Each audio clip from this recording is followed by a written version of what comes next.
projects, they did the cooking, they did the cleaning. So Jason was able to worry about just the survivors. It actually was different than our previous model, but it worked out fantastically. And so that whole idea was kind of like, I think that opens up a new model for us to think about, is not trying to be quite so seclusive or reclusive with our survivors. At the same time, I've had 3 organizations that kind of want to do the Travis Manion thing, which is, hey, we'll pay you, we'll come in and bring survivors, or, so they identify the survivors, they use our facility, and they pay us some sort of money. So I think there's what we've done. We're finally there, right? We have a springboard. We have everything here on site now. So what we've done is nothing short of amazing. So I want to say thank you. We also have all the other things that we're trying to do, which is keep an eye on our classmates, keep an eye on those in need. It does. I'm bummed that Shep's not here. It would be great to have him here with us, just because last year was such a change for him. But it's good that we're still monitoring and keeping in touch. So that's really, I just want to say thank you. We're doing great, and I think we're yet again on the cusp of just continue to grow. And I know the welcome just says me, but I did give John and Mark a warning that I did want to offer up any comments. So Weave, as a vice president, anything you want to say, sir?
Yep. John? Thank you to the committee chairs, guys, doing this for the first time. Like Anderson, Chris, and Mike really stepped up in the past 9 months since we nominated them back in November. So, hey, great work. Thank you. Okay, and on that note, before we go on to Remembrance, let's try to focus on things that need decisions made today, not real long verbose updates, so that we can focus on things we need as collectively. We don't get together holistically very often. Like to focus on those and not kind of real long-winded updates. So if we go through the updates quickly, make sure you highlight things you want to identify or need decisions. And with that, I'm going to talk about Pat Duffy, who's our remembrance for today. Patrick Gavin Duffy was born in Cortland, New York, lived in Basking Ridge, New Jersey, with his wife Dawn and sons Justin and Matthew. He was a managing director of Network Building and Consultant, a wireless technology company. Pat worked for NBC for 13 years, a 1993 graduate of Cortland High. Pat was an exceptional student and athlete, where he was part of the lacrosse program as a cadet at the United States Military Academy, West Point. Entering the U.S. Army after graduation, Pat was assigned to Fort Bliss, El Paso, Texas, and then Fort Drum, New York. A loving husband and father, Patrick was known for his good nature, sense of humor, kind spirit, generosity, gregariousness, success in whatever he set his mind to, and his hip-swaying, famous Elvis Presley impersonations. He was in company E4 and H4. He was born on September 3rd, 1975, and passed on June 16th, 2018. I'd like to open up the floor to any remembrances or thoughts about Pat.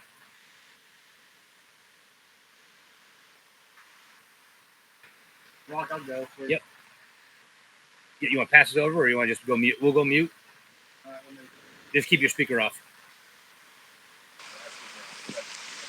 So Pat and I played lacrosse together at West Point. I didn't really know him in the classroom, but on the field, in the weight room, super teammate. Always had a positive attitude, great guy. Always did Elvis impersonations. Was super happy guy to be around. And Can't say enough about him.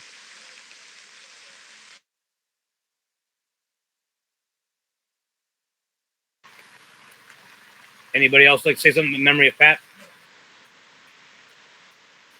I remember his Elvis stuff too. He was just a really fun person to know.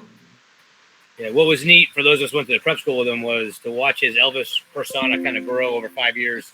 It was kind of a hidden talent when we were in New Jersey, but then it really blossomed. All right, if you would please join me in a moment of silence in memory of Patrick Gavin Duffy.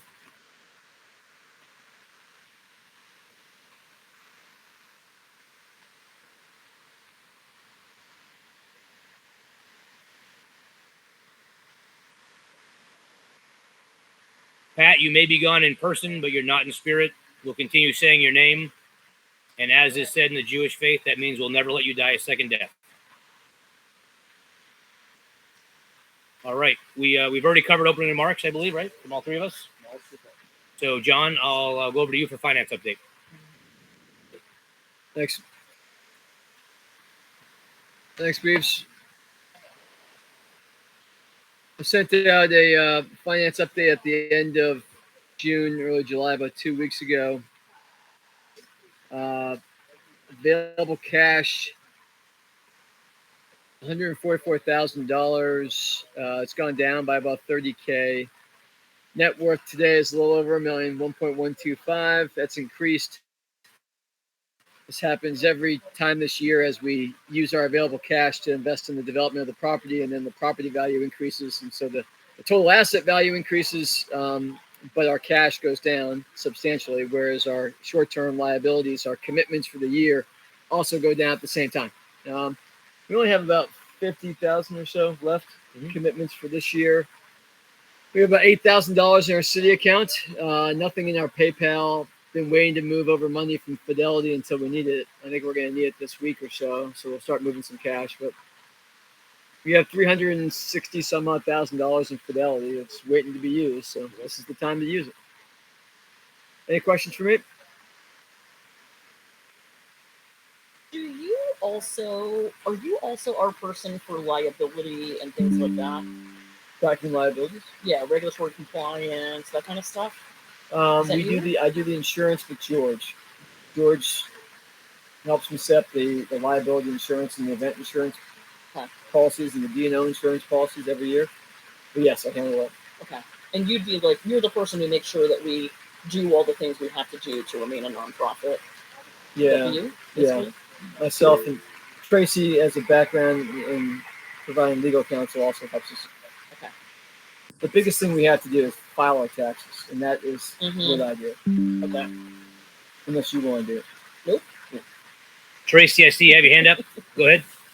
Yeah, I just wanted to, I think now that we're over $1 million, that might trigger some more tax, another tax form, John, but that might just be in cash, not in total value.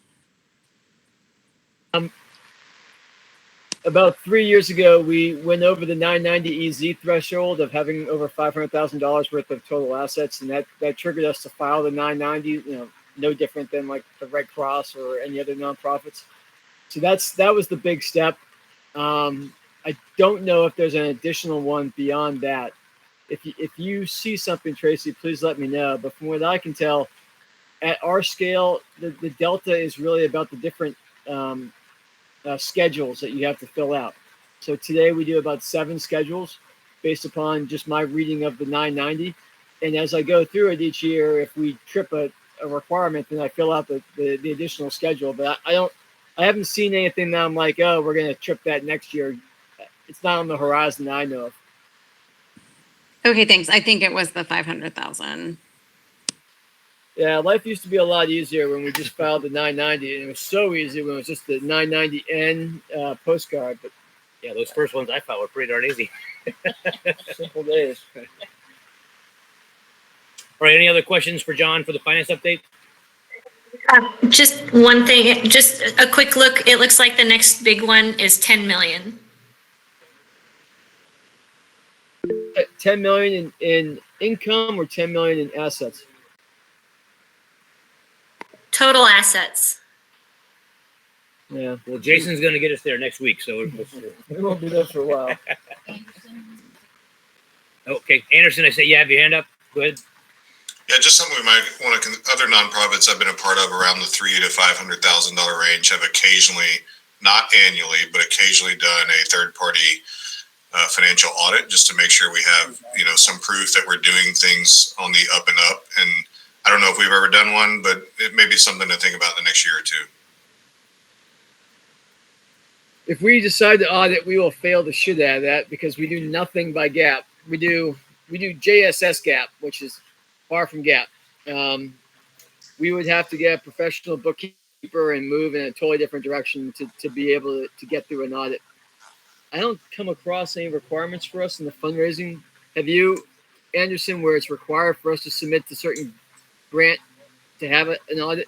Not yet, no, but they're, other than being kind of a best practice, it is possible that larger donors or things might ask for that in the future, and almost as a protection of their money. But no, not in fundraising, John. And nothing would say that we would have to address all of the findings if we're, okay. Yeah, it's just auditors are trained on evaluating and comparing your accounting standards to generally accepted accounting processes. Are the there GAAP any structure. that we could leverage that would audit us to the standards that we're using? I would assume there's someone out there that Yeah, does that. I've made up our accounting standards. And there are a lot of grants. Yeah. There are a lot of grants from bigger places that definitely require Loud. an audit. Louder. There are a lot of grants from larger foundations that require a 3-year audit. And a lot of boards for board insurance require a 3-year audit in order to ensure their board members, especially turnover of a transition of a treasurer or secretary. And a lot of people won't accept a new board as like the president of a board until there's been an audit for financial. I guess you and I can never leave. We are so much smaller compared to the kind of boards that would necessitate that level of governance. We use cash-based accounting to do GAAP. You have to be accrual. That would be a tremendous switch. I can't do it. You'd have to hire a bookkeeper full time. That's about $5,000 to do an audit. It's probably another $25,000 to $50,000 a year. It's an expense that I don't think No one's asked for it yet, John. Just something to keep in the back of our head in the future. And you don't want to go to accrual accounting. It sucks. Yeah, agreed. Yeah, I do it for work. Trace, do you have your hand up? Sorry. Yeah, I would just say, it's never a problem to not have it until it is, right? So if someone, sues us or one of the board members sue us and we don't have that, that's when it becomes a problem. I mean, I think since we have really no paid employees, we could probably get away with what we're doing now. But now we have this grant writer, right, that we're paying. So I don't know if it's just something to think about. The grant writer and our marketing help have all been 1099 independent contractors. We don't have a fiduciary care to them or anything like that as an employee. You're right. When we professionalize, we hire people, when we start, going after several $100,000 a year grants, things like that. Yeah, that would be the time to do it. But right now, I just think it's too early. It's premature. It's unnecessary.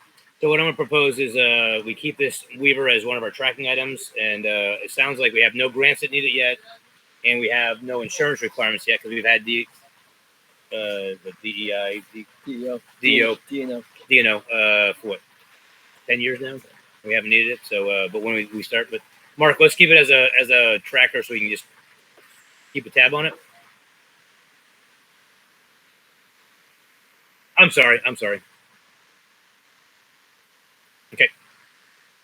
All right. Great question, Ann. Thanks. Any other questions for John, finance side?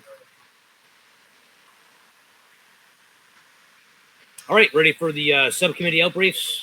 So last quarter, next quarter. I'm sorry. I didn't push the button quickly enough. in the last meeting, there was a conversation about whether one of the things that we wanted to do was have conversations with people who could write checks to cover some of the fund spending that we'd had. Is that a thing that has been implemented, or, I think Bill Song brought it up. We were talking about concern regarding the 35K or whatever it was that had been spent recently and how to make up that shortfall. Is that For people to essentially purchase specific things. Yeah, or just if we know of somebody who might want to just write a big check to make up the difference. John, are you still concerned about cash or not? Is that not a thing that we want to go for anymore? No, we're okay. I don't recall that specific discussion. If I knew someone who would write a $35,000 check, I would have asked them for a $35,000 check, regardless of whether we needed to cover the overhead. It wasn't for that. I think Bill was talking about having, just looking for 5,000 and 10,000 as one-offs.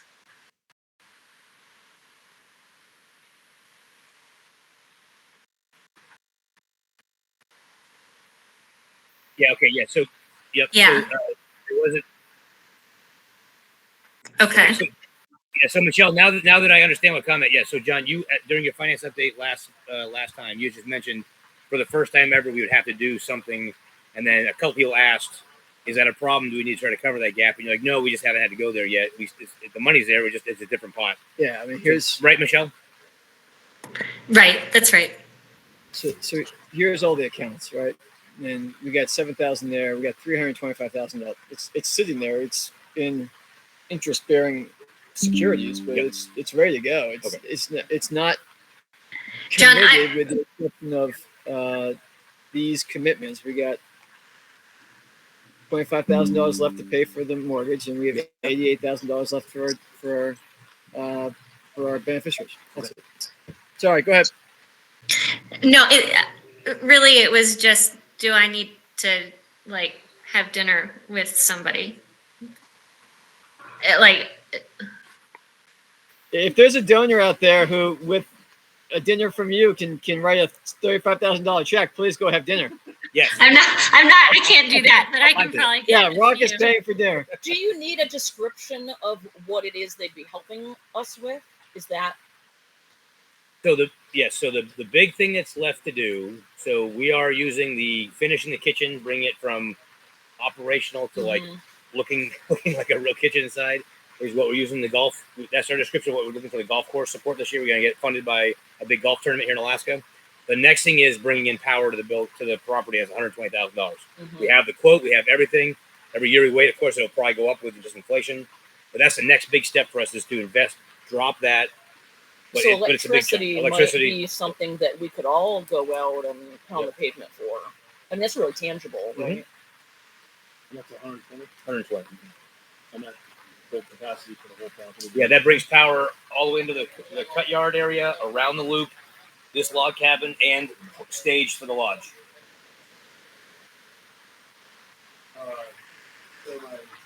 Does that include just bringing it in, or it brings it in? It jumps it off the 3 different junction boxes. One loop for 1 through 5 comes into the cut yard. Yep. One loop for 5 through 1. One loop for 6 through 10. Down to another J box. Over to this corner. Over to the log cabin and over to the lodge with a J box waiting for us to build there. Would that benefit any of our other neighbors who would be willing to chip in? There is a strong possibility that Ben and Elise would want to do that next door, and so a certain portion of it we could say, hey, look, this is shared. This is shared. They asked me about it 2 days ago when they were here. Have we thought about it? And I showed them all our plans we got from MEA. So they're like, oh, well, we can certainly ask if they want interested. Great. Pretty sure I mean, as far as the labor goes, as long as somebody else would have to, I think, bring it into the property. Yep. But I think my brother can probably run the rest. Okay. Yeah. So MEA has to bring it into those step down junction boxes, and then we could have them take it out after that, or we can do it. But they own the junction box. So Yeah, so Yep. we can take it from the J box. That would save us 11 and 11. So Do we maintain somewhere Quick. a stuff we'd like to spend money on list you still have to buy the and materials. prioritize it? So there. Say again. Okay. What do you need? And that part of his brain right there. Okay. I She didn't ask asked, any of Where's the like list the of priorities? potential project list. That we could If you look at prioritize. the they're here, but if Yeah. you look at the meeting notes from last annual meeting, we had like We all kinda the steps. So harvest the meeting bridge, notes into yeah, something like bridge, electricity, lodge prep, yeah. But I do have a list of in order of what is the most important from the board meeting. Okay. I can bring them back up, but they're on my phone somewhere. The reality, though, is that we're at the stage where we've done all the easier, smaller things. that. Right. So it's Right. like a more coordinated effort And to get. we these need to big raise a lot funds. more money Yeah, yeah. to be able to do things like bringing in the power, developing the lodge, all that Yeah. stuff. Okay. That was, I would turn it over to Anderson for his thoughts on this because he's the one thinking about how to package it for donors. But this topic of like dimensionalizing the funds that we need and proactive fundraising is a piece of the update. So I think we can just push until we get to our subcommittee. Okay. Thank you. I think we're done with finance. Okay, if so, now it's time for the subcommittee outbriefs. Hey, Mark, just to jump in, I think we got to approve the minutes from last one first. Oh, I apologize. Yeah, they're right there. Okay, so thank you. I think I'll take that as a motion to approve. So on the floor is a motion to approve the minutes as modified by the emails back to Mark Weaver from Chris McQuillan. So Yes, sir. John seconds. Anyone opposed? Unanimous. Thank you, Chris. And now the subcommittees. And I'm going to jump out of order just because I want to make sure that Mike, are you ready to go first? Okay, never mind. I take that back. Mike Avey has the floor. All right, thanks everyone. Again, to be quick, we're with the exception of this upcoming week and in TMF week, we're really through the summer. So thanks to everyone and their support, really getting things done. Kaylee's been a big help with stuff, and I know everybody else too. Anderson with the CRM. We're in a great spot. A lot of success this year. A couple things that just look as we finish the next 2 weeks. We'll get the subcommittee together, I think, and some other key people who have been out here the whole time, like Steve, Kaylee, whatnot. And really try and do an AAR for next year, right? Just to make sure that we capture the lessons learned, we don't repeat our mistakes. And I think some of the progress that we made this year with Anderson working the CRM and the online waiver piece, if we can integrate that in going forward next year, I think that's going to save us a lot of time and a lot of headache in some certain regards. And I think we're in a really good spot.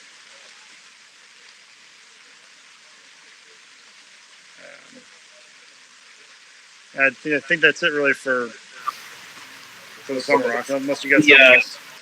Jason, the only update I wanted to share was the kind of the consensus of AAR comments from last week's group was heaters and in-building toilets.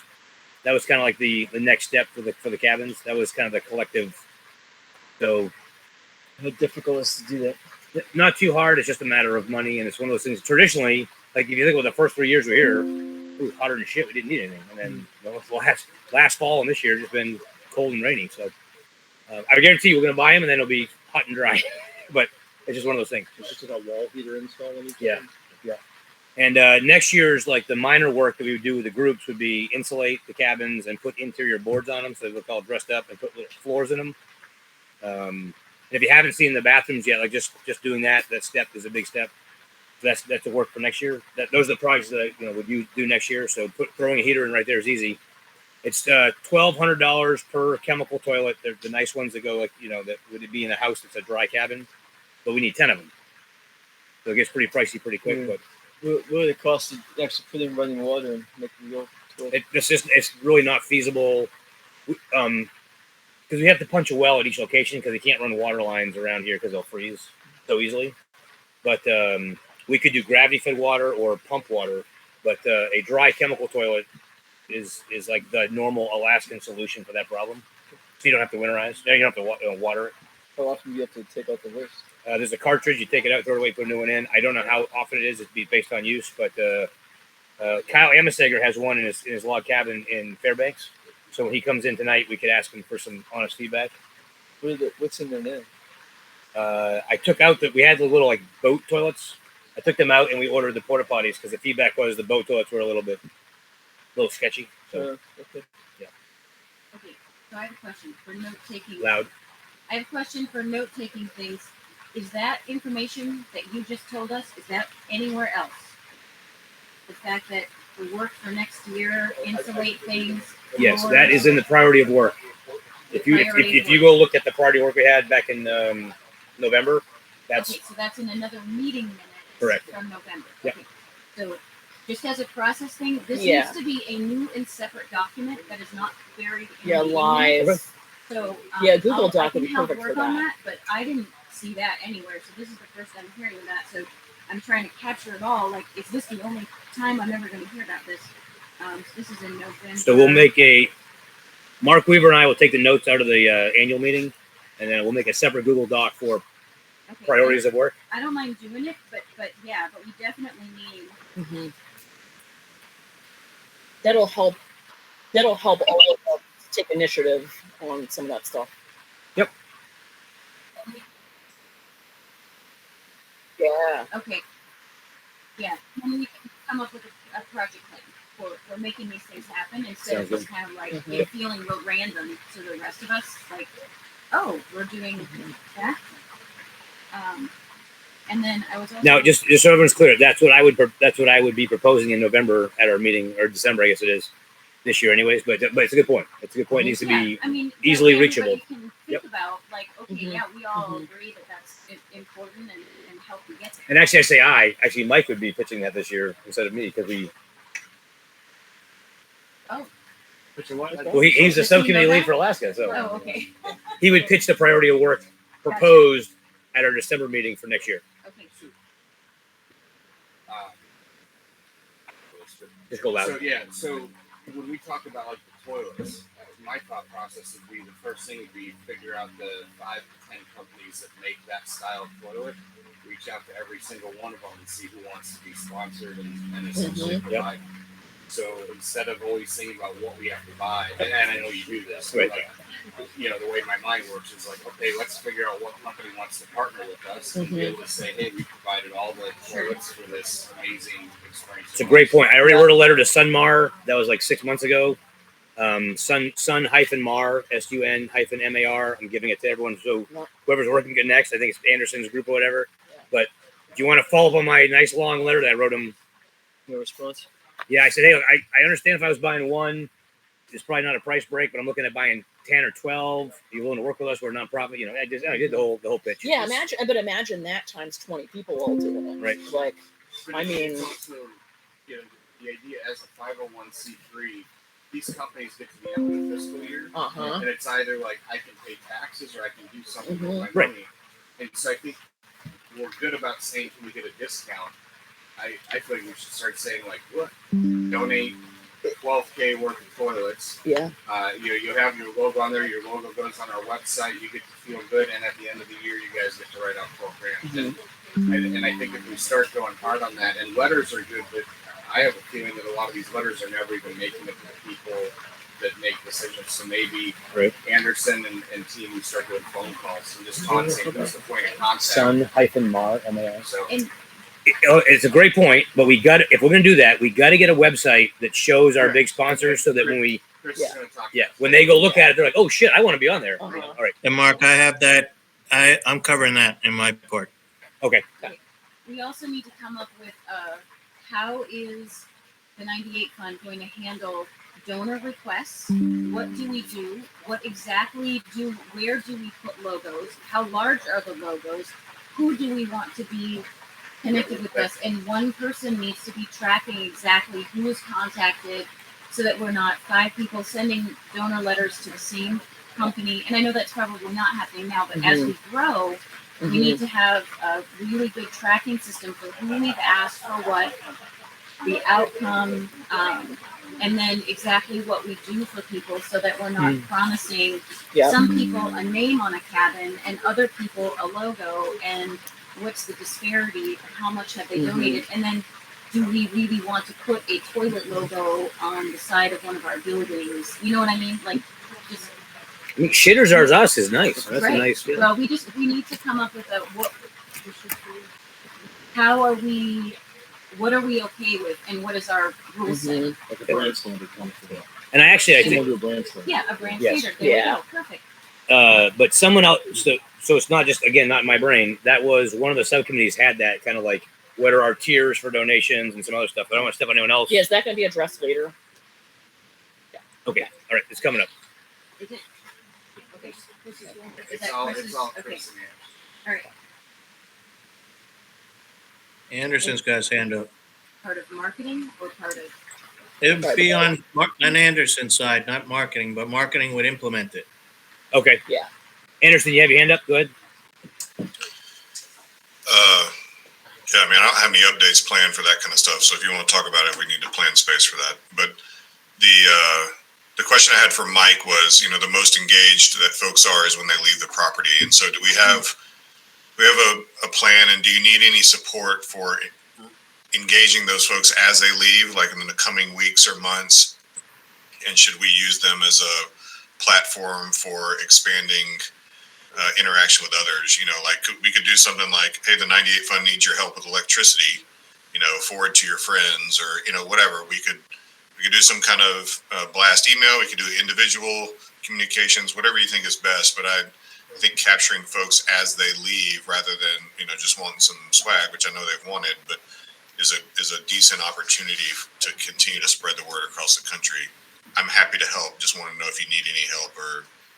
If we had a QR code or something when we do our AAR comments and we say, we give it to them or whatever, I mean, those people would have fallen over backwards that when Jason did his AAR brief down at the fire pit. I mean, of course, we always ask them, hey, tell a story, tell a story, but I mean, they were drooling all over how their week was, right? So. Are we getting any critical feedback? Okay. It requires. Where's it been? I think why don't we wait till we get to the survivor one, because I'll talk about survivor. Okay. Sounds good, man. Okay. Yeah, I say that each person has to give us critical. Those are the negative Okay. things. Jason's saying that he has a process to make sure we're capturing critical feedback. So, when we get to the appropriate part of the meeting, if it's built in, great. If not, then I'd like to throw it in whenever it is appropriate. Do we have an intake, and then during the time they're here, and then an exit? We've got this CRM, and we can use that as a tool from the very second that people decide they're coming here, and take them all the way through their experience, and then use it as an exit. So potential customer experience surveying. Exactly. At the touch Everything points. as they come out, and then as a fundraising thing, and then as a, we should use this tool, but I don't know if there's already people that are engaged in doing that as a process. People show up, they get their folder with their itinerary and all their information and their marketing spiel and their, Yeah, we could do like customer journey mapping or something. Is anyone already working on that? Yeah, that's what I. All we do is verbal AARs at the end. Okay. And these are things that, as we're looking at part of the website, that we should be able to implement, but it's going to have to be a kind of a joint effort with Anderson's team to be able to actually get stuff out through our CRM. But a lot of this intake and forms, and even like the stuff that you had put together with the waivers, and so we can tie that into our events portion of the website coming up. But that's where we've all got to talk about how grandiose do we want to make it so that it becomes immersive within the site itself, because we can create their whole journey right through there and then tie those forms and links and everything right into it. But so I think that's definitely a discussion we have to have. I don't know that we're going to solve it today, but it's something that we should take forward. So, Chris, would you be the person that anybody who's like real passionate about customer experience would go to? That's you? Would that be in your I'd segment? imagine, right? I think so. And then Anderson reaches out to them. Okay. But yeah, I mean, this is where we're trying.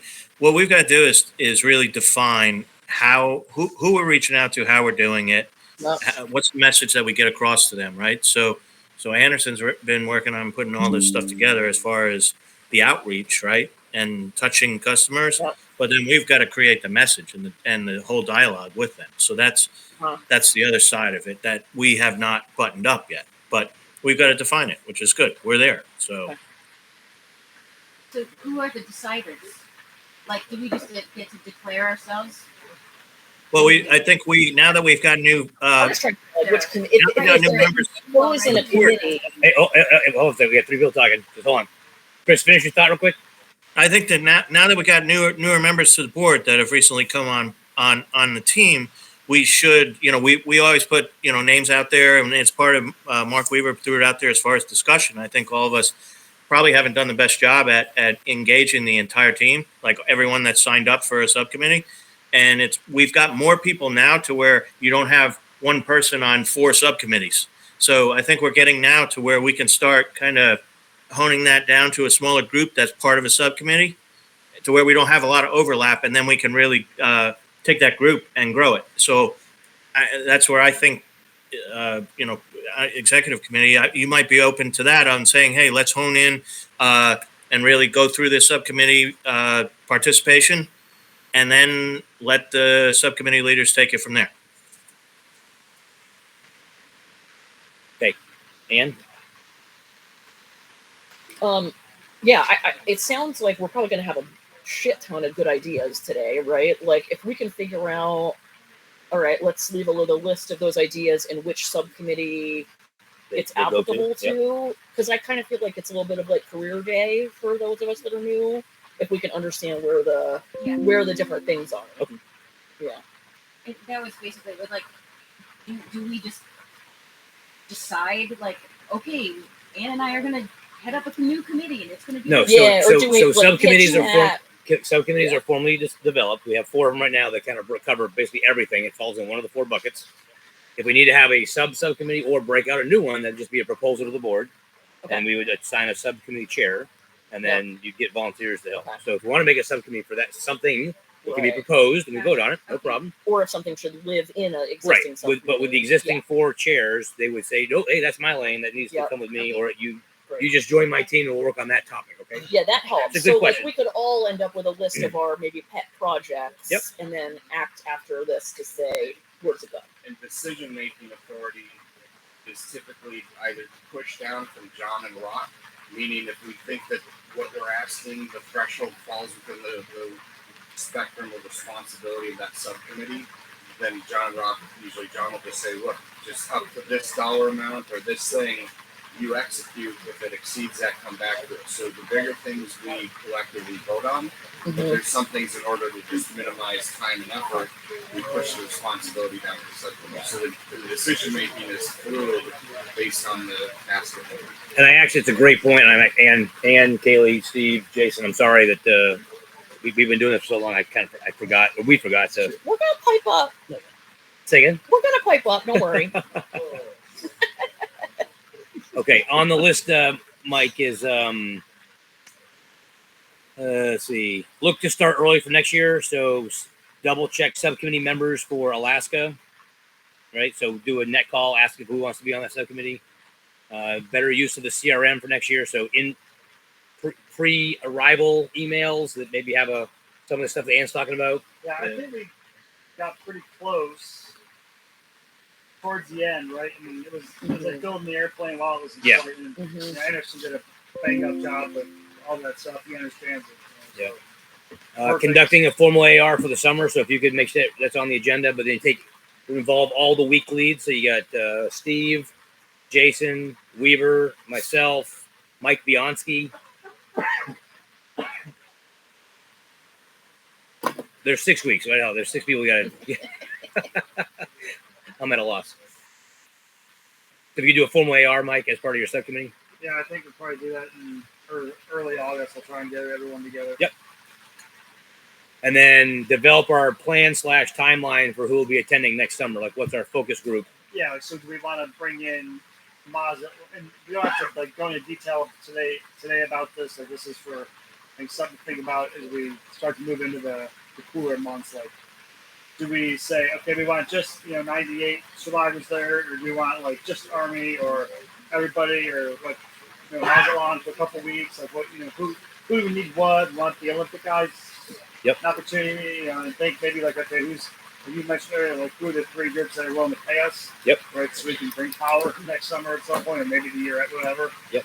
And then just kind of think through that, because if we depends on how we open it up, we could quickly get flooded with hundreds of requests, and we're like, we got 10 cabins, and not enough for hundreds of thousands of people, and there's only like 6 to 8 weeks of weather up here, that really supports that we get things up and running. So Where will we be next summer in terms of our ability to host external parties? We're there. So We're there now. So we can start renting it out now? yeah, we can rent it out now. So the question then becomes, do they want to just use the kitchen and they do all their own shit? That's one cost, right? If they want to bring someone in, use the kitchen, then that's a cost, it's added cost. And then if they want us or someone else to cook for them, so like when Mike was talking with the Olympic Committee, that was kind of like the 3 options they had. But everything else is, hey, look, we have a generic schedule that works for the week. We are there to support, but then the other on the agenda thing is, are we leading the week or are we just facilitating the week? Let's take a bookend. Yep. Somebody wants to use this for a wedding. Yep. And we're willing to give them 3 days. Mm-hmm. Like, what would that look like? What would they get? What would we charge them? And should Is this we a be task allocating time for to it? create a brochure It with is. our It offerings is. and I expense? need to work Yeah. with Mike and Steve, and we need to develop like the suite of options of what we think they cost. Right. That's what we owe you. It'd be great if we say there's 10 weeks. That's the season. Yeah. Whatever it is. Just what do we want to allocate of those 10 to different activities? Right. Right. Yes. So, I will just throw this out there. So, you're talking about weddings, like it was something that was already talked about. Like this is just gonna. I'm just being kind of- indicative of an and then- external event. We talked about it in the past. Okay. As a and then- fundraiser means. Right. No, I right? get that. And Make then more- the make more. Olympic Foundation. I mean, is that another like Mazatlan type place? Okay. I'm looking at next year and wondering if are we setting up a schedule right now? Nope, Or- we'll probably do that. or We'll just- do that in our December call. But so Mike's AR would feed feedback from this year, Mhm. and then we would come back to you with a proposal. Mike will. I mean, I'm not a subcommittee, so come back with a proposal for the schedule next year, and then what we want to do, and then by then we get our initial blush from Mazatlan and anyone else as to what the interest is. Then the perfect model would be any week that we don't have it tied up, we either Airbnb, we wedding, Okay. we start making revenue on the property to pay for itself, so it becomes self-sufficient. So that's a decision that, from a history perspective, we have made that call. We want to do that type of activity. That was the plan that we briefed to make this affordable, or to make it. So sorry, Tracy has her hand up. Yep, just hold on. So that was a plan as to how do we make this self-sufficient. So the perfect end goal was 2025. I'm guessing was we would be basically self-sufficient. The cost to run the camp after we pay for the property and the outbuild, would the gas and the propane and the whatever would be self-sufficient by a wedding, Airbnb, other venues using us. We agreed to that before we purchased the property because that was part of our forward projection of how do we maintain moving forward. So we had the construction plan, and then what do we do once it's constructed to self-sustain? So that's been on the book. That's really helpful. I would. I'm sorry. Yeah, no, I would propose so that we can backwards. Tracy was next. Go ahead, Tracy. I would propose that we create a subcommittee to start exploring that commercial rental of our property, just because there's going to be other types of permits involved in that sort of thing. Like if you have a wedding, the food has to be permitted. So we can't just, in April say, hey, we're going to rent this out for a wedding venue. So if we have a committee that's actively working on figuring out all the criteria for those things, then when we are ready, we'll be ready. And we will absolutely need to provide a level of customer service that's different if somebody's shelling out a ton of cash. Yeah, and the tradition around here on that note is they're like, I mean, I've talked with lots of folks that do this around the area. Yeah. They're getting like $20,000 a day or a wedding. Yeah. Rehearsal dinner and then the wedding day, so 2 days. But they have a list of authorized wedding planners that we vet or they're familiar with the property. Okay. So something to think about. Maybe we only have one to begin with, right? Right. Like, there's the outsourcing of the customer service. Yeah, and so then the other thing was that the not friends, they've become acquaintances because I've been pumping their leg for information. Is they don't ever provide the food. They provide the facility, and then they're not required. And they just property, then they're out of that business of being certified for food. Oh God, They provide a kitchen facility, and then it's up to them to use it however they want, or they can just bring in catering. Okay, so we actually, Tracy, was that a proposal? Yeah, because Mark, it seems like you've already explored this, which is great, but it should be in someone else's head, not and written down. And so someone else can also be exploring, answering these questions other than you. Yeah, and I don't want you to feel like I got. So this is all stuff that I did for research when we first came up with the right. Yeah. So now I think it just I'm not hiding information process. Yeah. So do you make it venues? At such a rate. A venue committee? We're also not necessarily there yet. We had talked about this beginning once the lodge was complete, and now that the lodge is still kind of a 2 to 3 year plan, we may be able to do some things on site now, but this was upon completion. So, a leadership retreat or something like that we may be able to do because our current facility facilitates that. But a wedding, we had talked about like that's when the lodge is like. So we're mentioning it because it's in our mind, but this isn't like, I don't think we have to execute starting today for next year because I don't know that we're necessarily there yet. Yeah, on that note, I think Chris was going to say something. Of the 4 weddings that I've been to that are similar type property, we are nicer than 3 of them.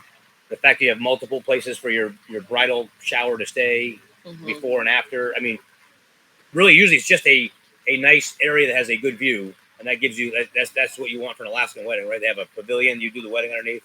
You have a tent if it's bad weather. You sit outside in the grass if it's not. So I mean, we're exactly. So maybe the work product to what Tracy's talking about is like a 3-year business plan.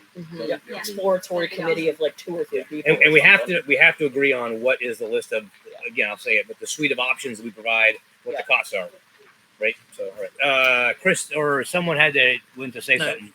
No, it just seems like this venue committee and the initial, like Jason was saying, this isn't let's plan these grandiose, 50 people stay at the lodge. This is, we've got cabins and you go out and find out what it means for us, start figuring out what we're able to do now, and then what we're able to do in the future. So it's kind of builds on itself. Okay, so if there's a proposal by Tracy, you got to follow the orders of right. Okay. Right. So from what I understand, Tracy, you said that there needs to be a new committee to explore this as a commercial venue. And I know I'm not typing into the thing, but I'm taking physical notes. If that is your proposal, then So a motion on the floor to create a 5th subcommittee, which is a venue subcommittee from Tracy. Tracy, you want to reword that proposal at all? An exploratory committee for commercial ventures. Okay. Are you okay if I call it the venue committee? Yes, I'm Keep okay. it short? Okay. All right. Do I have a second?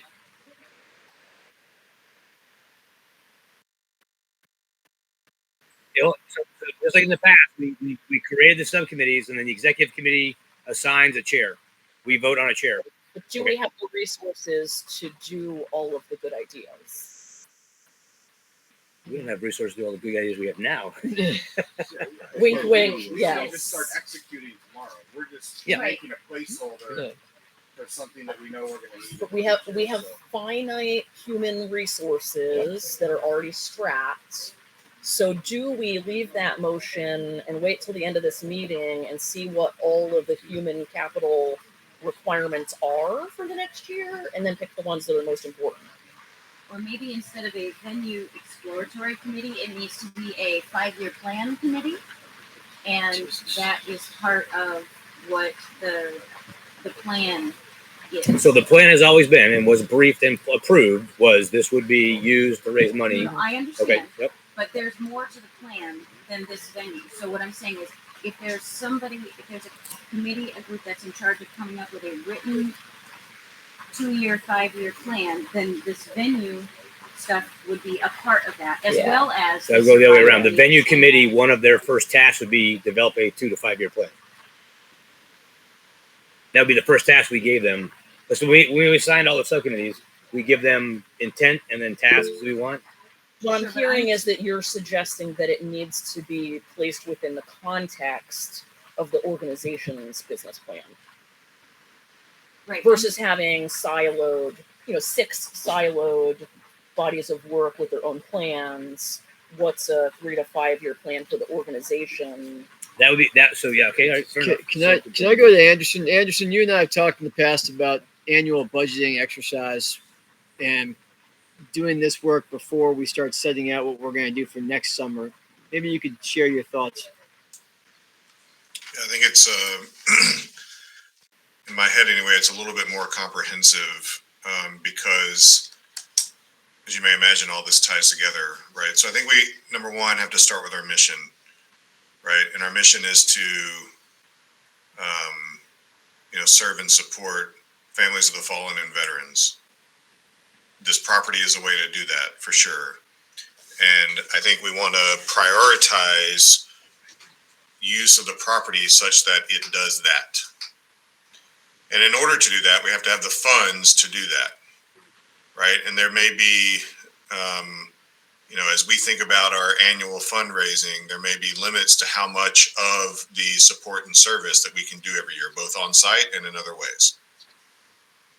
Because ultimately, I think we're not a building organization, we're a service organization, right? And so as the building draws down and as we think about using the property for X number of weeks per year for service, I think we have to plan ahead based on our expected revenue. And it doesn't mean we can't, go get more revenue and do more things as it comes. But I think that's a key aspect. The use of the property, for other veteran service organizations or even for non-veteran uses is something that I think has to be planned, relatively far in advance because it is, even if we generate revenue, et cetera, it's not free, et cetera. But I think if you will, a future plan, whether it's a 3 or a 5 year plan, should incorporate all elements of that, right? So how much service do we want to do? Okay, cool. We only really have funds for 3 weeks. Awesome. That means we have 4 weeks for other stuff, right? So maybe we want a week of building, or maybe we want 3 weeks of rentals or whatever. But it's got to be really comprehensive of the funds, the mission, and then in addition to that, the other things we want to use the property for. And there are other pulls in our funds too, like the annual stuff it takes to operate, like the marketing and website basis, the money we pay the CRM. There's just chunks of things that come out. And so I think planning ahead rather than, getting in the moment saying we have $200,000 go is a direction I was proposing to move at some point. We can talk about that in the year end meeting or the year ahead meeting. But that's, anyway, that was my take. I heard everyone, while you were talking at different points, Anderson, everyone went, So I think we're all in concurrence. So here's what I would propose. I'm gonna table the vote for this because we have a motion and a second on the floor. So just hold a second. I believe the executive committee owes, now that we have our mission statement refined from that last vote a few meetings ago, we owe you, I'll call it a 2, 5, 10 year plan, but that's as a fund, right? in that guidance would be intent or plan for Alaska project, marketing and media, fundraising, and survivor outreach. Then that would be basically commander's intent from the executive committee to the subcommittees. And then those subcommittees would receive it and then pitch back what they, back brief what they plan to do. Right. And then would you see a back brief of like their 2 to 5 or their proposed 2 to 5 10-year plan from each committee? Is that, yeah? Yeah. Okay. All right. So that's what we owe you. I agree. And I acknowledge that I think we did a really good job. But 2 years ago or 3 years ago, when we started the venture down the Alaska project, I mean, we're probably hit that. We're there, right? So now we owe a redo, which is great because we have all the new members that would then be involved and see it, and you wouldn't be wondering why we're doing what we're doing. Yep. We did a plan, and we were on vector. Good. All right. Let's keep moving. All right. Part 2 then is we have a motion on the floor to add a 5th subcommittee.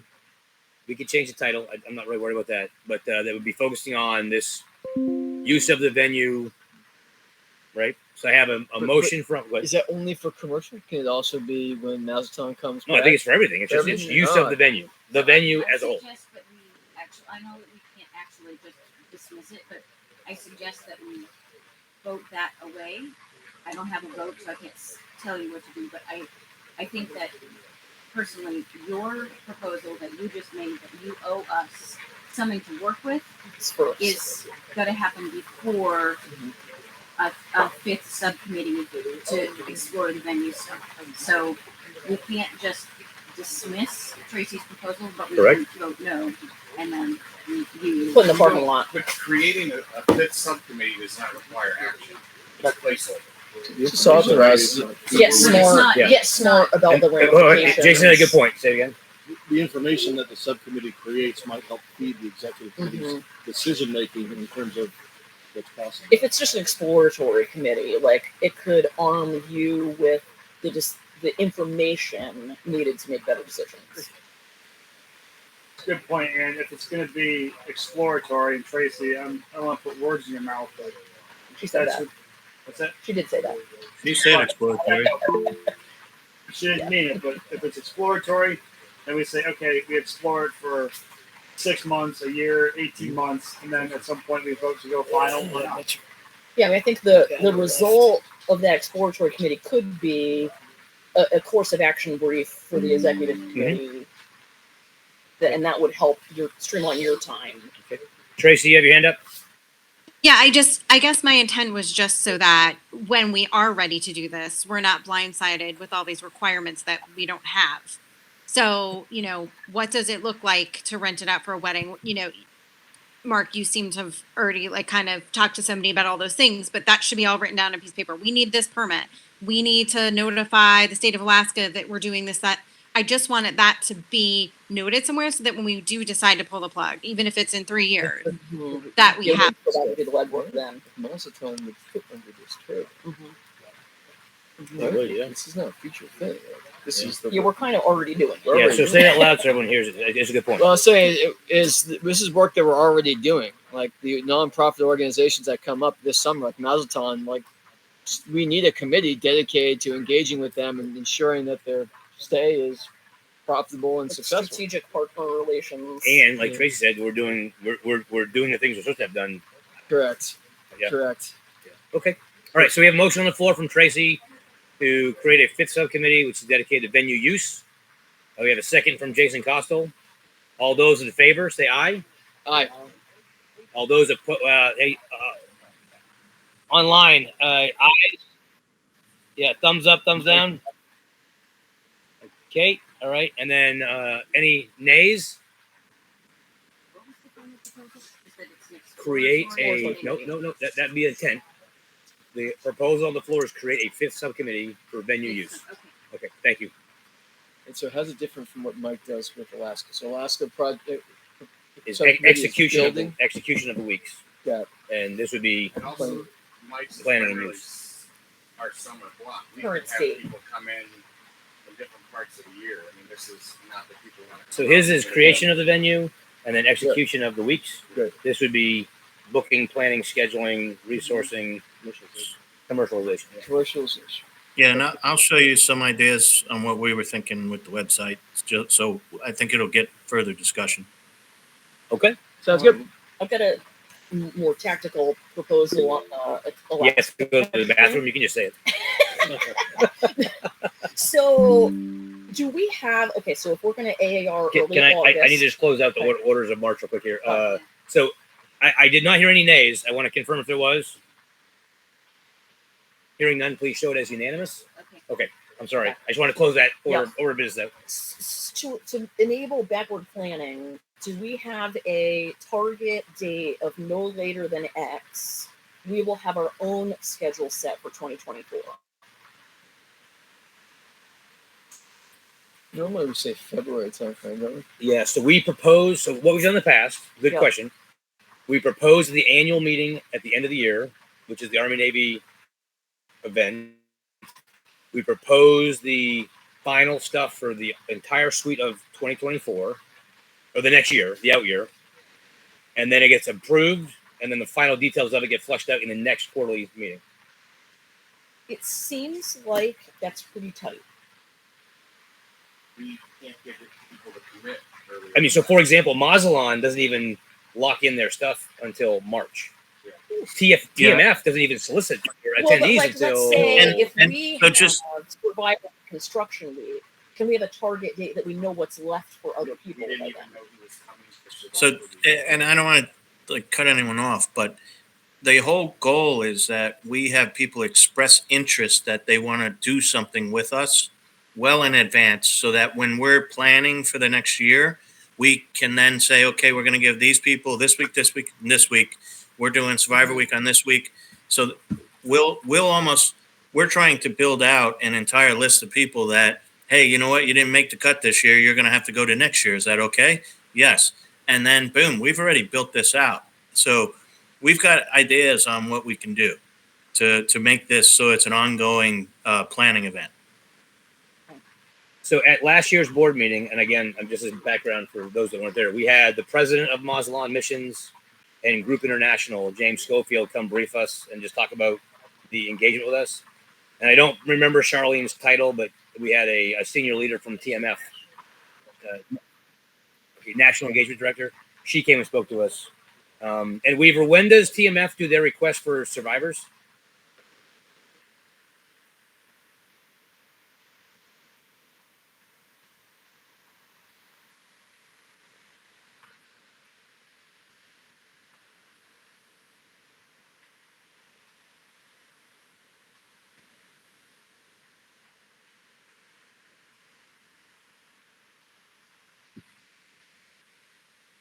And so then, yep, thank you, Mark. And at the end of that meeting, it was in November because it was Army Air Force last year, we gave TMF their proposed week, and we gave Mazatlan their proposed 3 weeks. So by February 1st, is that the normal? Now, is that the current? I mean, we gave them to them in December because we at our annual meeting we were able to say, hey, look, this is our schedule for next year. But I mean, even like, okay, just as a example, right? Like, when do I know if I'm coming next year? Right. And like, at what point do we have it set enough that we can allow others to do their necessary planning? So I think I'm saying I think at the conclusion of the annual meeting in December, November, whenever it is, we we propose a schedule. We vote on it, right? Okay. We have dates 6 to 8 months in advance, but the issue, like when you talk about locking something in, as of May, we still didn't know who was coming for Survivor Week. But you knew what week it was. Yes. That's true. But so you're not looking for names of people. You're looking for. But 3 weeks ago, an entire week got canceled because they didn't have enough people. So like we have to be fluid. So we lock in the dates. Yeah. I'm just saying initial plan. Yeah. So we know that's November. Advance. Yeah. So I would agree. I mean, we could put it in writing if you want. We could say no later than 31 December of each year we produce the schedule for next year. I mean, that's easy because we have it like 99%. Sounds like maybe that's happening, and it's I don't know. It seems like there are things that it feels like we're doing later than we'd like. Okay. Right. So we could back up things. So then that's on us then if we're not getting it out as a group, right? Because like I said, we voted on this schedule last year, not the Air Force. We And knew the It's budget- never early enough. that we voted. Say again. Importantly, we vote in the budget. Right, we vote the entire budget for the year. Yeah, too. we vote on the budget, we vote on the dates. Okay. And then again, So maybe then there could be a Q1 initiative if we're thinking like a regular cadence. Yeah, I like that. That'd be Okay. Q2, right? You Are know, we that able, because are we walk able into to bring this up after the marketing update? Because I think Yes. we're touching on a lot of this stuff Yes, with what we're working on the website. Chris. Yes, I did. Michelle, you said something, but there was talk going on. Go ahead. It's never early enough. I understand that most people schedule stuff. I don't know. Apparently, it's just a few months ahead. Not all of us live like that, and so to find I feel out. like I should use it too. Sorry.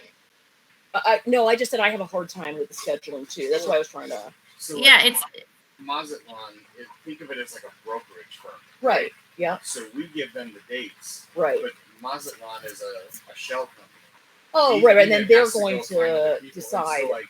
So we lock in blocks of time that we know we're going to use, but as those things change from a funding standpoint, personnel standpoint, required volunteer standpoint, they are changing. And so that's why I feel like we can lock in certain things, but Rock and John and I and Weaver, like literally weeks before, we're still like we literally just had a Yeah. group say we're not coming. Yeah. And that whole week was Well, it's planned with always people a flying and- funnel of certainty, Yeah. right? Like you But start to Ann's with point, this. we had that week locked in. Yes, That week yes, was yeah. So yeah. Right. so the shell schedule is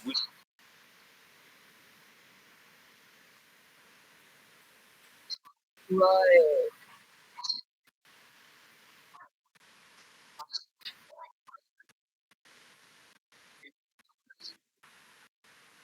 Okay. So that sounds like the current state is pretty good. It's kind of the Q1. It's the Q1 activities that we could enhance. So then the question is, how do we just get the word out better, other than just because obviously, Mhm. Mark, you said it was the 7th of November. I mean, that's pretty effing far out for, right? Yeah, yeah. So it's probably not a thing of when we set the schedule. The early is always better, right? But that's a lot. It's do we?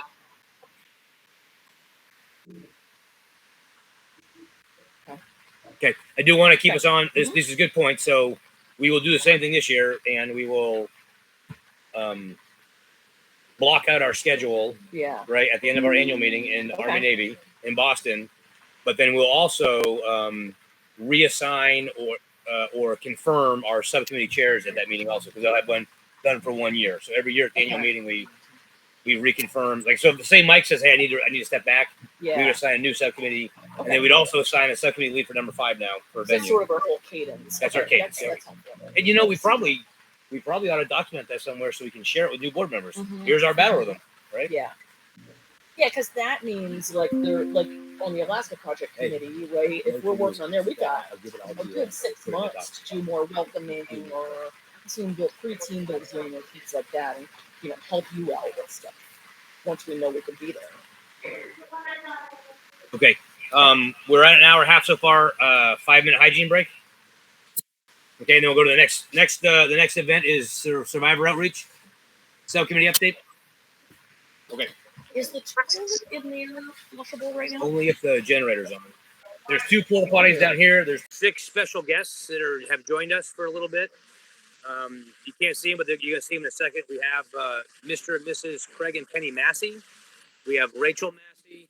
We have Bianca Baldwin, and we have Bob and Sally Minton. They'll be coming up and just giving us a quick discussion of their time here with Jason, Steve, and I last week, and we just wanted to share the opportunity for them to tell you what they have done and their feedback to us as we kind of think about where we go next. So with that said, I'm going to ask Mr. Bob Minton to come and introduce himself and say hi, and then he'll be right over my shoulder right here so you can see him. Good question, Darren, first. So I wanted to kind of attack things from 2 or 3 different directions.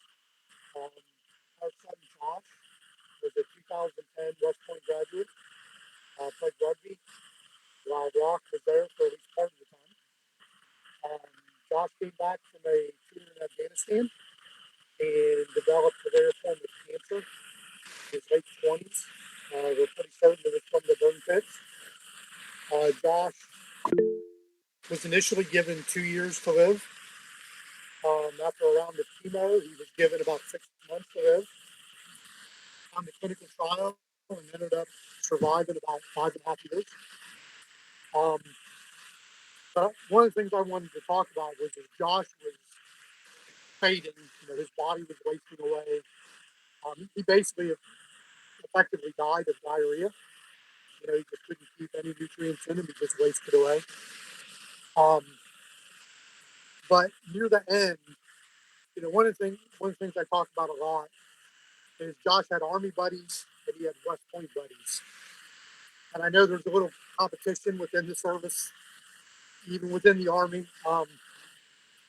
But within the last couple months of Josh's life, one of the rugby teammates came from New York to Northwest Ohio. He literally drove for a day just to watch the Army Navy game with Josh. And at that point, Josh was not doing well. He was on fluids, nitrates, or magnesium, or whatever it was. So most days, Josh didn't do much but sit on the couch. And when we surprised him, we didn't tell him Mike was coming. And when Mike was coming, suddenly Josh was almost normal again.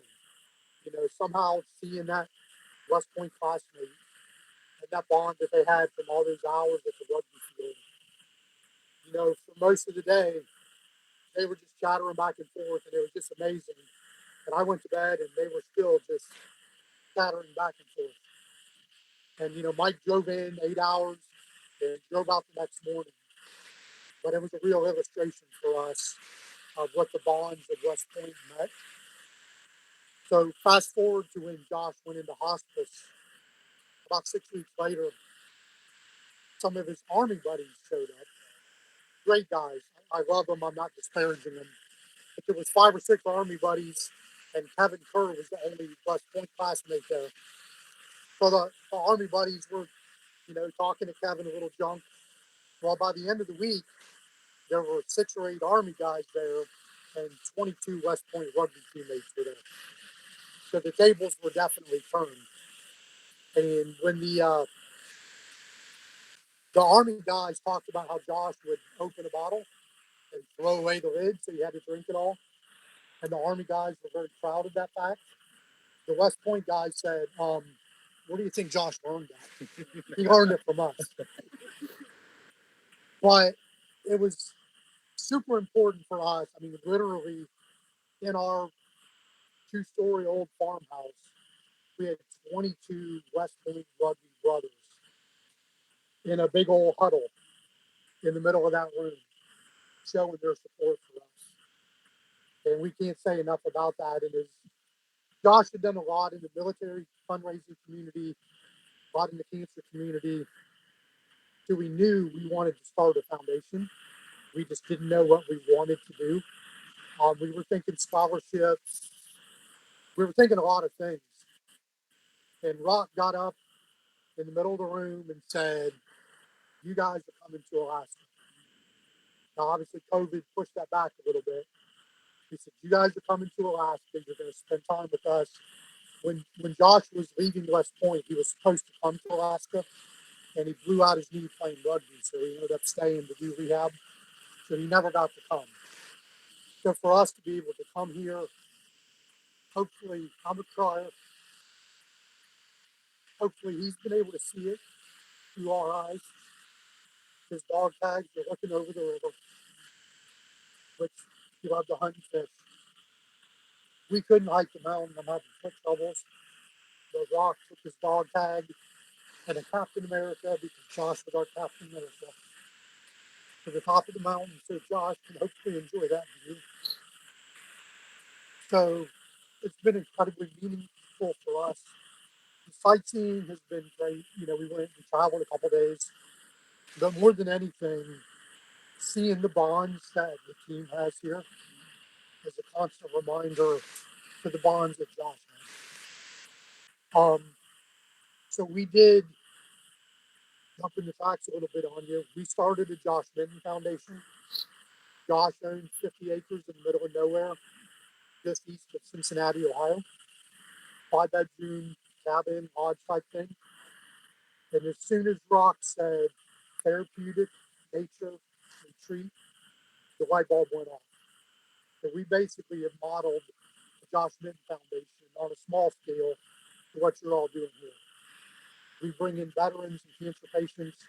We let them use the lodge for the weekend, the week, whatever they want. We do guided hunts for veterans where I go, do the cooking, and I'm kind of the host. So we're looking to expand and do more. We want to do fishing trips. We've been doing oral histories. We have a friend from the National Guard who comes in. So I've been just flying these guys with questions all week. Hey Jason, hey Rock, what are you guys doing here? How are you doing this? So we've learned a ton on that scale as well. And then I also just wanted to touch on, we were here, sort of as the focal point last week, we all were. But the mission kids that were here and the exposure they got and the respect that they developed to the military community, when we had our last campfire in the rain, you got to do something about the rain. I told those kids, I watched them very closely when they came in to see how they would be. And I watched them all week, and I know one of them helped you up the mountain. I've seen Josh being here all week, and the exposure they're getting. And when they talked around the fire about, they sat through a lot of ceremonies. They sat through us all crying quite a bit. Just incredibly respectful. And the reverence when they were given the dog tags to go up Gold Star Peak.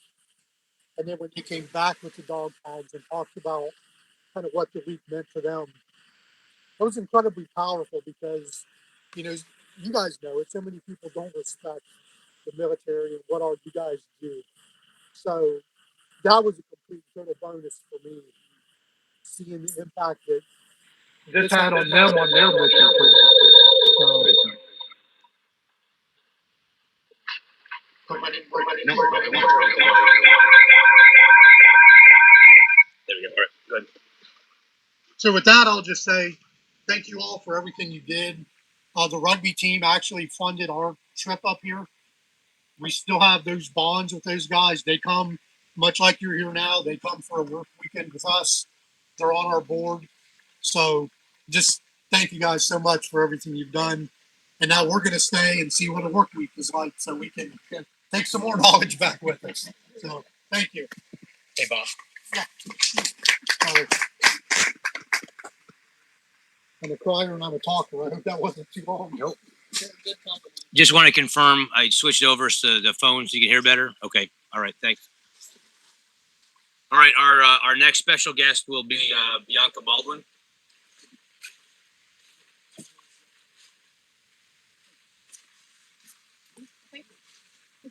Hello. Well, I don't really have to tell you my story, right?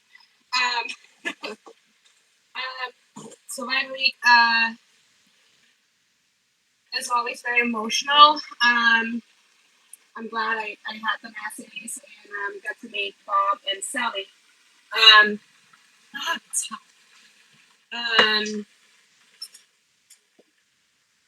Bob wanted me to talk about, what the 98Fund meant as far as for Darren while he was still alive. You've been incredible. You're definitely family. I love you all. Since Darren passed, a lot of things have changed. Obviously, for me, this is my second time here, and it's been different because I'm in a different place. Different levels of healing, different layers are being peeled back. So I'm not really going to go into the story because Anyway, you've been incredible.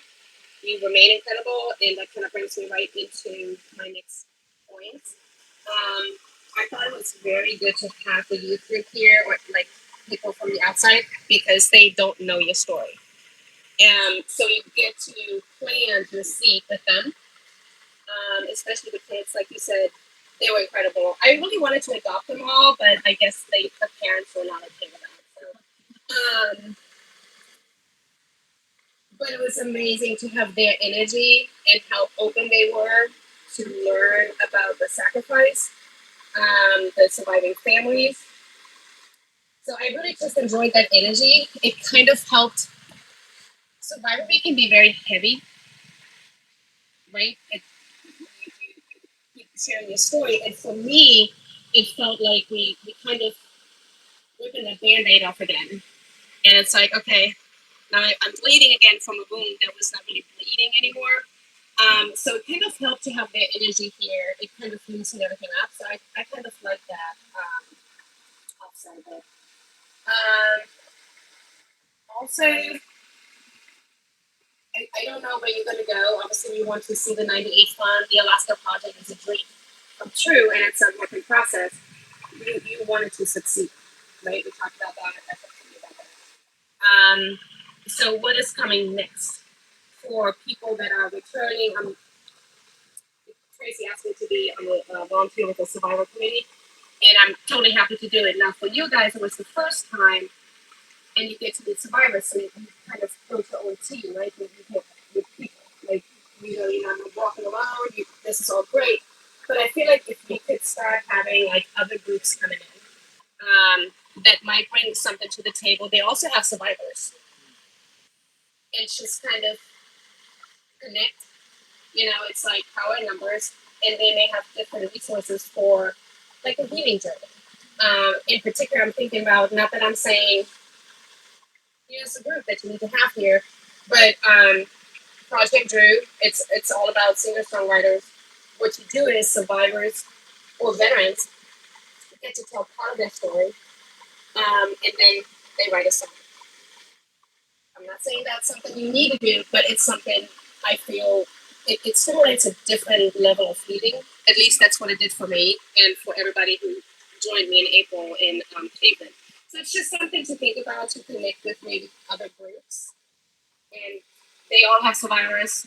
Captain Joe committed suicide in 2017. So, we all have that grief and that loss, and it's different for all of us, but we're walking that journey. And I just think there's different levels of healing that maybe you can think about bringing other groups in and connect. Maybe for Survivor Week, going throughout how many weeks are you doing? 8, 9 weeks. So yeah. So that's just something I would think about. And but other than that, honestly, I love you guys, all of you. Thank you for being there for Darren. I've said it a million times. You said it. It's I got blessed with the best of the best in the military. We got the best pointers, and I think 98 is just the greatest military. Right? And then obviously the regiment for us, so for me. So yeah. Thank you. Yeah.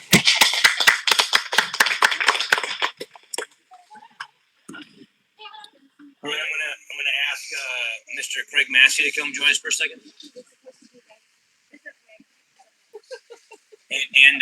And Miss Penny Massey. For whatever time zone you're in, good morning or afternoon. This visit here, this past several days, has exceeded any expectations that you might have had before. Camaraderie and experience itself, and in fact, all the feelings that happened. My background was in field artillery for 25 years, and I was not a chaplain. However, I became interested in ministry perhaps 20 years ago.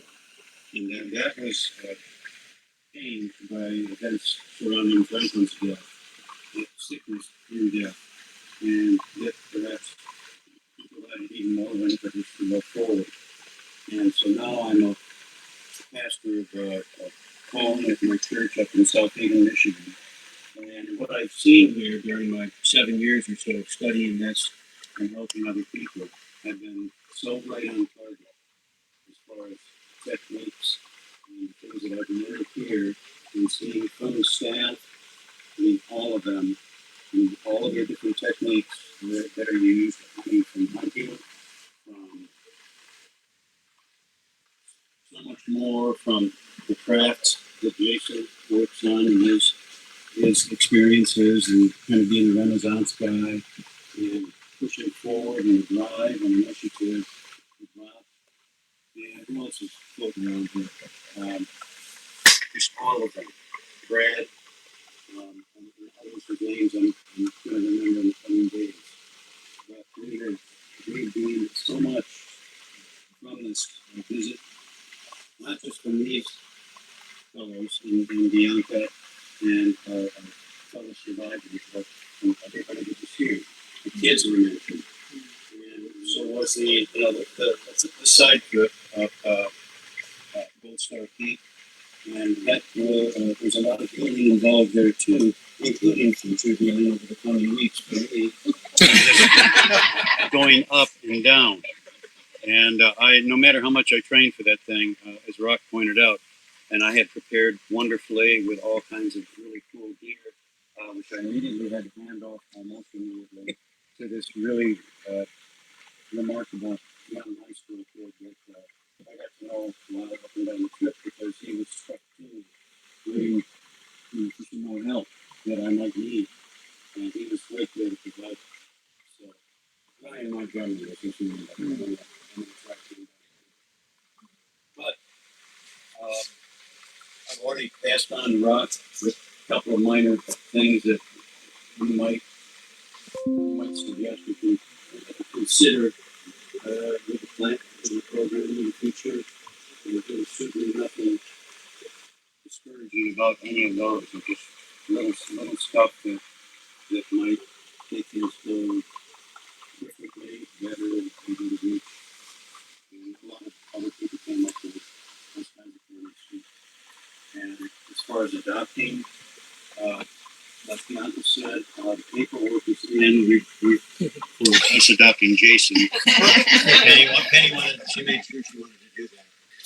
But I see some real progress too there because I realized some other things too.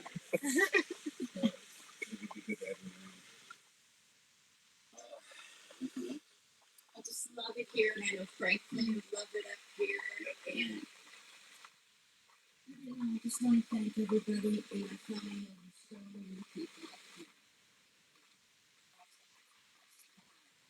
here. I'm so grateful. I didn't mention much about Franklin, but his being the reason for us being here after all is something to hear the stories from all of you has served to be a major portion of our game. Thank you for that.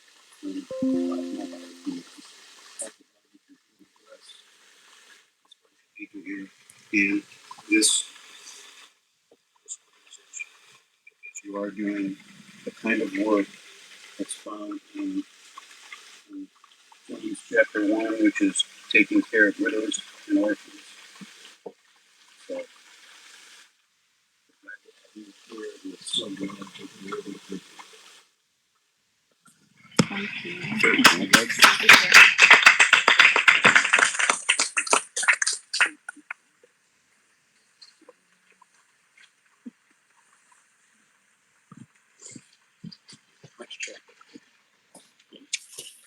All right, folks, I'm going to try to go back to the computer, so see if we can hear us. Just let me know.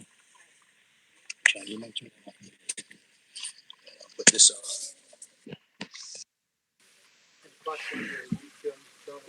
Yeah, does the board have any questions for any of our survivors that are here? Or are you, I don't want to put you on the spot for sure, but anyone? No? What I would say is to all of you, thank you for your words, but more importantly is thank you for your time. Because I don't know it if you realize, but you're helping us heal also.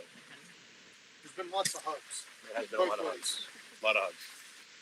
All right. Thank you all. And you're welcome to stay as long as you want. You don't have to leave. So, but, yeah. Okay. Can you sing? Can you sing? All right. Can you guys hear us now? Okay. Thanks. That was a lot more emotional than I had planned on. Holy smokes. All right.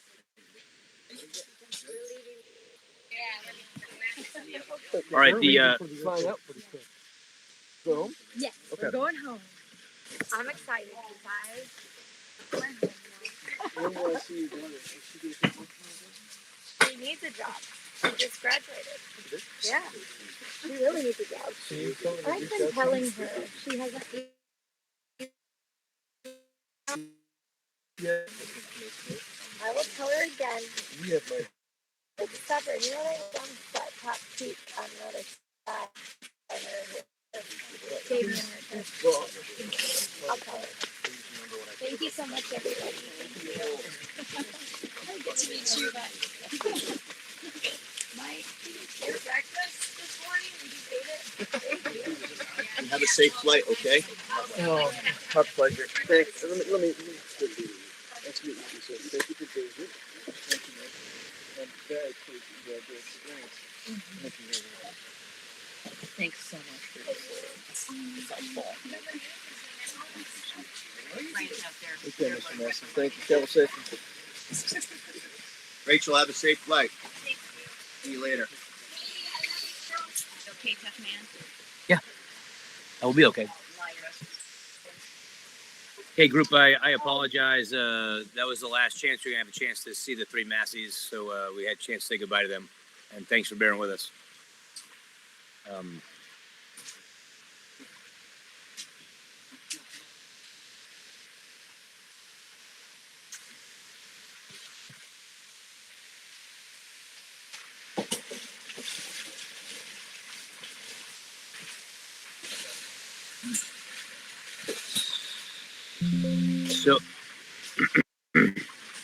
So I asked them to join us for one thing, and I asked them honestly to tell us, bad or good, what their time was like. And they all offered to talk. I thought I might get one that would say something, but that is why we do what we do. And I will tell you, if you haven't had a chance to talk to them, I hope you have. I don't want to say we changed their lives, but we impacted their lives in a very significant way. And Mrs. Massey said I have to join them for Thanksgiving for the rest of my life now. So that's the power of what we're doing. And I know that many of us have touched it some way, somehow. But I wanted you to hear it because sometimes I feel like Jason gets to see a lot of that because he leads our Survivor Week. So he sees that over and over and over again. And sometimes you almost become numb to it because, you're there, right? But then also, not everyone else gets to see our survivors. And I'll be honest with you, this having an overlap, that I wish we could have all our classmates here. If they could all see the 25 classmates, that are coming to overlap, that'd be even more magical. But well done. What you've all empowered us to do, well done. What was some of the feedback? I have my. The stuff you showed me? Yeah. Oh, you mean for Mr. Massey? Yeah. Yeah, he's in that list. That stuff, same stuff. So, anything special you wanted to highlight from Mr. Massey for AR? Okay. Oh, you'll talk about it as part of your. Okay. All right. Okay. With that said, I'm going to turn it over to Tracy and Jason for Survivor Outreach update, and how more appropriate for them to go after that.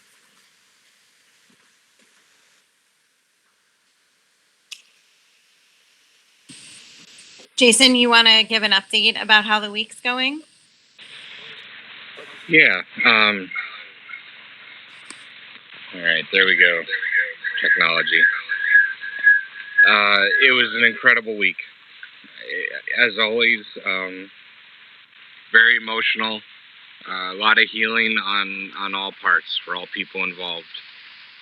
And, I think we focus on construction, we focus on the site improvement and all these things that we're doing. And I think sometimes we forget that the main focus is the families that we bring out here. And if we did nothing else to this property ever again, we've accomplished our mission over and over and over again.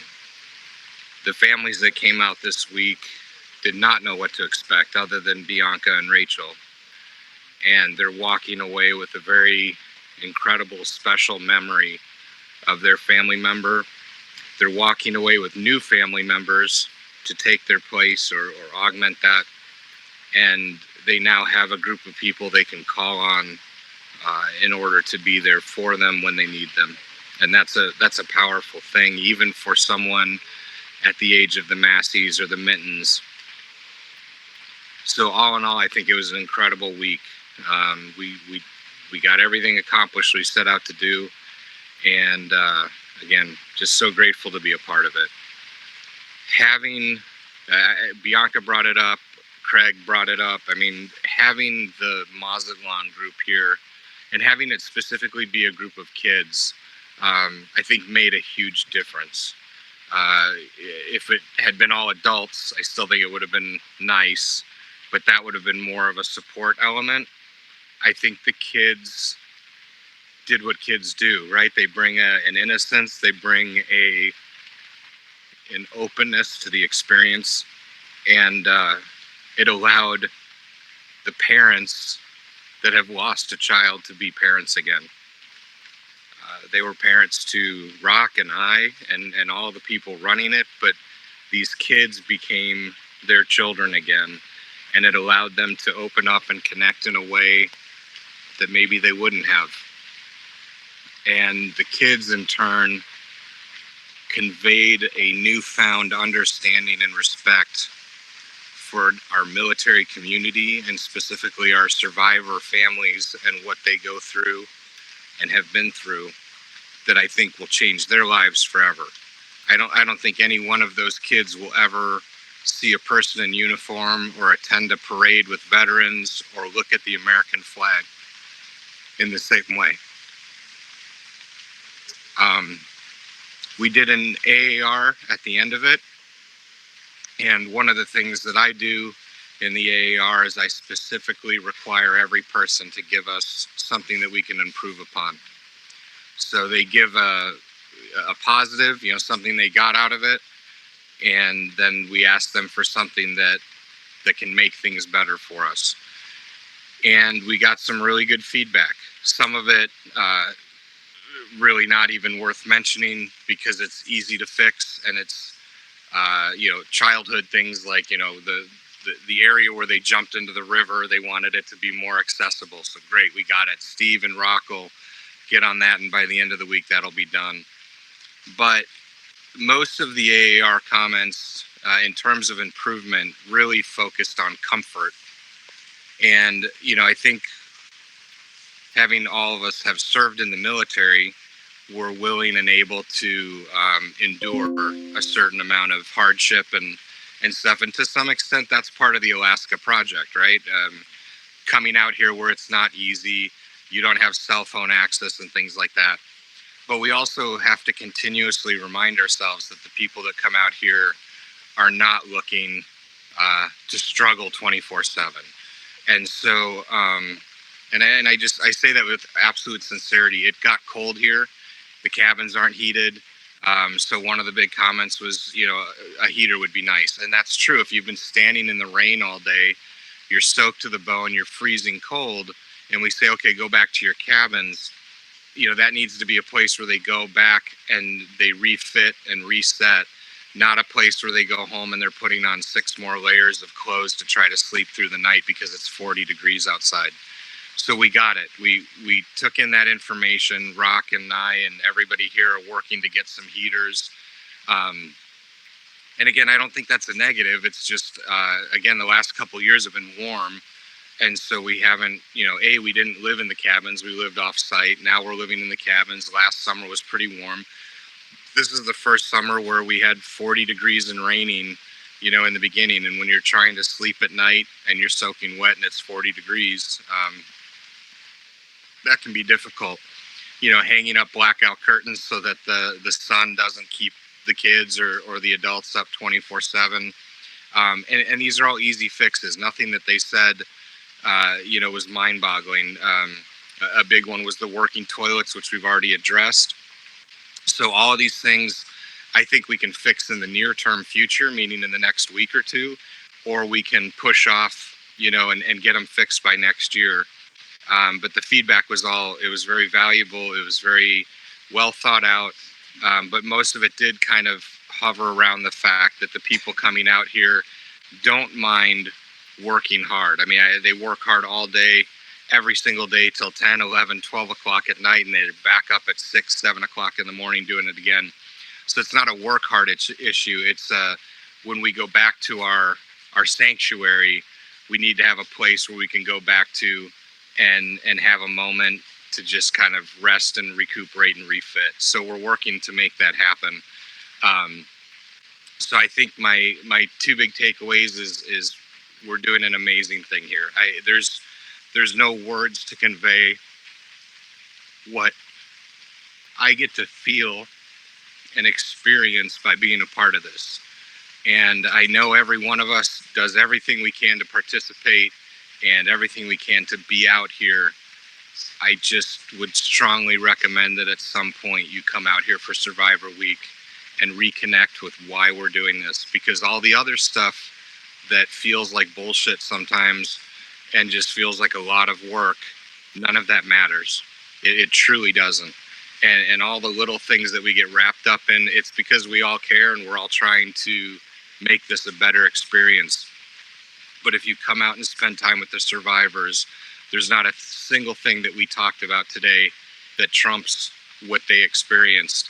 And every one of them felt this was worth their time and energy and what we did here. So you should all be very proud of what we do. We have some little refinements to make the overall experience better, which I feel like every single year we have done a 300% improvement from the previous year. I mean, there's no organization in the world that implements ideas and criticism faster than we do. And we do it with no budget. We do it primarily with one person on the ground working his ass off, along with two other locals that are helping him. So I think sometimes we lose sight of that and we think like, well, why isn't it happening faster? Why isn't more happening? Well, we don't really have the money. And at the end of the day, most of us are all sitting at home watching Rock do the work. So what's happening out here is magical. And I just don't know any other organization that could do what we do to the level that we do it at. And so I bring that up because I think as there's little things that come up, we just have to remain aware of that. And I truly believe partnering with some of these new organizations is a whole new level that we haven't really experienced before. We've brought them outside of the fact because we viewed it as kind of an us and them. So, hey, you come out for your week and we'll see what happens. But this idea of integrating church groups, veteran groups, whatever, they start out as being separate entities and they end up as family. And I think the more we can do that, the more powerful it is to share our message. Every one of those kids is going to go home and talk about the 98Fund. And you have no idea where that seed is going to take us. You know, it could be an uncle that hears the story and all of a sudden goes, man, I want to participate. It could be a donor that suddenly is completely taken aback by the experience that a child had. But like I said, it offered healing to our families that even Rock and I and everybody else couldn't provide. So I think we've kind of all of a sudden just tapped into this new thing. And I think it should be something that we continue to focus on and try to grow. But we are able to do this because of the work that everybody on this call does, and so many people locally and so many people that aren't on the call. And like I said, as somebody that witnesses this over and over and over again, the thing that I just keep focusing on is this is why we do what we do. And everything else that we talk about on this call today is a nice secondary mission, but Survivor Week is what it's all about, and it was an incredible week for the people that we wanted to provide that for. So thank you. How many kids came, There were 14 kids, and they ranged in age from 11 years old to 17. I mean, it may always be a secondary, part of the mission, but man, I mean, the societal purpose of connecting kids to, that they grow up into people that can say thank you for your service and understand what they're saying. That's incredible. Well, yeah, and the side that you don't even think about is there's a side to this that has nothing to do with veterans, right? There's young kids, and we talked about this with the kids. We have children today that are dealing with things that none of us had to deal with when we were growing up. They have difficulties, they have challenges, they have decisions that they're making as 11-year-olds that I didn't have to address till I was in my 30s. And what we gave them this week is a group of kids now have a group of mentors, adults. We made sure they all know that we are there for them. but they also built bonds amongst themselves. And in a world of social media where nobody builds strong relationships anymore because they all feel like they know everybody because of, you know, what they see online, these kids had to come out here and connect. And they knew each other before coming out here because they're all part of the same church group, but they know each other better. And every one of them now said, I feel like I have a group of friends that I can turn to when faced with those difficult challenges.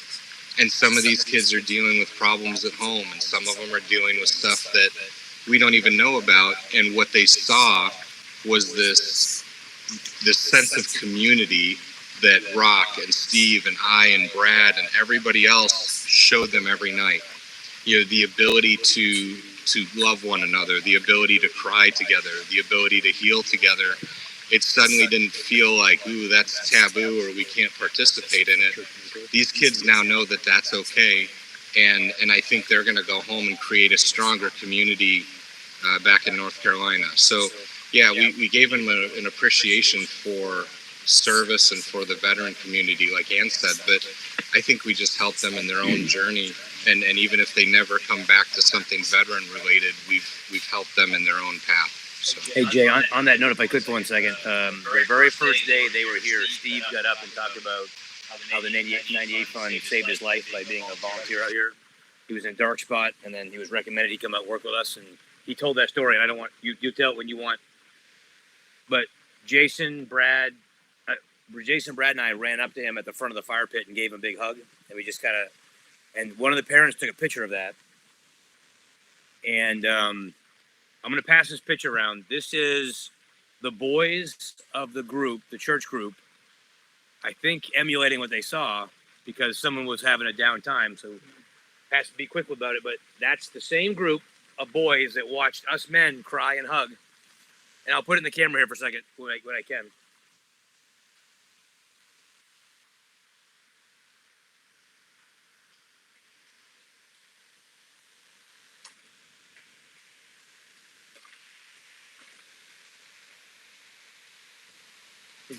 These are 11 to 17. Yeah.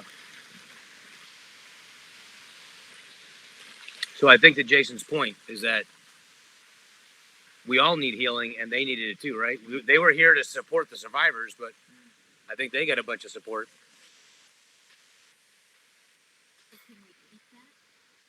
Can we set it up so that it's kids for Survivor Week, and that we limit it to a church? Or it doesn't have to be a church group, I guess, but to a group of known individuals without any extraneous adults that aren't attached to those children. Yeah, I mean, there's the service project experience too, right? Yeah. Like, here's an experience we offer to people. Here's what it looks like. Here's what participants get out of it while serving. I mean, that's why I'm here, with the kids. It started with the kids. I do have one other kind of AAR comment. It's less exciting and happy, but I feel like it needs to be addressed so we have it for future reference.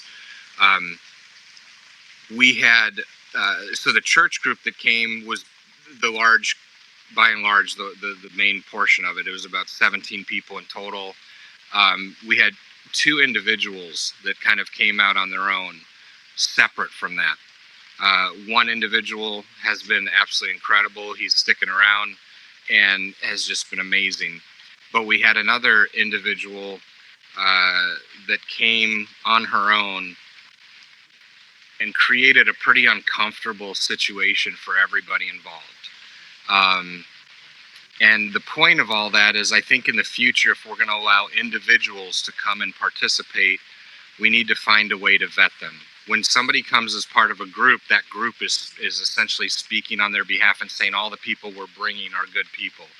But when a random volunteer says, hey, I'm a part of this group that came last year, I couldn't come last year, so I want to make my way up there, man, that's incredible, and we embrace that, and we're excited about it, but we don't know that person, and we don't know how they're going to integrate with a group of people. And so having just kind of, and it wasn't anything horrible. It can definitely change the dynamic of the week if you have one person that doesn't really kind of meet the intent.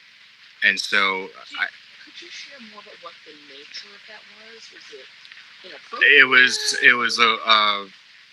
It was a woman that was very hands-on with all of the young boys, and it made them very uncomfortable. Yeah. And we had to kind of keep pulling her away from the children, and it was just one of those things where both the kids and the adults were all saying, like, she makes us uncomfortable.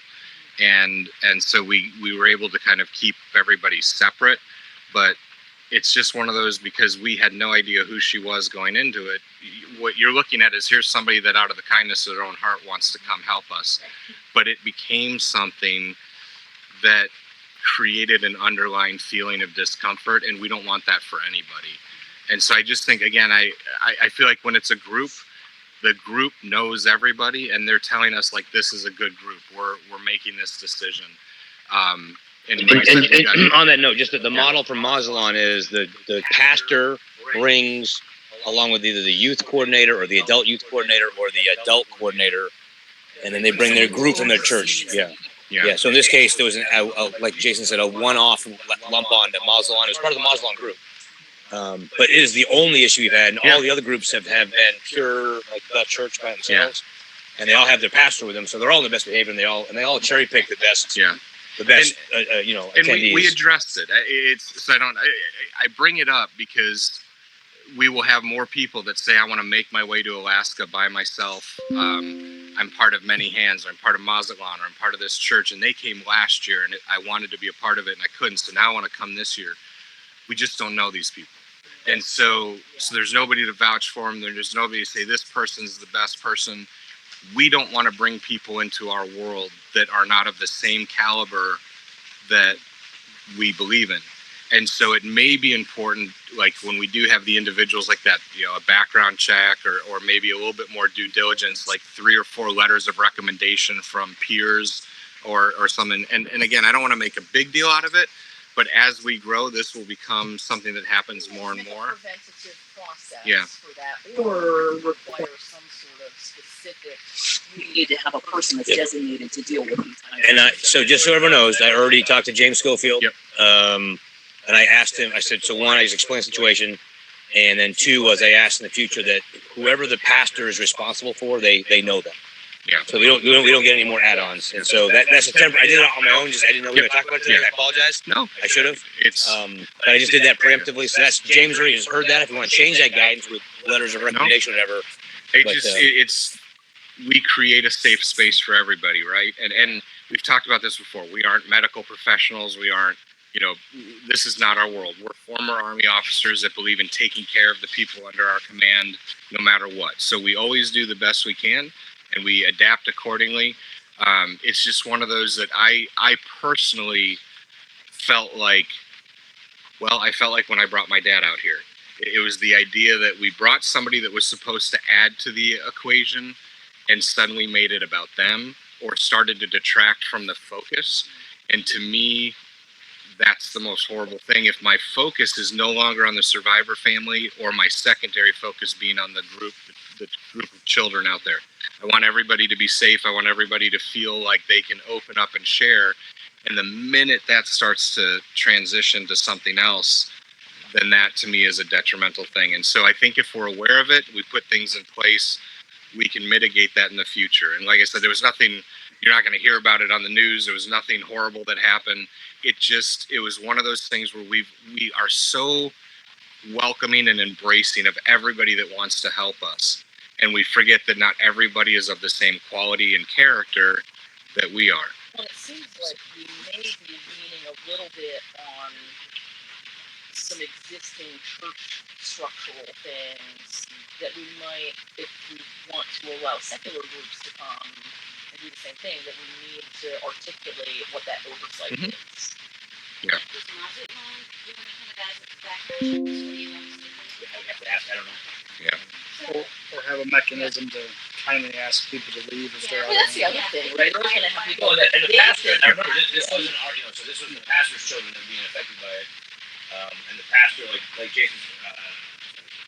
like Jason said, the pastor, the adults talked, and everyone kind of swooped in and moved things around as needed. But no, it's worth the conversation with James. We've also talked about ourselves using the SAFE program, which is with the Boy Scouts and Girl Scouts and 4-H and her Heritage Girls, and but there's a fee, and the fee per person is an annual fee, and then a fee per person.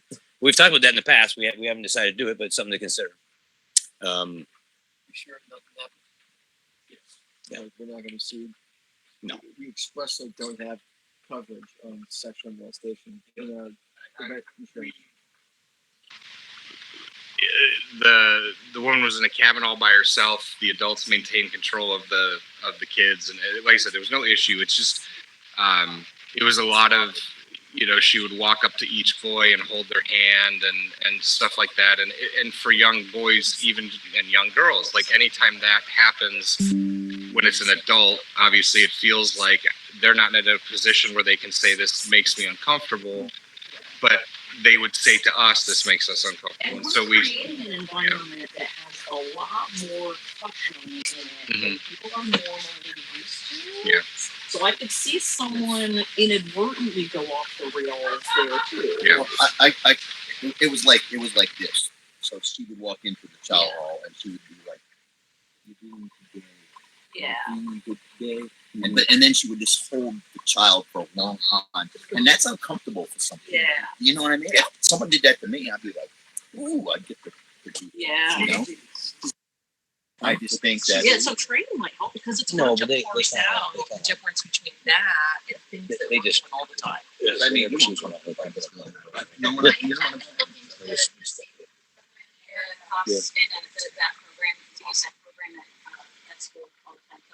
can look into that and give you guys a report. Thanks. Yeah, and so since that falls under Alaska purview stuff, then if you could just give Mike an update about that, and then okay, all right. Again, just I put it out there so everybody's aware, and I think as we grow, the more experiences that we like this, we have to be aware of. So the more we can do to mitigate it, the better. What one, mitigate, and then two, be aware of it or look for it, and then three, address it. Right. So. Yeah.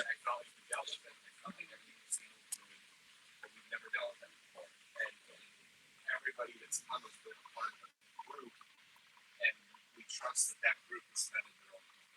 And if something happens, we have.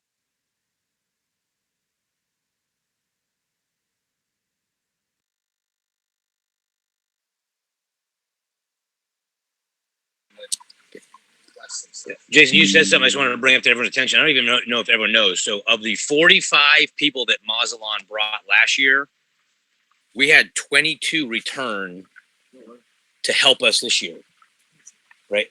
22 of them came back on their own. They paid their own way to come back and help us again.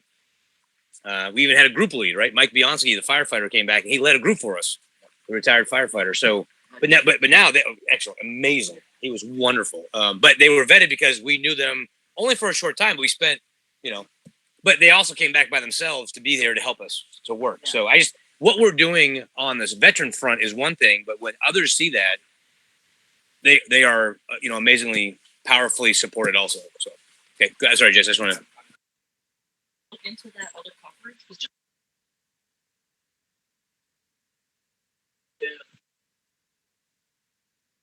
Hey, so I'm gonna, as we're doing this, that microphone's not picking up real well. It's so pass this phone around when you ask your questions. So say it again. Just talking it. Oh, I was just saying, should we invest in that coverage? Not because we think our processes aren't sound or things like that, but because people can sue you and that would be more, Yeah. We do. It's about double the event cost, and that's about $25,000. I have a random dumb question because I don't. Yeah, I have a random dumb question because I don't know, but we have people sign waivers. What about the opportunity if somebody wants to come out here on their own? They have to get insurance coverage for that kind of stuff. It's almost like auto insurance. Like you're not only covering if I hit you, but I'm covering my own thing.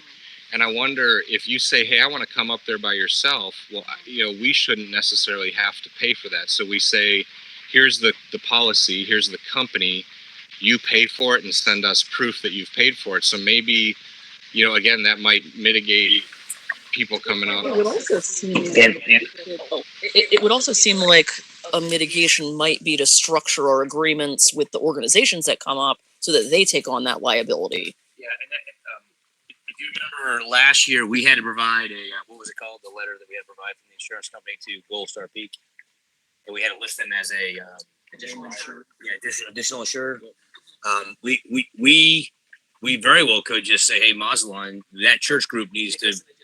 We need proof of them, us as additional insurer before they show up. But now the only issue is then we have to ensure they have the right coverage, I guess, right? Because I was hoping George might be on, but when George did this for us last year, Gold Star Peak had a requirement. They gave us as an email. You need to have this couple level of coverage, this, and have this additional insurer, and then we provided that to them. We may be able to get one-time event riders as well that we could say, if you don't have this insurance, here's our cost. You have to pay for it to get the rider. Okay, so here's it's all good stuff. What I recommend is that George. I'll look into Safe. I can look into. Yep.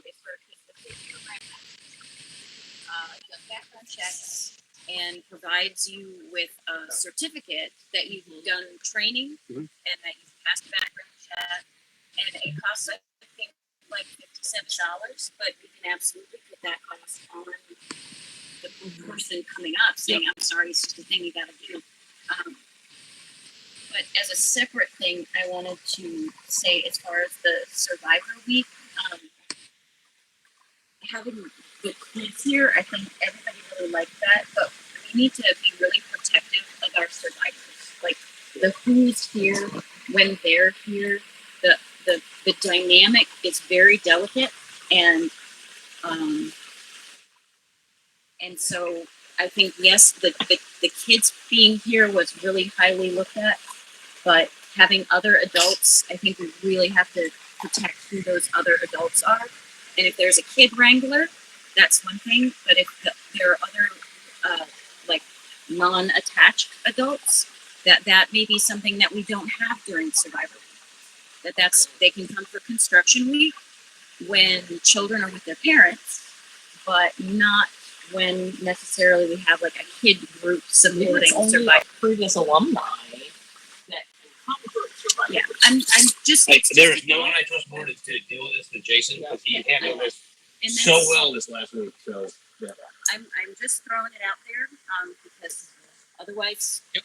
We will. Okay, so we have two tasks. One is Kayla's going to follow up on safe with Mike, and then is George on? Hold on, Tracy, come to you. I got a number. Okay, you have hard numbers already. So insurance was $15,300 for basically 4 weeks of time for coverage. The additional modular for sexual molestation was $7,500 extra.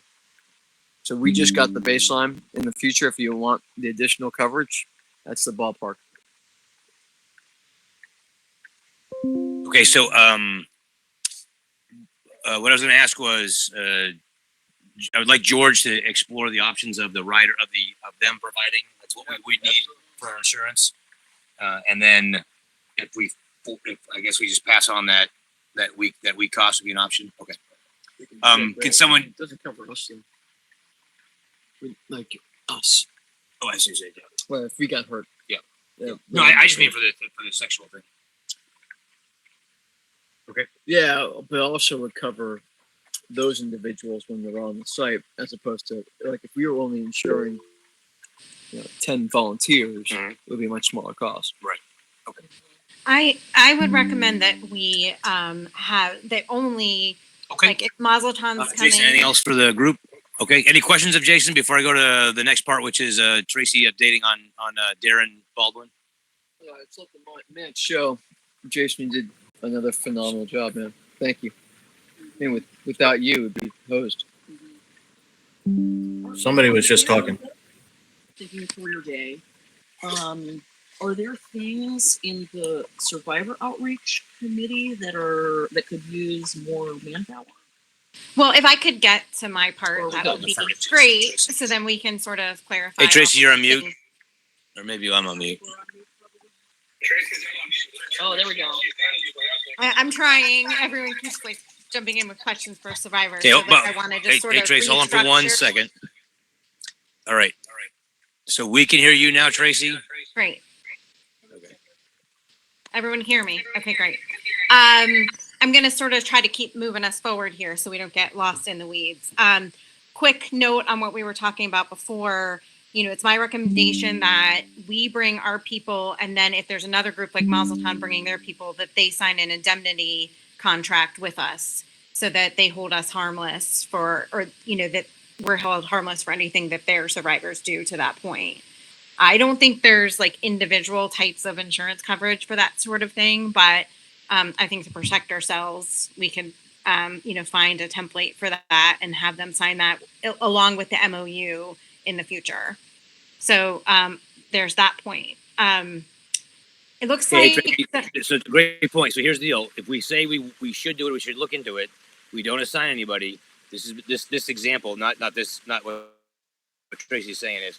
It will go undone, and we'll talk about it next year. This exact same week. So we need to assign it to a subcommittee and make it part of a task because there's things we've been talking about for 5 years we haven't done. So there's an idea on the floor. I need to know who we assigning it to. Is have them assign or provide indemnification coverage.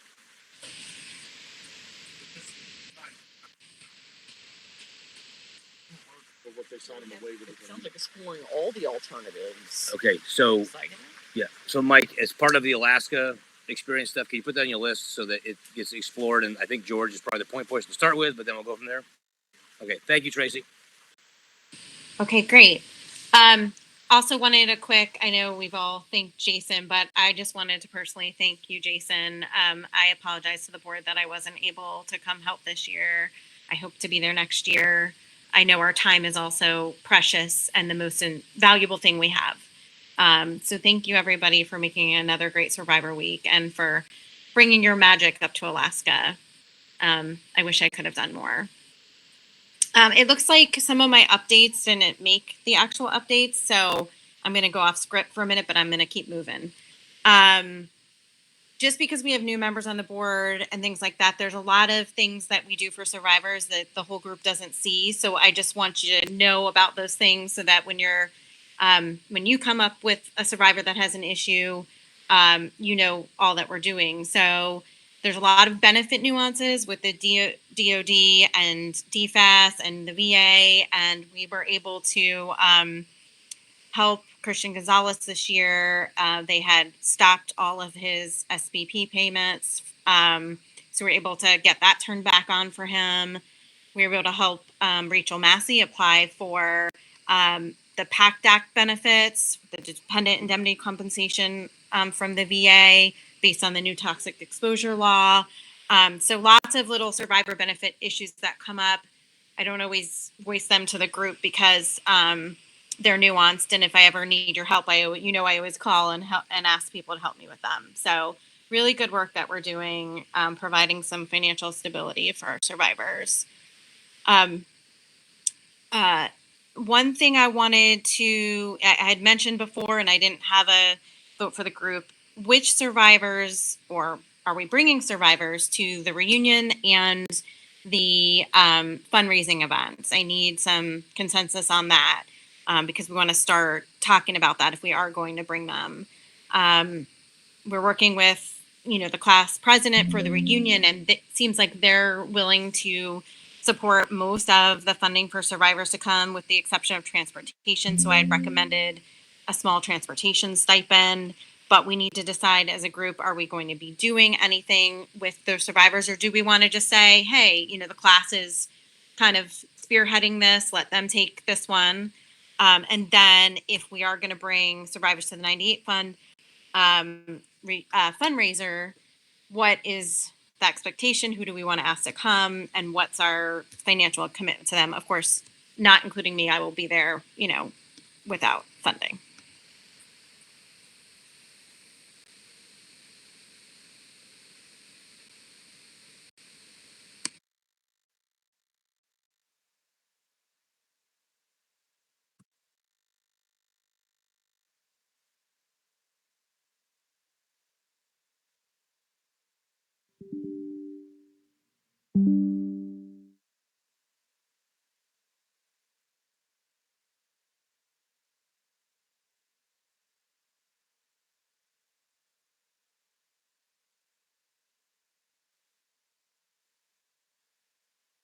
If we don't want to, answer that now, I'm okay with that, but I do need an answer because I brought it up in the last 3 meetings. So like people have to start making plans. So I don't mind if we don't want to talk about it now, but we need to set aside a time then to talk about it.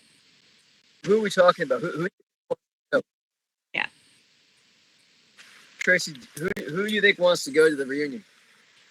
I'm not sure. I have to reach back out and see if they've gotten any responses because the class president sent out an email to all the survivors asking who wanted to attend. So I can go back and reach out about that. I'm pretty sure that Bianca will want to come to the fundraiser. So I'm just going to put that out there. Let me text and see if I can get an answer to that real quick. Thank you. That's Hey, Tracy, you when you said Bianca, you mean the Army Navy board meeting with the fundraiser that evening? Yeah. Okay. All right. Are there any discussion, any motions, any thoughts? Talk loud. So my question is, and I'm not trying to be disrespectful or anything, I'm just curious, is there a reason why we would pay for survivors to come to these events? Yeah, so at the class reunions, their spouses are no longer able to attend, and they do a memorial service during the reunion for all the survivors. So we still want to feel sort of connected to that. So this year, the class is sponsoring most of them, but I had suggested a small transportation stipend if anyone's requesting it for those that wanted to attend. So Tracy, you said you suggested, but I don't remember us voting on it. No, we haven't. We haven't. Right. So do you have a proposal for cost? Yeah, I propose that we offer a $250 stipend for any survivor that wants to attend the class reunion. Okay, so I have a motion on the floor that we offer for any survivor. Is that spouse or spouse? That's for the family. Okay. So Tracy has a motion on the floor to offer $250 stipend for each family survivor in the class. Is there a second? Okay,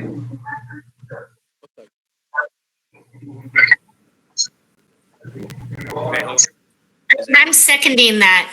To the question that was put up there, taking care of the spouses of our classmates is a non-negotiable. Like, we show up for them because our classmates showed up for us. If they need stuff, we go there. And the AOG, that's the Association of Graduates, it is specifically focused on the cadets that are there. There's nothing that West Point does that takes care of families, really. It's up to us to do that. And if the fund doesn't pay for it, then there will absolutely be people who will, because those spouses matter. So just to answer that question, Kaylee, we Not that's matter at all. I was just curious if there was like anything in particular that they would be interested in, why they would want to go, or if there was. I don't know anything about these events in particular, so I think it's been really special for me to see the survivors at a reunion, just from a symbolic level, that they're really still a part of us. It's not, so I'm glad that AOG is, or class president, whoever, is also doing that, but $250 almost seems low to me. Like, I mean, probably a lot of them maybe don't have it, like finances might not prevent them from going, but if there's any survivor of our class that couldn't get there and finance was the reason, I would want to cover it completely. Okay, so hold on. So let's follow the orders of meetings here. So you have proposed. You're taking Tracy's recommendation, which is the proposal for, and you are modifying it to be what? You're proposing a modification of the vote for what? Either I would ask for suggestions, but either a higher dollar amount or a not to exceed budget for that group to And please don't confuse my trying to follow the orders of merit with that. Yeah. What's the AOG pay? Is the AOG pay? Yeah. They pay just for the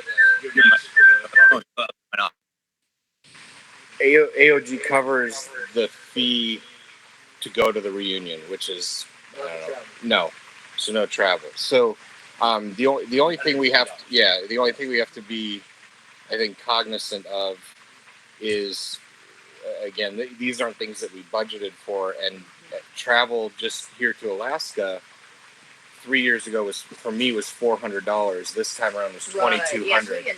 So when you say like cover all of it, if we have a family of 4 and we say we're going to fly them out, that could be $10,000. And not to say it's not worth it, but we're not currently budgeting each year for $20,000 in travel expenses to random things. But to Michelle's point, again, this is what we do, and we do it because, unfortunately, the way West Point views it is when that service member is lost, it's like, we're really sorry for your loss, and they almost come off of the books as people that they take care of. Like, we get the emails, the spouses don't necessarily. So we've made a commitment as the 98 Fund to keep them kind of included in that, so that we're taking care of them. But I would be hesitant to arbitrarily in blanket say cover all travel expenses, because when we add that on top of what we're already doing, we still can't engage our class to cover those expenses, right? So I mean, if we had people lining up to donate, then that would be different. But what usually happens in this situation is we say we want to cover the expense. We aren't able to raise any money from our classmates to do so, and then Bill Song steps up and writes a check. And I already seconded the motion. Bad, but it's not the way that things should go. So I think, to me, I would propose a flat rate. I agree, maybe more than $250 would be ideal, but I'd be hesitant to say all of the expenses. I already so seconded. we have a proposed vote on the floor of $250, as modified by Ann to be $500, as modified by Jason to be $500. Just looking for any other modifications to the vote before we look for a second.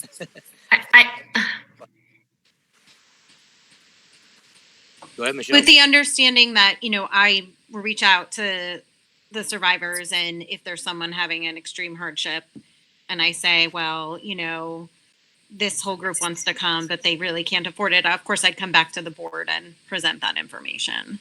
I also can't imagine if we said every implied that wanted to come, and we specifically just did a fundraiser for that to the class, we'd probably get a whole lot more folks that would donate to that to cover it without needing bills to cover it. Mm-hmm. Yeah.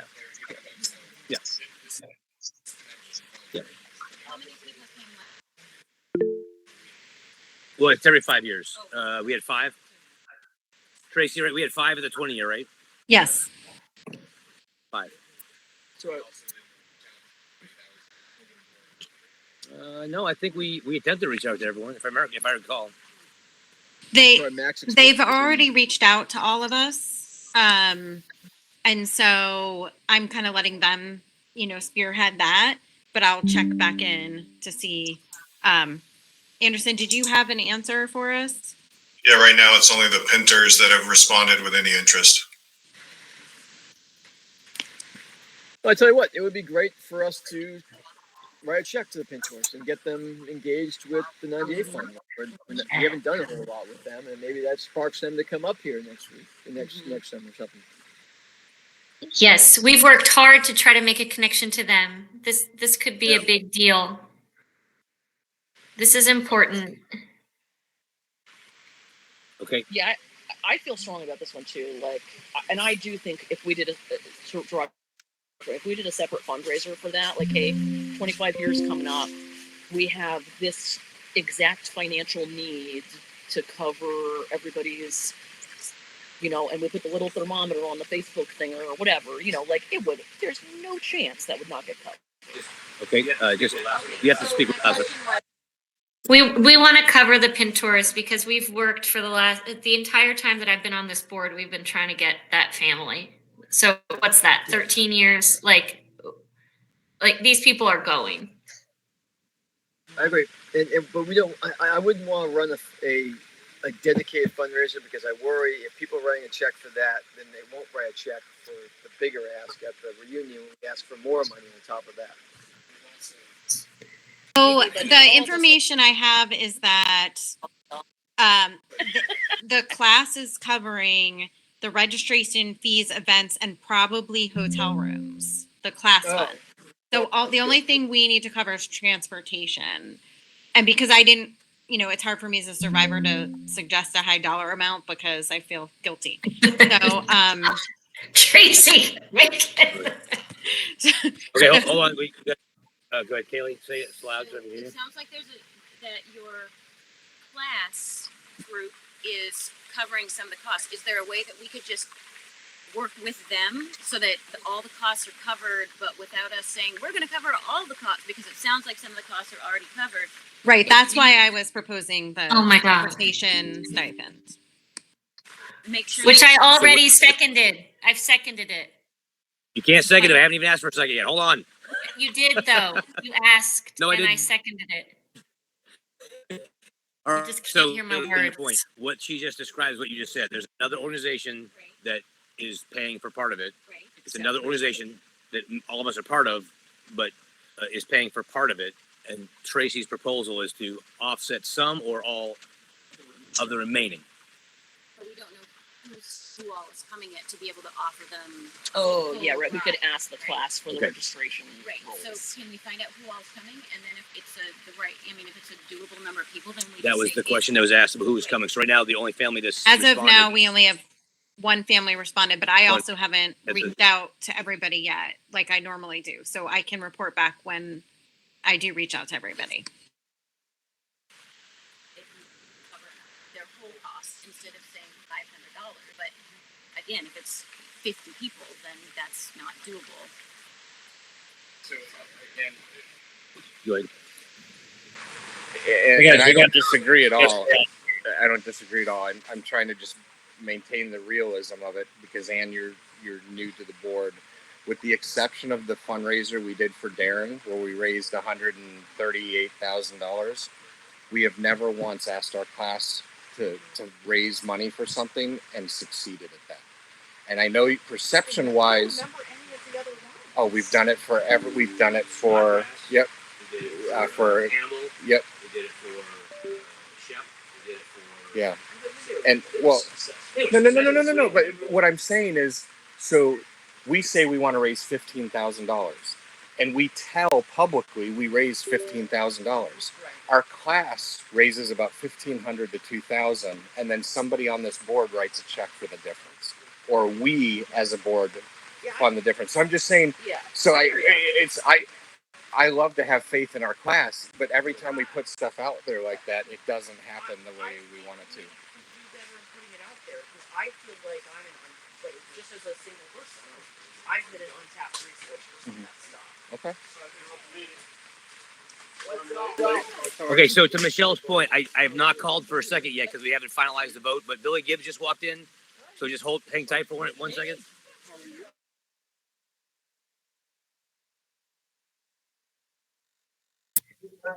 Tracy, I 100% heard him ask for a second when you initially said $250.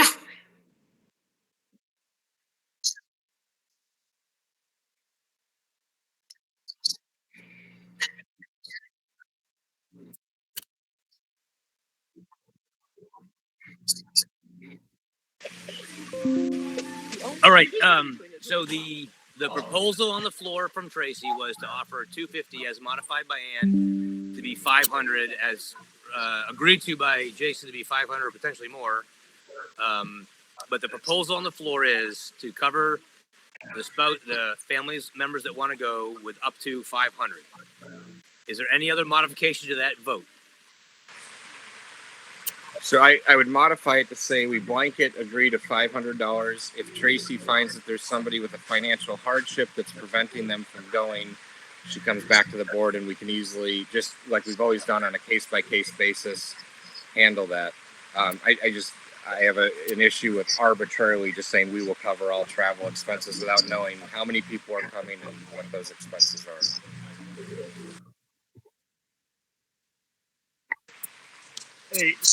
Another way to potentially do this is from a financial standpoint and a budget. How much are we able to give, and then find out who is coming and give them as much as they need. And then this way we don't run into the 500 times 16 people, and we're all of a sudden like, geez, where are we going to get the money from? So I'm going to try to help us get there to make this smoother. I think Jason's proposal modification matches what you just said, which is offer a base amount, which is agreed to be 500 so far, and then Tracy comes back with additional information, and we go up to whatever we as a board she would come back to. Okay, so that's the motion on the floor. Do I have a second? Okay, I'm going to take Michelle's seconds because there's three of you. Holy hell! Yes. You got to bear with the process. Is there anyone opposed? Okay, hearing none, it's unanimous. $500, up to $500 for each family member. If they need more, they come back. Okay. All right, Tracy, back to you, ma'am. Okay, great. That was a one. I will jump on the fundraiser subcommittee for Army Navy to then discuss who of any of the survivors we want to bring and support so that we can move on here in this, because that could be a smaller discussion, I think. Okay. And so the last thing I wanted to really discuss was sort of pre-thinking about our Survivor Week for next summer. And again, we don't have to have the full-on discussion right now, but I want us to start thinking about it. I, as someone who is part of the Survivor community and been to other events like this and what we're trying to run, we've talked about really wanting to keep Survivor Week to 98, and then we've talked about expanding, but not really wanting to fund, other classes and other groups. And so I would really love to do next summer, like a more concentrated, like we're going to do a young adult camp and because we have, hopefully I'm getting, by helping Christian Gonzalez, I've got them, they're really excited now about it, and hopefully they would come next summer. And I have some other young adults who are non 98 or maybe not even West Point who have asked and expressed interest about coming. And so a thought that I had was that, if a board member wants to nominate a family to come for our Survivor Week, then that board member then take on a sub fundraiser to help support that family. It's just an idea to throw out there as a way to sort of reconcile, because I think we do have something magical here, and I think we should start trying to branch out to other groups of survivors. I love having Travis Mannion and the other groups come through with their survivors, and that's great too. But I think, we started this for our 98Fund Survivor Week, and I think we can really have some big impact. And so that's just nothing that has to be decided right now, and maybe we can talk more about that at the December meeting. But I wanted to throw that idea out there. So Tracy, it's not for a vote. Your recommendation is as part of Mike's pitch on the annual meeting is that we have a week specifically dedicated to young adult survivors of our class, or young adult survivors with our class and others. I'm saying, and that's like, it doesn't have to be young adults, but I think that's where the need is right now, because a lot of the, typical Gold Star families, surviving families, their kids are starting to get older. And so now they're in their 20s or late teens.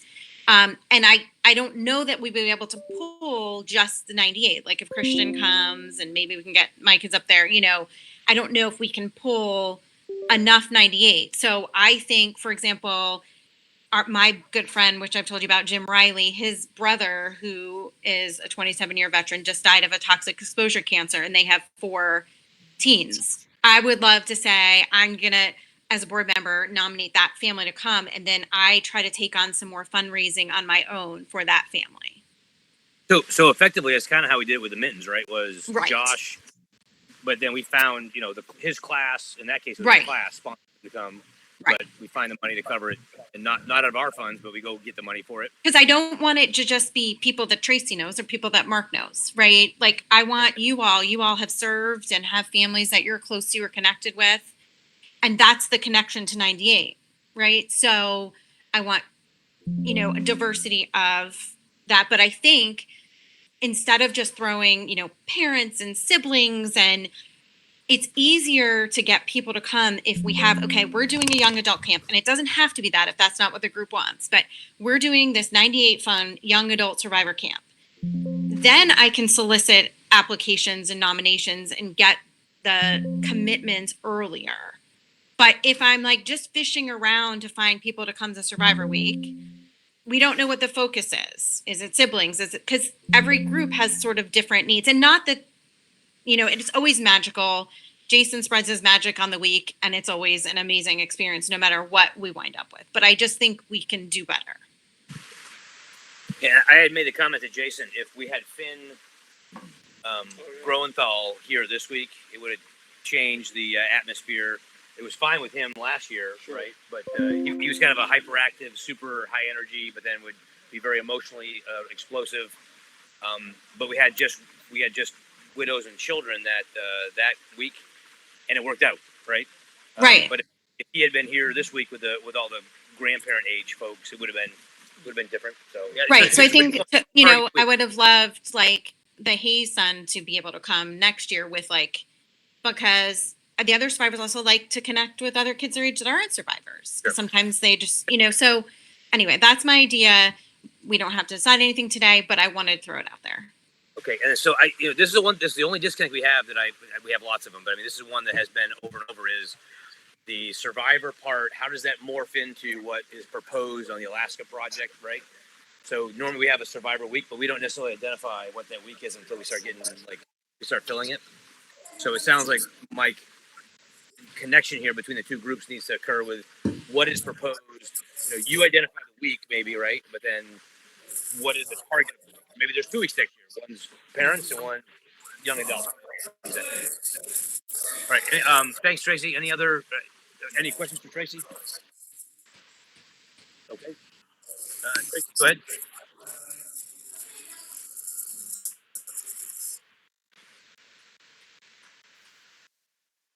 Tracy, if you can hear us, there were no questions for you, so go ahead. Oh, okay. Well, thank you. I'm always available for questions. If anyone ever has anything, reach out. Yeah. Hey, Tracy, on the notes was Darren's internment. Do you want to just cover that for? Yeah. Sorry about that. I've been helping Bianca. I helped her coordinate the receptions and things like that, and I'm helping coordinate some other logistics for her. I know Mike and I are both here and have, extra rooms if anyone needs a place to crash or needs hotel recommendations or anything, just reach out to us and we can help. Okay, awesome. Jason, go ahead. Weaver, the date written on your minutes is wrong. The internment is September 14th at 1500, not September 25th. Yep, September 1/4 at 1/500 hours.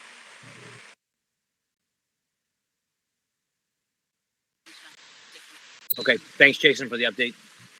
And okay, Weaver, what's the my phone got timed out? What's the next one? Okay, Chris, over to you, sir. All right. So if you guys that are in Alaska, do you have 2 laptops, or you have laptops that you guys can see? Because I want to share screen so you can see.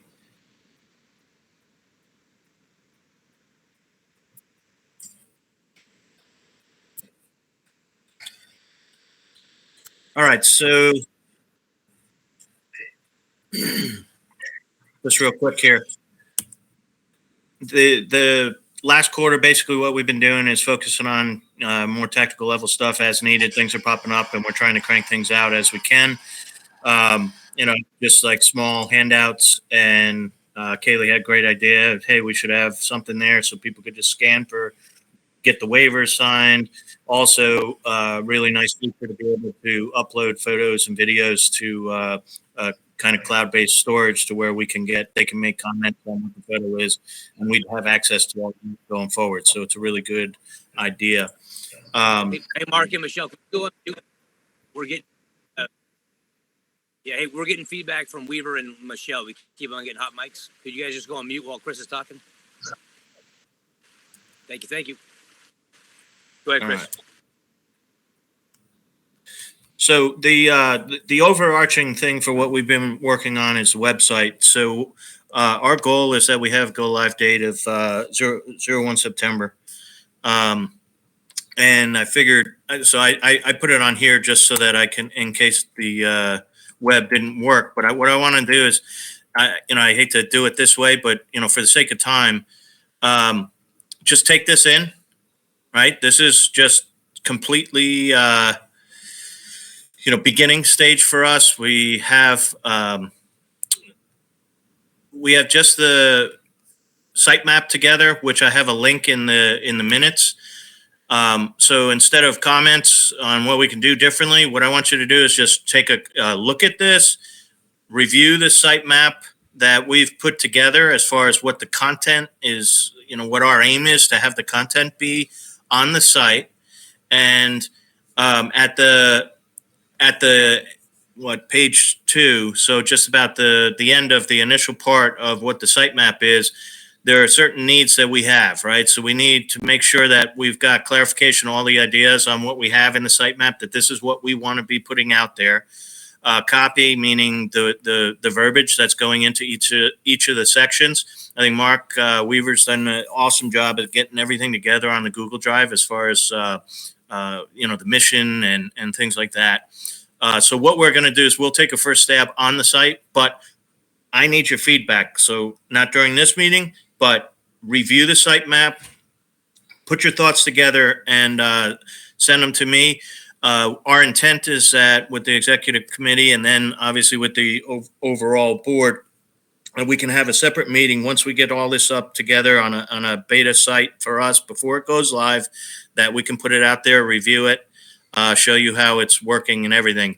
We also are going to need the event and fundraising campaign details with all the dates for the next year, so that this way we can start incorporating that into the site. So with that, let me just give you a kind of a quick snapshot of at least where we're at right now. So this is the ability for us to get out a clear, concise message of who we are, who we help, ways that people can give. They'll have links to go to each one of those areas. This gives us the ability to put out our videos about the Alaska project. Ah, son of a biscuit. It sounded good in my head. Let's see, entire screen. Oh, that's why. Got it. Chris, we are all waiting That's to see amazing. what you're going to show. Man, you're like, wow, all in anticipation here. This is great. All right, We so did see your forehead. let So me go back into here. All right, so let's do this again. So here's just a quick snapshot showing you real quick and concise here who we are, who we help, ways that you can give with links to go to each. We have a section that'll be about the Alaska project with a way to get there. We'll have ready to take the next step. And this is kind of where we're trying to figure out, it might be donation, it might be volunteer, it could be a group volunteer effort to where we can explain in detail how they get in touch with us to show interest. So these links will all take them to a specific spot. This is where we can put in for all our partners who have helped us with links to their information. We'll have an ongoing thread here with all of our updated social media posts that we've done, and then an ability to sign up for a newsletter or get in touch with us. So you'll have an About Us section that'll give you the history of who we are. You'll have a section about the fallen, and even within the fallen, and our goal would be, instead of comments, that this will be kind of memories, so that we can approve comments and memories that people can post to individuals' pages. Information on the board of directors. There's one area that we'll talk about later, but there's something that Travis Mannion does that's pretty neat. They post kind of a financial update to people with an annual report. That what they do is send this out and show, where the funds have gone, and they've got a nice. Let's see here. Their annual report is pretty detailed in kind of the things that they did over that year, what they accomplished, how many people they helped out. It shows like what cities. So how cool would it be that when we have volunteers that come or people that we've brought up there, that we can start mapping out all the people that we've touched. So a lot of different areas that we feel that we can incorporate into that. We've got initiatives to where we have the Alaska Project, different scholarships that we have worked on and given out to people, veteran survivor support. We have ongoing news to where we can do upcoming events that's going to be based on a calendar. So this way, we, like how Jason, a lot of times, like at the end of the week, the post that you might put onto social media explaining everything and what you experienced. This is a great area to where we might have just a running blog to where it's a little bit more than a social media post, but we have the historical information here that are tied to the events. This is a take action to where you can donate, volunteer, or even go in. And now the idea would be that on the events, this is where you can go into a specific event that you want to participate in. And now, how about we had those links to, who do I get in touch with? I'm interested. Download your forms. All of that stuff can be contained within wherever this sends you to. And then obviously your normal take action here will probably be more like a donate now type button, but then that'll link to everything that Anderson's been working on his end with the CRM system. So that in a nutshell is where we're at with the site. That it's, I ran through it very quickly, but it's just because we don't have the content in there. We don't have the copy, but it was just kind of give you a larger picture of where we're at. I think we're moving forward pretty fast. If we can get this information from you guys, we feel that we can crank this out over the next month and a half and have it ready on the 1st of September. Is that a PDF like you can send out to all of us? What I can do is I let's see. I have the sitemap on the Google Drive, and that's in the meeting notes. I put a link to that. I also have a PowerPoint. I'll just show you real fast, but I have a PowerPoint that I can include links to. So what I did, I tried to do screen captures just to give you an idea of what those sections were. So if you're looking at the sitemap and you wanted to get a visual of it, then you can kind of tie it to this. I didn't want to, the beta site, it's very raw. So there's really nothing in there and links aren't up to date. So that's why we're not sending that out right now. But yeah, and if I can post this PowerPoint and then you take the sitemap and kind of use those two together to gather your thoughts, I'm happy to do that. When do you want that feedback by? It's as soon as you can. So as we're getting the information in, we're jumping on it and starting to craft each of these sections. So as we get more in, then we're going to start putting the copy in place and all of these sections. I'd say what I need from you guys really first is look at that sitemap, and if there are any glaring changes that we should be looking at or additions to it, then please just let us know so that we can plan for it. We don't have to do it yet, but we can plan for it within the framework of the website. Chris, one thing that's come up numerous times that I've heard, and I was making sure we captured the notes, is identifying different buckets of donors. I don't know if we want to do that or not, but it's something that keeps on coming up from every board meeting we've been on forever. Yeah. So like our and it's almost like thank you to the here's a silver. Yeah. Yeah, I like the Century Club. I wasn't part of it, but I like that. But I think that's a good idea because they do want recognition of what their donation was, and so where we have the partners, maybe we can just say thanks to our donors and then do donor level. Yep. Okay, that's a good point. Thanks. Okay, good rundown. Thank you. Any questions for Chris? Yeah, and I'm going to be staying on. I have a 6-hour drive ahead of me, so I couldn't share my screen or anything if I'm driving, so I'll be on still. All right. We've next topic. Okay.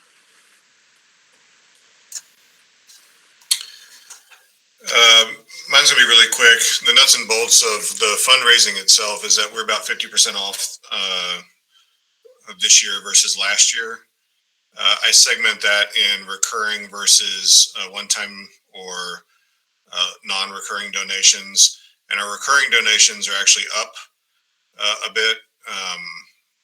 Both there've been a couple new, but as we switched to Neon One and asked people to make a switch, they updated their recurring donations, and many people gave more. It's our one-time and one-off donations that are off for the year. So I mean that kind of represents the opportunity. So Anderson, I think the first 6 months of the year were largely spent in securing and integrating Neon One, which is our CRM. And the CRM has huge amounts of capability. It's not just tracking dollars. It does that very well, but it's not just that. It can do all the things that you guys have talked about, basically, in terms of managing events, tracking people throughout an automated or a manual workflow. If we want to engage with them every 2 months, it can do that automatically. If we want to invite them to an event and then engage with them after that, it has a lot of capabilities. So anyway, there's and as we interact with Chris and Jess and the work on the website, I think we can take a lot of that interaction that they're trying to give and tie it into the CRM. The value of that is that you just capture people, so as you communicate, it's one platform. Hey, Anderson, just real quick. So for the group, I'm looking at year to date is about 80,000 we've raised through annual fund. That is $6,000 per month for reoccurring. Is that right? Yeah, the recurring donations are about $6,000 a month, right? So I'm from Alabama, but the math is somewhere around $75,000 a year, and it typically takes us about $200,000, $150,000 to $200,000 a year to operate. Yep. Right. Okay. That's the delta. What was our previous before Neon One? What was our monthly reoccurring? Does anyone know off the top of their head? It's pretty similar to that. It's been steady at about 130 donors at around $5,000 or $6,000 a month for several years. Okay, and the last question I want to ask was, our numbers are probably skewed from last year from the large one-time donation from the doctors, right? Yes and no. So last year was $450,000 in total. And so we had a lot of one-time gifts that were 5, 10, 15, a couple of $20,000 donations, in addition to the group that Jason's associated with. Okay. All right. Thank you. Okay. Loud. Jason, you did? Okay. Oh, yeah. No, we're on Jason Parks' computer as a group. Go ahead, Kaylee. Go ahead. So I'm loud. A monthly donor, but I have never gotten an email. Come over here. I'm a monthly donor, but I've never gotten an email. For more money. The information is only as good as the information that I have. And so I can tell you exactly where your donation goes, or where the email goes. So we can fix that. We can tie it together to a new email. Part of that is because that's in the migration, right? And so as the migration happens, I have to go off the information that you or any donor put into PayPal. You may not use that anymore, but that's what we had, right? So if your email has changed or evolved, and this is true for everyone, the current confirmation, because every single donor gets an email every month, which they used to not get, goes to the email that we had on file, or the email that you then put in the system if you create a new recurring donation. So if it's wrong, it's just because it's what PayPal had at the time it was set up. We can certainly fix that for you or anyone else. What I can tell you, and I'll talk a little bit about this in terms of the email capabilities. So it's very similar, like a constant contact, where we can generate content, send it out, etc. And today we have about, for easy math, 1,000 accounts. And every time we send out 1,000 emails, and we've done this 3 times this year, I think, from Neon One. Of those 1,000 accounts, I've had 10 that didn't work. So it may not be the right email address, but it's not a broken email address. And so, and then there have been 2 people over the course of those 1,000 emails that have unsubscribed. Now, it could go to junk, or I'm not saying, we're hitting everybody, because we only get about 450 opens. So we're sort of around 50% for open rates, but the engagement is very small. We get like 30 people or 40 people that actually click something, and a lot of those are the people sitting on this call. And so we can tell if, right, yes. An email probably was able to leave us and find an email account, but we don't necessarily know where in the person's Outlook or whatever it went to. So we may have, if we have a low click rate, we may have, right, some opportunity to get past all the spam blockers. Like, this might be a good case, or maybe any of us that don't get it. Yeah, so we did some, Mark's going to maybe remember it better than I, but we worked with our domain manager to try and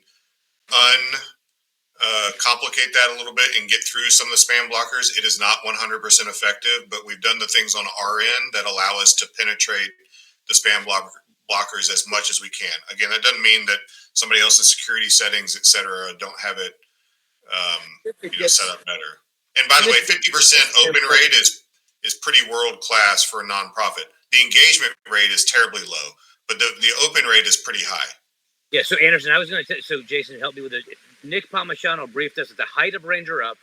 He had 270,000 subscribers, and he had like a 12% open rate on email. They would get it. They might be able to read the preview, but like 2%. So, I mean, we're got an email like every day. Well, I'm just saying, but that when he briefed us, he said, "Don't be discouraged. That's no normal. kidding. People Right. have email previews, like, all right, it's just another thing. I'm not ready to buy another shirt, or I'm not ready to get more money. But so don't freak out. I guess is what I'm saying. Engagement do we want? Like, when we're saying engagement, is there always a call to action? Well, I think that's the point. So I don't. Okay. Hey Anderson, besides the emails that go out monthly right now, have we done any calls to action? There's a couple questions from Ann and from Kaylee to see if they're missing something. No, I mean, no. And that's part of the reason that we have such a high open rate is that we're not bombarding people weekly or, any kind of thing like that. Other than along the social channels that Mark and Chris work in, right? And so we do rely on those pretty heavily for either getting people excited about events or even occasionally some fundraising. But generally, our fundraising calls are via email, and they're selected. They're not, every week or whatever, like I get from freaking Trout Unlimited or whatever it is. Okay, Anderson, we have a question from Jason, so I'm going to mute for a second. No question. I just wanted to say, Anderson, that I think since we started using the CRM, what engagement there is, I think has been pretty great. I know every month when I make my donation, I get a personalized email that just says thanks for the donation. And honestly, there's a lot of people out there, sad to say, but there's a lot of people out there that they just want to be thanked and appreciated for their support. And I think how you've set it up is great. And also, I open every one of them, even though I know that they're probably the same. I open them because I always think, well, maybe it's something different. So I think when we do start doing the engagement emails, people will read those. But I just wanted to tell you, I think since you started, taking over this and using the CRM system, we've had a much better response to those that are donating. So thank you. Yeah, thanks. I 1,000% second that. Nice job, Jason. And we have a comment from Ann Bonnie. Yeah, the thank you email by itself is just lovely, right? You just kind of, it's not just a receipt, it's something beyond that. But I'm not seeing anything that I should engage with, right? And I'm assuming that if I'm seeing that in a preview pane, depending on my settings, like, you don't even know that I looked at it. Is that right? Just I'm just thinking, unless like, you, that may be like, why the they don't engagement is low, because there's not something for me to do. The email has to be. Gmail doesn't just go into your promotions page. But it doesn't matter. At this point, the engagement stuff, we have this giant fundraiser coming up, right? It's coming up in November, Right. December. or December. So We'll hear from it, more. it seems like this would be a time to start sending things out, like in trying to get people interested in this fundraiser. And so I keep waiting for something to come in my email, asking me for money, telling me about the events of the summer. I mean, there's this Don't forget great to subscribe channel. to our this or Yeah, that. Or reminding YouTube me channel, to look yeah. here or look there, and it feels like we're missing the boat on. So let me ask it. So Anderson, I believe it is your intent eventually, but how soon do you think that we'll start doing things like that, where we would start giving the warno that we have an event coming up in December or so? As soon as we have the details to do that, which we decided at the last meeting, the final details for the December event. I mean, it takes me 3 minutes literally to craft an email and send it out. So that's very easy to do. We have done pre-summer fundraising campaigns. Again, if you did not receive that, it's because the email that you have associated with us is outdated, probably from PayPal from many years ago. And to answer Ann's question about engagement, if you look at something in the preview pane, it's not going to register either opened or otherwise. It has to go from unread to read, and you actually have to click on a link in order for it to register with us that it has been clicked upon. And the types of links that we've been including are links to the Alaska Project portion of our website, or the donation page, or an event notification, or other things related to last year's Army Navy event, whatever. So yes, we don't send out emails all the time asking for money. That hasn't been our approach yet. I do want to talk about what proactive fundraising looks like, because that's work that we have not done well yet. The other thing is that as we communicate, about an event like Army Navy, I want to be able to communicate, how do you sign up? And again, Neon One allows us the opportunity to do that. We've already created the signups for that. I would like for some decision from the board at some point about how much we should charge.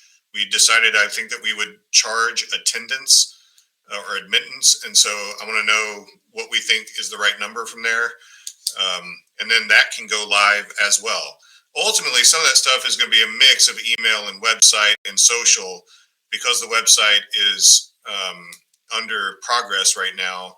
It's really social and a little bit of email. I think one of the things that we should know, and this is just who we are today, largely affiliated with the class of 1998 in terms of those 1,000 accounts that we have. I would say probably 600 or 700 of those are from the class of 98. They're virtually unresponsive to fundraising via email. That's just over the last 2 years, what I have seen. And so things like social or telling our stories, et cetera, are more effective as we think about moving forward, and personal contact.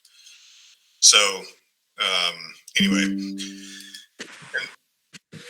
Okay, so that's the question, Anderson. I just want to ask the group, and maybe Mark Weaver, do we have the formal word out yet that our Army Navy thing is happening?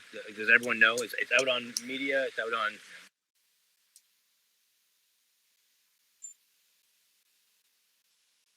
Okay. All right.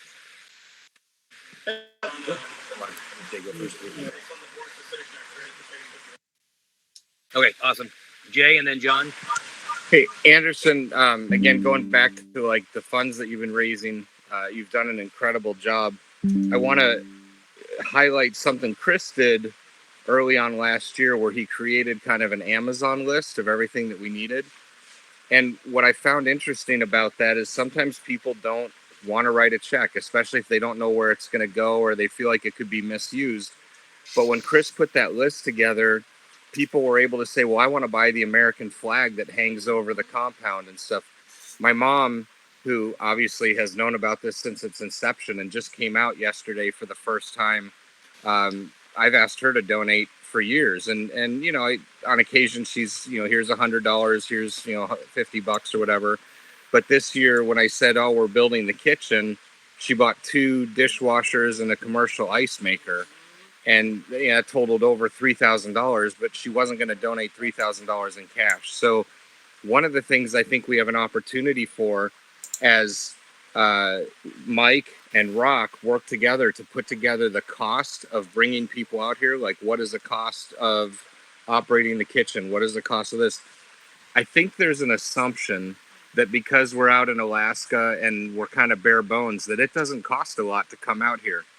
And what I would like to maybe start doing, let's pretend it's a Sarah McLachlan concert or commercial, and we're essentially saying for just X number of dollars a day, you two can bring a family out here or whatever. But I feel like we could say, hey, for this donation, you could put flags on the flagpole. For this donation, you could put heaters in the cabins, and suddenly, that person that didn't want to write a check for cash might be willing to buy us 5 heaters. And then on social media, we say thank you to the Serafini family that just outfitted 5 cabins with heaters. And now, not only do they see exactly what they put their money into, but they get the recognition publicly. And I just feel like that hits a different group of people than the people we're asking for checks from. And so, when Chris did the Amazon thing, I think that brought in a whole new group of donors, because there were people that were willing to buy drill batteries that didn't want to write a check for $50. But I think we have some opportunities here where we could talk about certain things that we need, ask people to pay for those things directly, and then recognize them publicly so they feel like everything they did was what they wanted to do. You're knocking this thing out of the park, but I think we have some different psychology that we can tap into that might actually reach some different donors. And we need heaters and shitters. That's what the AR has been. All right. I'm on the case for the shitters. All right, Jason. Hey, let me just decompose this for you a little bit to make you feel better, right? Like, just looking at the one-time gifts in 2022, we did like 360 some odd thousand, but you got to look at what's year to date. So year to date this time was 260K. 100 of that was the large gift from Jason Parks' group. So put that aside. So now you're at 160. Of that 160, 65 of it was material contributions by members of the board. Billy, Bill, George. So they could have written their checks anytime. They happened to write it in 22. So you're at now 95. Of that 95, 25,000 came from John Boyle expressly for Darren Baldwin's funeral. So now you're at 70. We've done 45K in one-time gifts, so the delta then becomes 25K between where we were this time last year with those one-time things taken out, and you pretty much have made up that 25K delta by the increased monthly contributions. So I don't want you to be discouraged. We can also make this up when we go hit up our classmates hard at the reunion in a couple of months. Yeah. So, John, I know you're the executive committee member of the finance or the fundraising team, but maybe you should switch to marketing, because marketers can make numbers say whatever the hell they want. But I appreciate the support. Jason, back to you. So yeah, I think there may be a couple of steps that we take in that direction, maybe not full speed, because once you start thanking people for those contributions, et cetera, it takes an extraordinary amount of our own engagement that I'm not sure we're ready for yet. And to screw that up would be more disadvantageous than advantageous. But there are several veteran nonprofit groups that I'm loosely affiliated with that will dimensionalize in general terms what donations mean, right? So one is a fly fishing organization. Rock knows about this group. And if you give, $500, you bought a veteran a fly fishing rod and reel to enable their trip. If it's 250, you bought their fishing permit or whatever, right? So we can do that in terms of things at the site, particularly around survivors, right? $5,000, pays for a trip to Alaska. So I think there are small steps that we can take in that direction. The donation forms can be created to do that very easily. So I think I agree with you 100%. Earlier in the conversation, I was talking about dimensionalizing giving, and I think that's one of the things that we have to do, to your point, just to make it more real for folks. The last little update I would say is that we really haven't done that much this year in terms of proactive fundraising. Sure, we've partnered with a couple of groups and enabled, some flyers and things with Chris's help. But I think the discussion about reaching out with letters and phone calls to vendors that we need help with, or individuals, et cetera, is something that we are going to get, more active on. That is a place where all members of the board, but certainly folks on the fundraising team, can play a role for sure. So as we're looking for ways to get involved, I think, just some of those phone calls, some of those letters, some of those emails are ways to go help.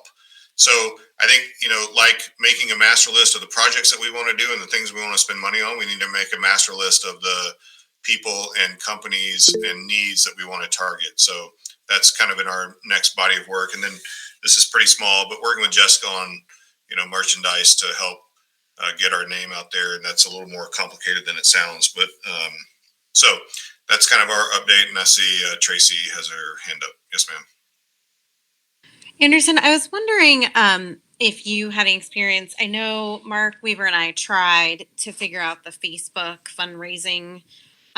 We tried several times because I'm always donating $25, $50 to all kinds of nonprofits through the Facebook fundraiser. It's so easy to do.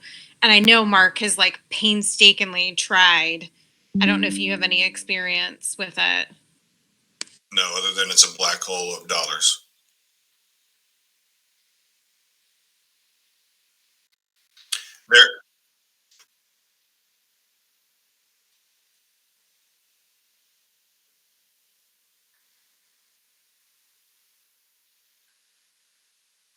That's it's not the same because everybody's, at least in our generation, is on Facebook. I'm not, but others are.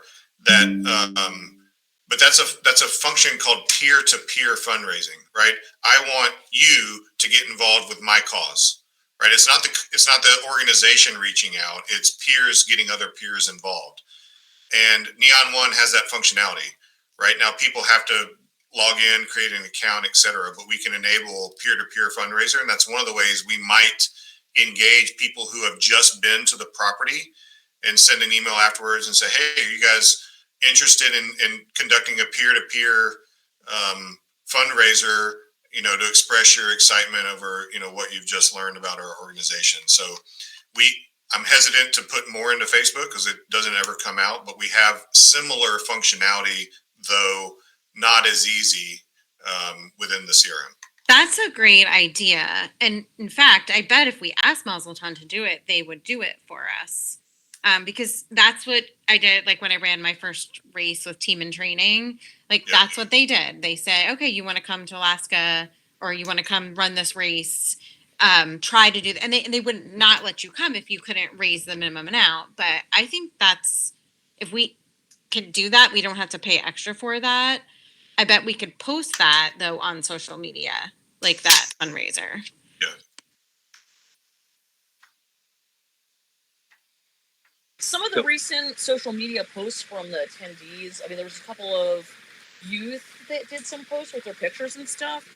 Oh my God, that should totally have a link to support the organization for all their friends who weren't able to come or really connect with it or something. That is great. There could almost be during the week a time where we showed them how to do it. So that it goes right up with their pictures. Did Tracy give you a class on how to use the word we? Did we build my greenhouse this year, Mark? I'm just waiting for you to show up so you can put the screws in it. All the wood's cut and ready to go. I can do is assemble it. I just put it on my list. And the good news is that again, we have the things to enable that. We have, just the direct links to the donation page. We have the QR code. We have all the things that you need to just attach on to a post. The people interested, just need to be enabled to do that. So all of that foundational work is done and complete. It's just a matter of making it easy, available, and suggesting it probably.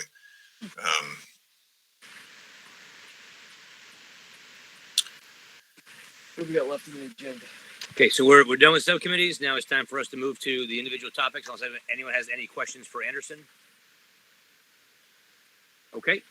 The first topic is review subcommittee lists and see if leads are engaging all the associate members. So unfortunately, not all of them are on, but I'm just kind of checking. So are you on a subcommittee? I'm just going to do around the room here real quick. Are you on a subcommittee and you engage with your subcommittee lead?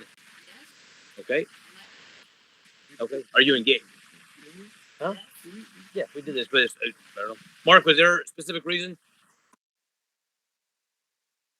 Okay.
Okay. Yep, that does. So I'm going to do a quick poll. You're new. Are you on a subcommittee and you actively engaged with that subcommittee? No dimes being thrown. It's okay. Yes. Okay. But I could definitely. I'm being underutilized. Okay. Understand. I would. You're on a subcommittee. Basically with you every day. Well, yeah. You're the lucky one. But when we do the calls, you're on Mike's calls. So, all right, Jason. On one, and I just need you to tell me what to do, and I'll do it. Okay. So yes, I'm a subcommittee, but if there's stuff outside the subcommittee, right, that could be beneficial. Okay. Wait, can you tell us which one? I'm on Anderson subcommittee with Gibbon. Okay. You're on Alaska. Are you on any other ones? I'm not. Okay, Alaska. My goal is by the end of this week to figure out where I fit in. Okay. To that end, I mean, I think one point of clarification. So when we talked about what we call the venue or the commercialization thing, that's another one that's interesting to me. When do you, then the executive committee goes and assigns Do A you chair, mention that? yep. Okay, and then that's the point where we engage. Yeah. Roger. Yeah. Yeah, and Rock, just to throw in there, I'll throw my name out there and say that I don't think that we've engaged enough on the marketing side. So Yep. that's something that we're going to be working on this quarter to bring Okay. that in. But I do think it's important that we're all looking at the existing committees that we're on, because you can't be on four, because we all want to help everyone, but you can't. I mean, it's just not possible. So I think everyone should look at the committees, subcommittees that they're on, look at the ones that they really would like to focus on, and then let's hone in and do it better, instead of doing it all. Yep. Okay.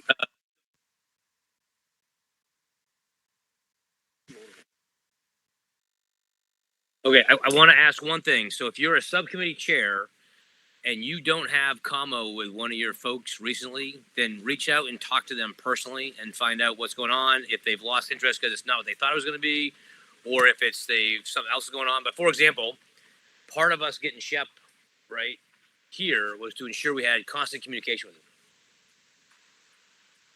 Even I have lost. My last text with him was probably 2 months ago. You know, Alaska got busy, summer here. Like, has he been involved with the subcommittee? And I'm asking because I care about him and I want to make sure that we're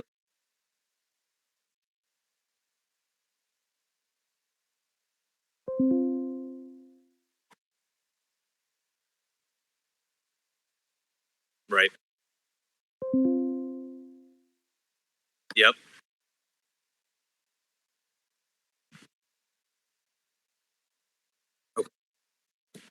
Okay. Which subcommittee is he on?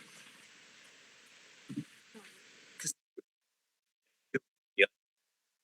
Well, who's the subcommittee chair that has him on it, or is he not on a subcommittee? Oh, and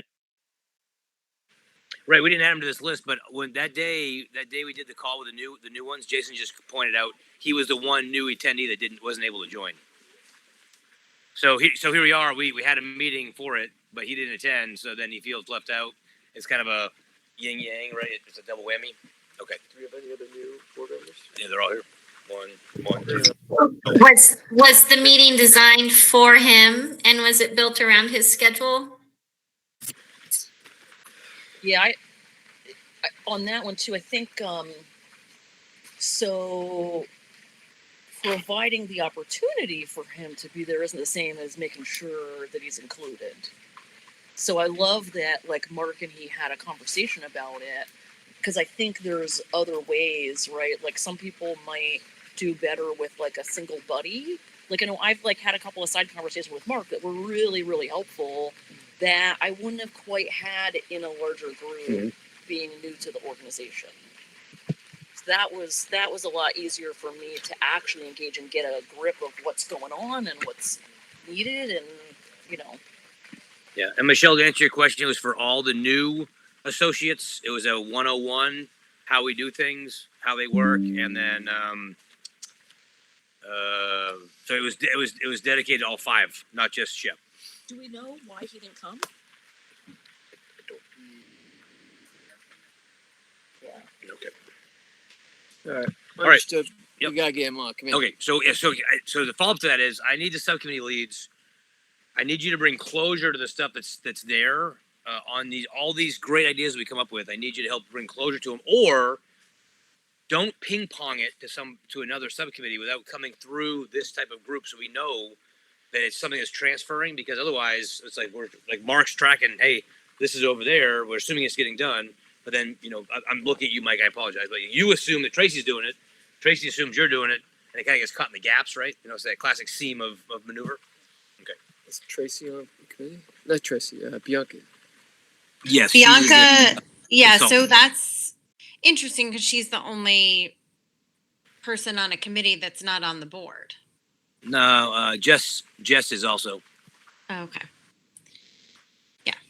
So Bianca's on, and we could use other people on the. You can see our survivor committee's a little sparse. Yeah, and on that note, just as completely unrelated, I apologize. I need to be added to that, Tracy. So remember what happened last year with the disconnect between projects? I don't need to be like in charge of anything. I just want to make sure I know what you guys are planning, so it nests with what Mike and I are doing. So we have overlap? Okay. We should start earlier in the calendar year to engage with finding new board members, because we did it really last this year. I agree.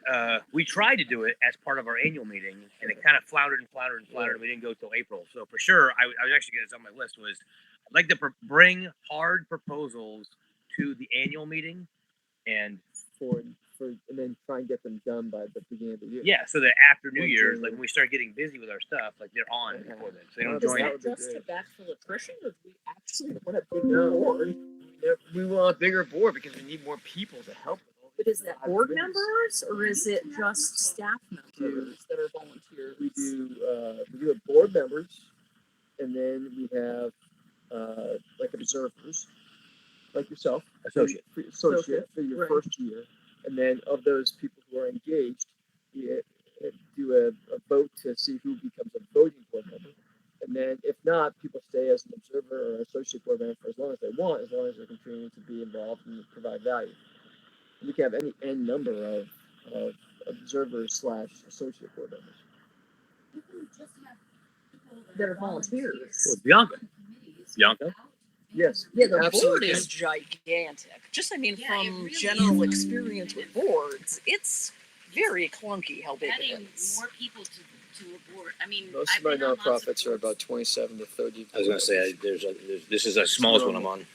Oh, shit. But traditionally, they use a board as a fundraising tool, right? It's the guilt trip. I'm on the board. It's all governance, I give, right? but Yeah. I mean, like a working board that's getting stuff done at this point of the maturity of a nonprofit.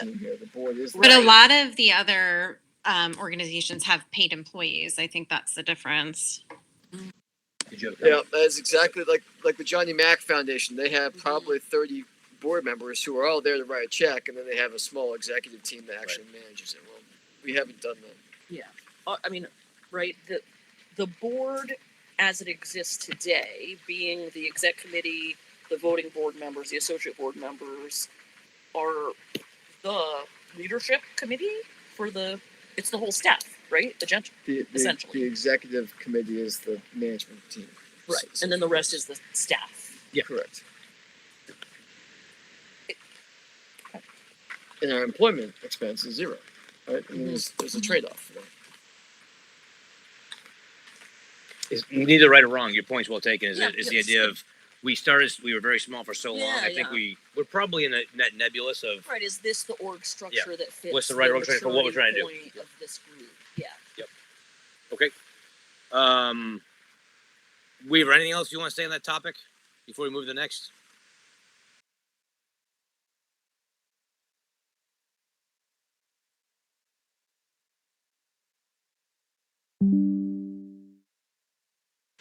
Absolutely.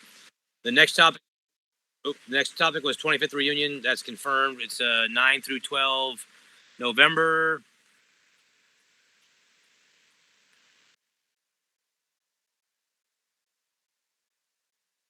Correct.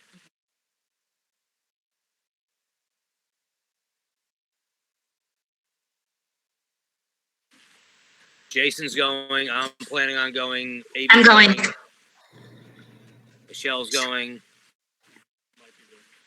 Billy Gibbs might be there.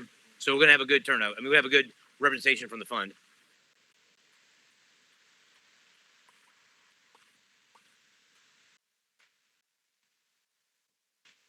Okay. I'll be there.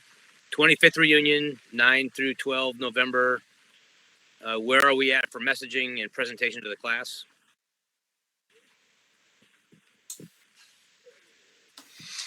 So I haven't put anything out to anyone. I think we've been trying to figure out what's going on because I know Mike Avies looking at Blanton's, and obviously I have my office available, but we haven't decided on what we wanted to do. Yeah, I think this is more for. Well, this is for the class presentation. This is the at the reunion itself. Yeah. We just talked about hosting right? I think it's too much from the survivor perspective. Like, I just think it's too much to do an event there. I say let the course of the reunion activities fill the the survivors. I just think it'd be just one more thing. Do you guys think it's appropriate for us to have a handout or flyer or something available for us? Is that okay? I think that's fine. I just don't want to squeeze something else, and then the survivors they feel like they have to come a day early to go to the 98 thing, Yeah. and I'm not sure what the turnout will be. Yeah, to pick one over the other. Okay, so if the question is flyer handout, we did a flyer at the 10-year. We handed out stuff at the 10-year. I actually West Point paid for it because I printed them at the office. But I don't remember what we handed out stuff for the 20-year, but we definitely did the presentation. We had you and I did the presentation. We had who spoke? AJ.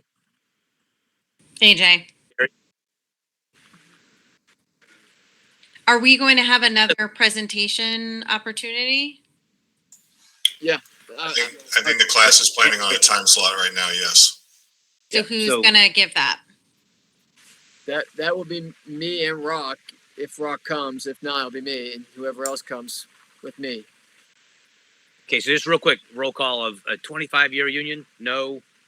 Mike Avey, yes. Stacy, yes. Yes. I'm a maybe. Billy Gibbs is a maybe. Chris is a yes. Guess you would go. And then Is this a paw thing? yeah, so Anderson Puckett, yes. Michelle Levica, yes. Okay. All right. All right, so you have plenty of people that'll be there, even if I don't go. But the bottom line is okay. So then the question is, who's doing the presentation? Right? Who has lead on it? I'm not worried about any of that stuff. I'm just worried about whether or not we do some kind of an event. Okay. We talked about hosting a tailgate because the tailgate from ARG last time was pretty bad. It would be, I think, a great opportunity for us to offer a lower cost, money goes someplace you're happier about, gathering together. I think that the class is going to pay for the survivors to go to the tailgate. They did last time. I think they're going to do that again. So I wouldn't want them to feel, divided. Yeah, that's true.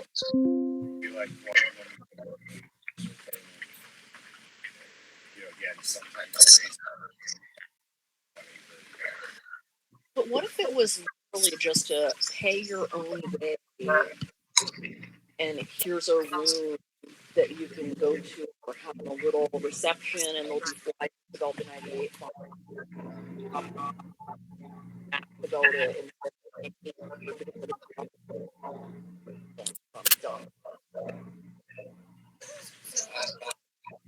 No, I really not working. I scheduled a dinner at one of the top restaurants in the state. $500 plate dinner, and a client of mine covered it all in her class. One year? How do I miss these things? Like I know you say this historically we've done these. Yeah.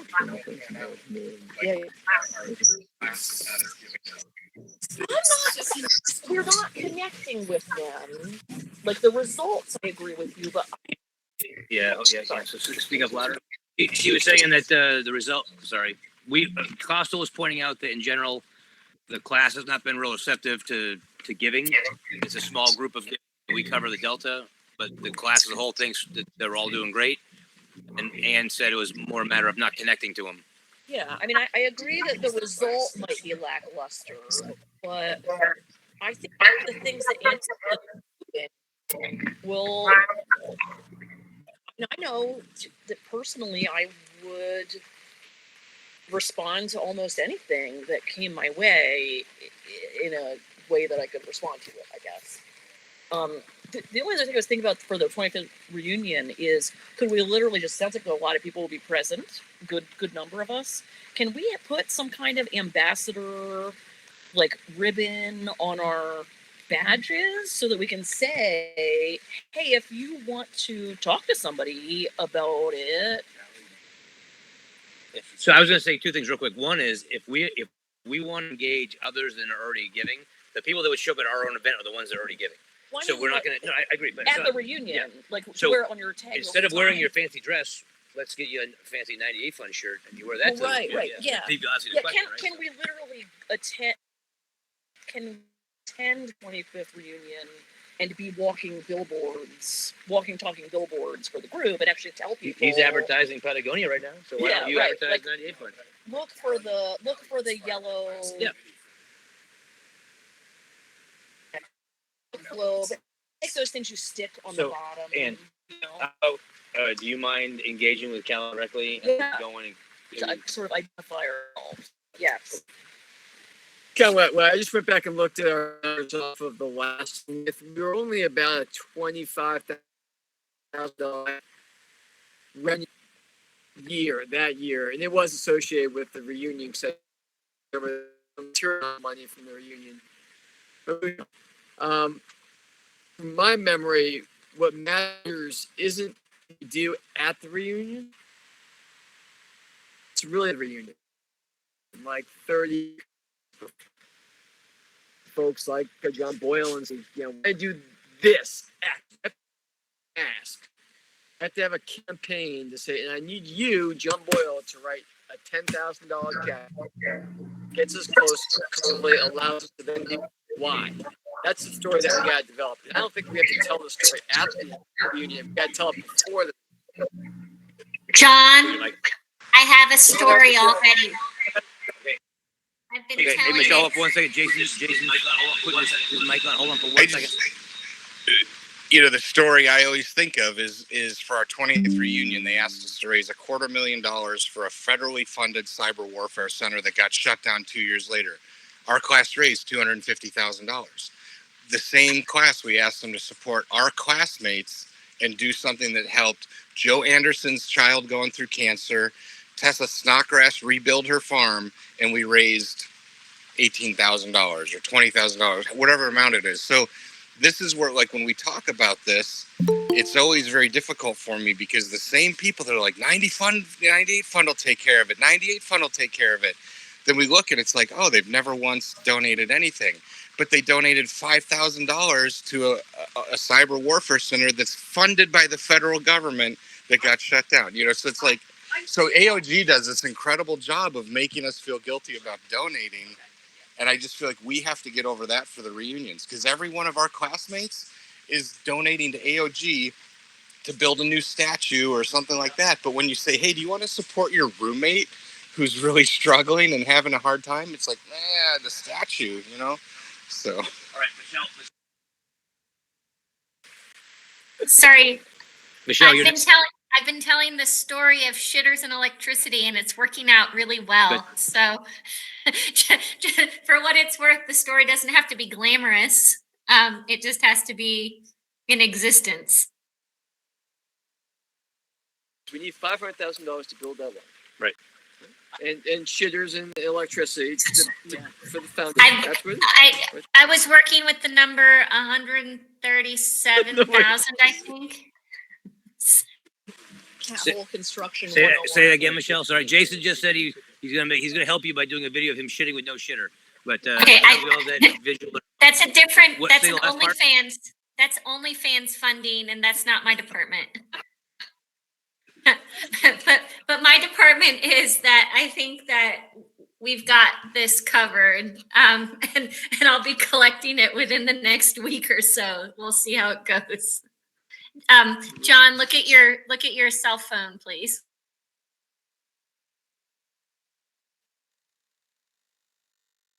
Not for OnlyFans. This is Peter Choi. Yeah, I think his foundation will cover that stuff, and we'll see what is missing.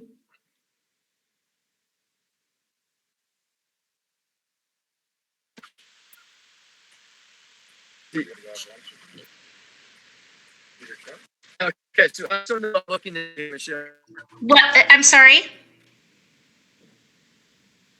But we're not looking I didn't. from Peter Choi. Yeah. I think Pete Choi's Foundation is going to cover those internal things that we need. Okay. But he has to meet with them, and so I'll see him, I think, within the next month, and so we can finish that. So that's not a dinner worth 35,000, but surely it's close enough.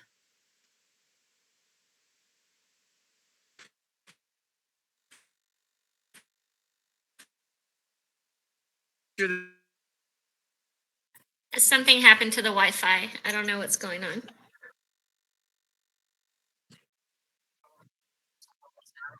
No, it just died.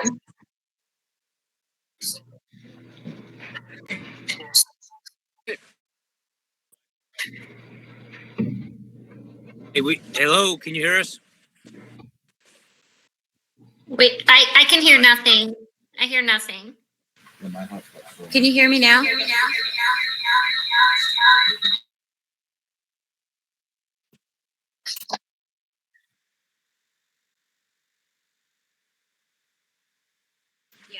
All right. Hey, Michelle, John's comment was make sure that Anderson is tracking this thing so it's nested with his group. I'm in that group. Okay. Is that good enough for you? Perfect. John says perfect. All right. Next item is the Army Navy fundraising concept. And I'm trying to wrap up the non-executive committee portion. So, anything else? Who has the lead on that? And what's going on? Obviously, IGO has all the stuff done for that part of it. We gave him guidance last time. But what's the update on it? How is a update? I mean, he's working on it. I think he's got the spot locked down, the event location and the spot for the board meeting. That's close. Right now, we need to start marketing it and get people engaged. But we're still 4 months away, so I feel like we're good right now. I feel like that is way away considering where it's at. Yeah. So, like, if I were affiliated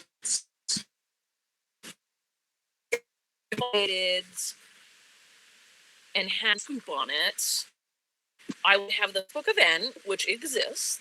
So I find but not a lot of details. And I've already booked my flight to go up there, right? And decided where I'm going to stay. So if we want people to attend a beer drinking event in a big city, someplace that's not co-located with the game, like Philly is, it's much easier. They've got to know where to stay and when to be there so they don't miss it. So I think this is really late. I think there's still a lot of room for possibility, but there's not even tickets available anymore, right? To decide now. I'm not sure the ways, but it seems to me like we've got to get IGO in with the marketing group yesterday on that if we want to make money. Is there an option? You auctioning things off? Kind of what's Let's. I would turn this over to Chris McClellan. I'm not. Yeah. Hey, Chris, are you able to? This is your lane there, bud. I know you're on drive. No, it's well. We've never put it out there this early yet. Doesn't mean that we can't.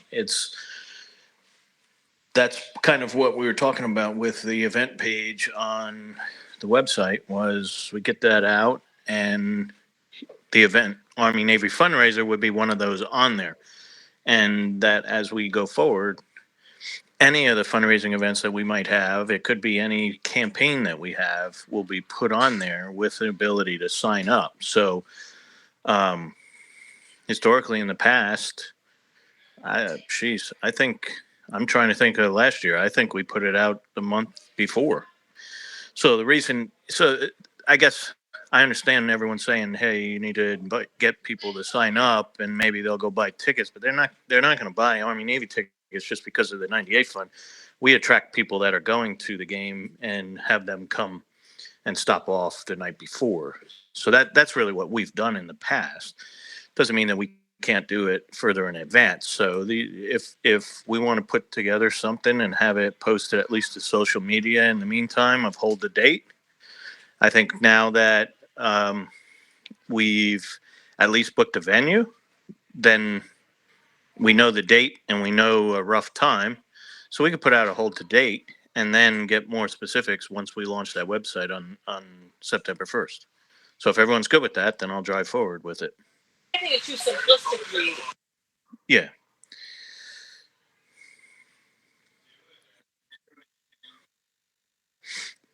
Oh. Are we unmuted now? Like, bringing up your New York Giants stuff up to Boston. No, I'm Philly.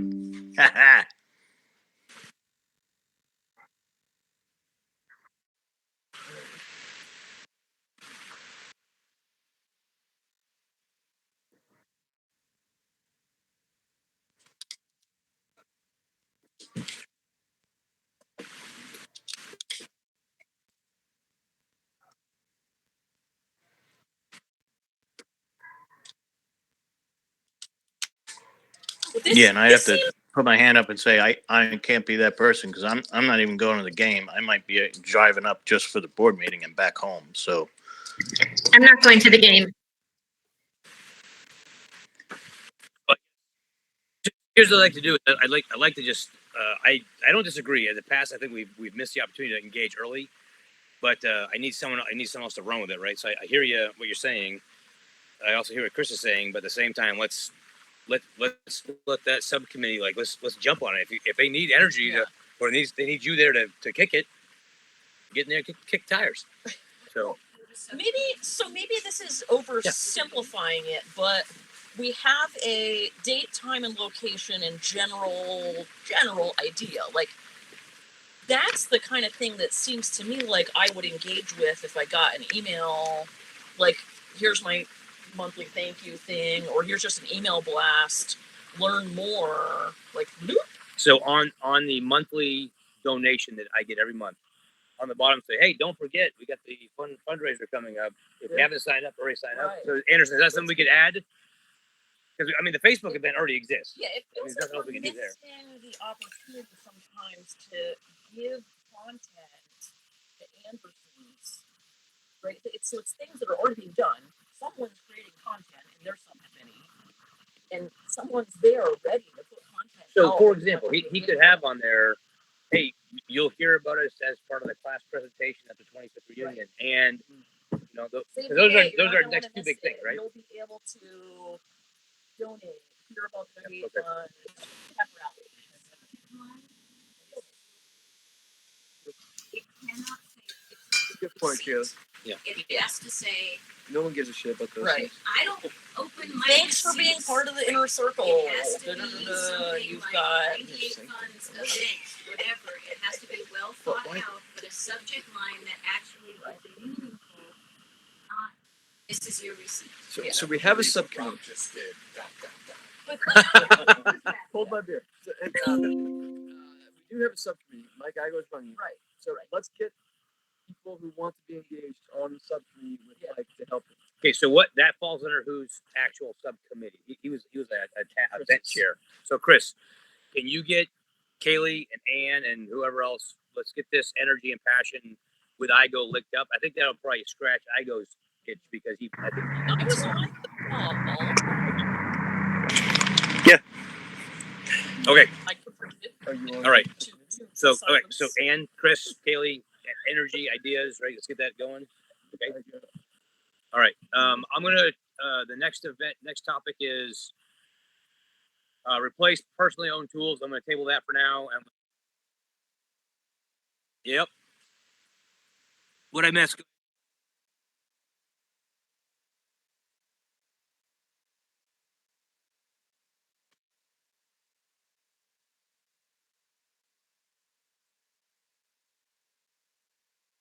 Yeah. Great point.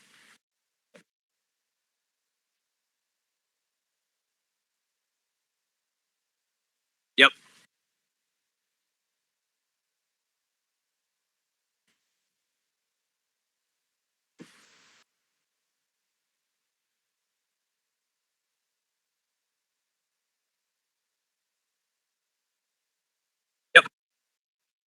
We've excellent point. I am very happy you brought it up. So here's the normal concept of operations.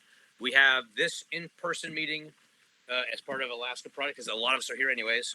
And then because a lot of us also attend Army Navy and we do a fundraising event, we have our second, we call annual meeting at Army Navy the Friday before.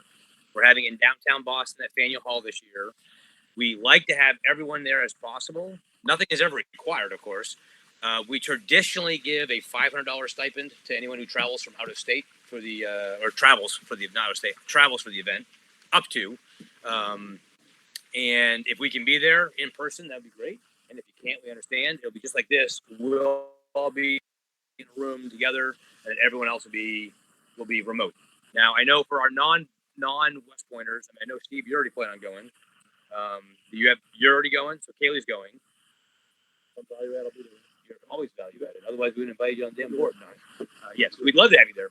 Now we got to try to see. I assume you're going anyways. I'm going to be there. Yeah.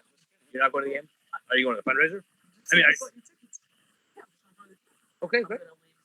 Are you going to the board meeting? Okay, awesome.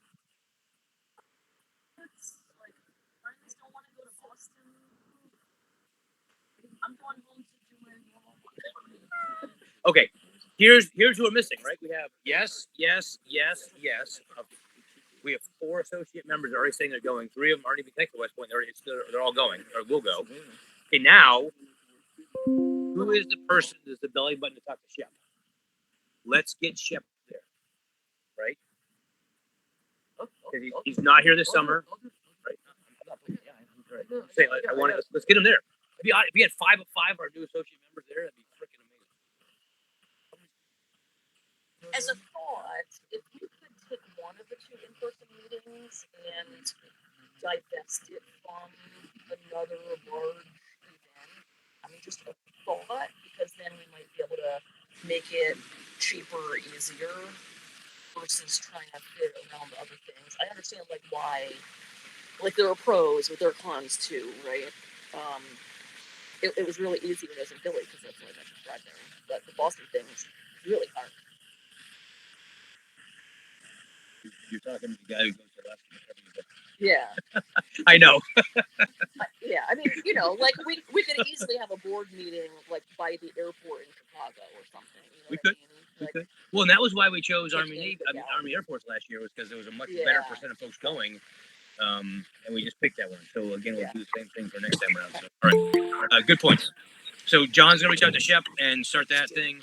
So again, I want to get through. Mark, what else for this one? Blanton. Okay, and then I'm going. You have an update. So Mike's gonna talk about Blanton's.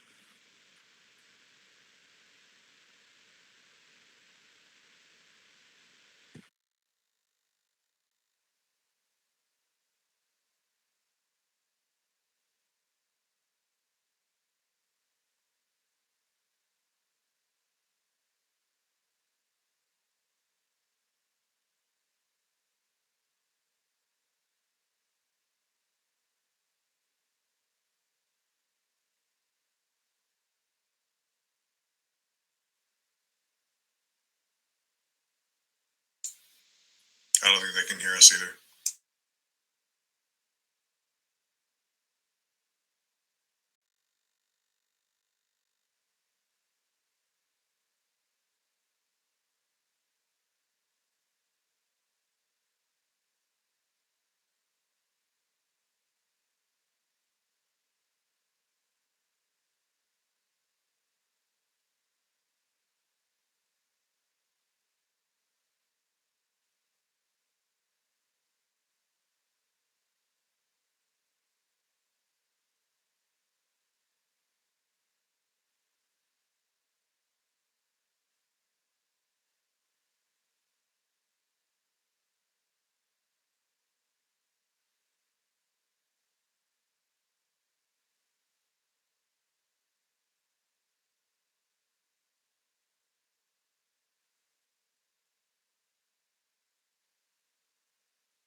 Totally makes sense.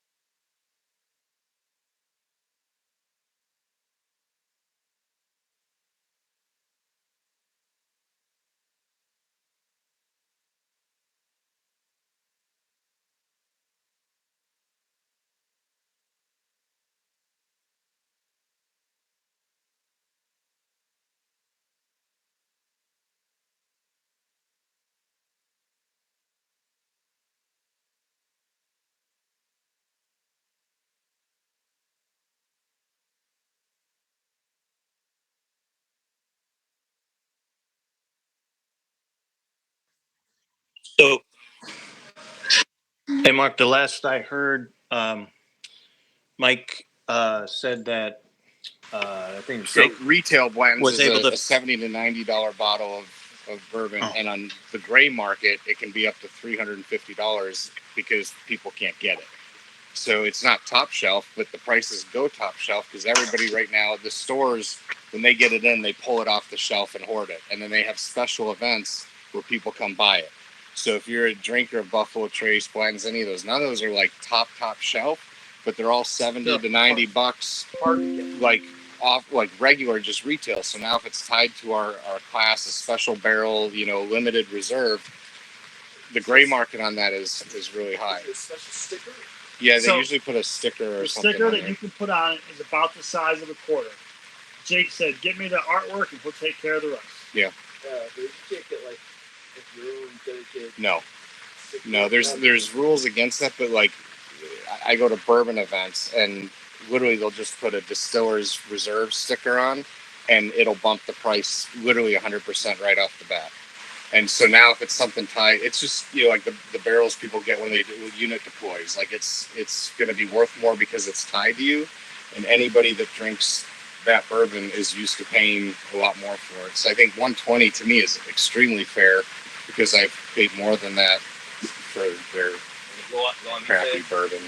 Okay, so I feel like you have a motion on the floor, or you're proposing a motion on the floor that we $16,000 to underwrite this effort with the planned return of 32,000. How many bottles is it? 275 to 300. It just depends on how it gets distilled out. So essentially, either a third of the class would have to buy it. Like, how many attendees are there? Hold on, let's ask. Hold on. So Anderson has his hand raised, so I'm going to ask that question anyway. So Anderson, the question on the floor was, do you happen to know how many people are planning on attending? Because obviously with Cali, but then you had your hand raised for another issue also. Go ahead. I don't know. I think it's pretty light at the moment. It might be like in the 300 range. I can see if she's got a better number right now, but it's not one of the bigger ones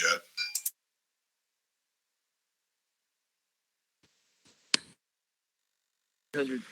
300 classmates or 300 total? So 150 spouses and dates, maybe, or I guess graduates and. No, I was thinking 300 classmates. Well, let me check, see if she knows. My comment was a little more general. I just would like to ask a question before we vote on it. That's all. It doesn't need to be right now. Go ahead. Go ahead. Yeah. Go ahead. Well,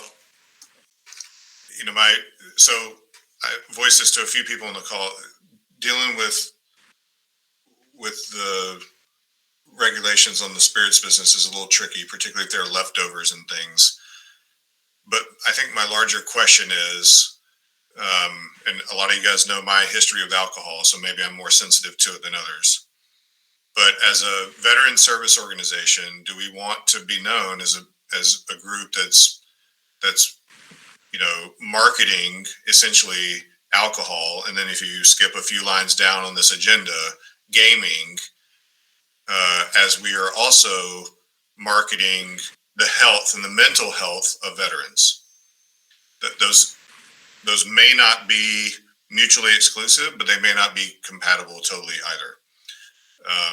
So it's just a sensitivity that I wanted to voice, along with some of the regulatory stickiness of dealing with alcohol. I'm in the business. I deal with it every day, and you might get by with it one time, but if you get caught, you get absolutely hammered. So I just want to make sure we have the real right to succeed here.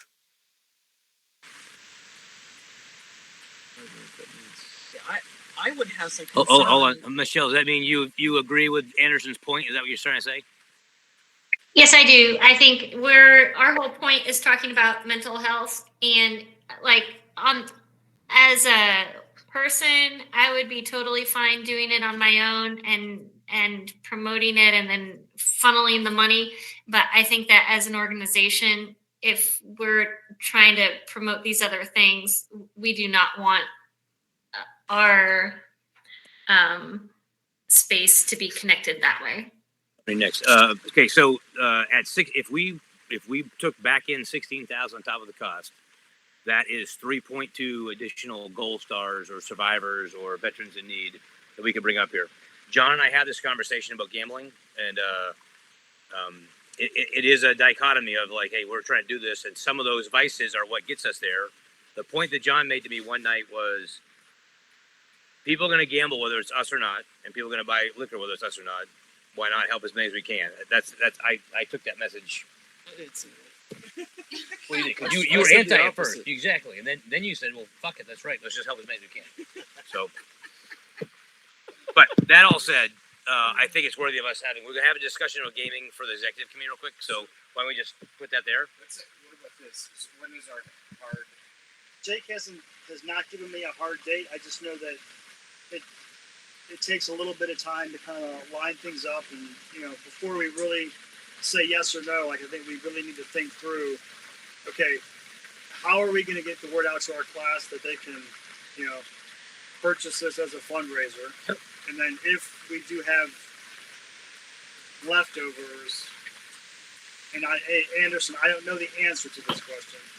Legally, what can we do? Can't we do? I mean, because if we purchased it, can we take it and then just take it up to Boston, and then for the Army Navy event there, raffle it off? Okay, hey, I'm gonna do this because I think it's important for our executive discussion.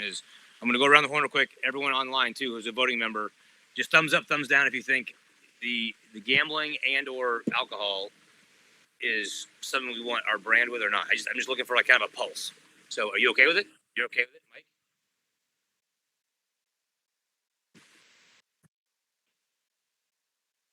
Yep. Okay, we're not talking about anything that Mike said. I apologize. He explained the mechanism of doing it, but all I'm asking for is a pulse check of if we want to be associated with alcohol and or gambling, and if you need to split the two, fine.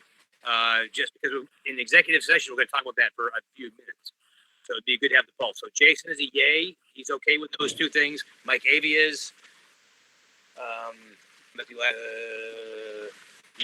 Gibbs is okay. Chris McQuillan's okay.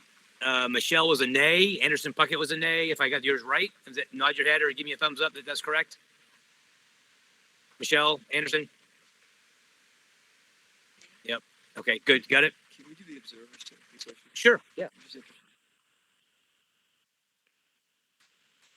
Okay.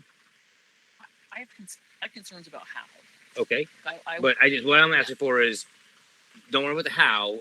If we are associated with it, are you okay with it or not? Like, if we raise this money for us, are you okay with it or not? Yes, but Okay. I would want serious guardrails. I understand, but you're not okay. You're not diabolically opposed. Yeah. The wrong word. Never mind. Diabolically. I think we can do that. Okay. Up. Yes to both. Yes. Yes. Okay. All right. So we have 3 no's. Let me just check. Who else do we have online that I'm missing? Me, and I just had this is the first time I've thought about it, so I don't know how I feel. So I'll abstain. You abstain? Got it. Mark Weaver?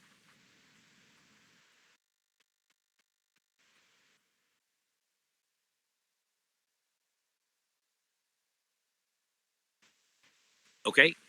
And Chris McQuillan?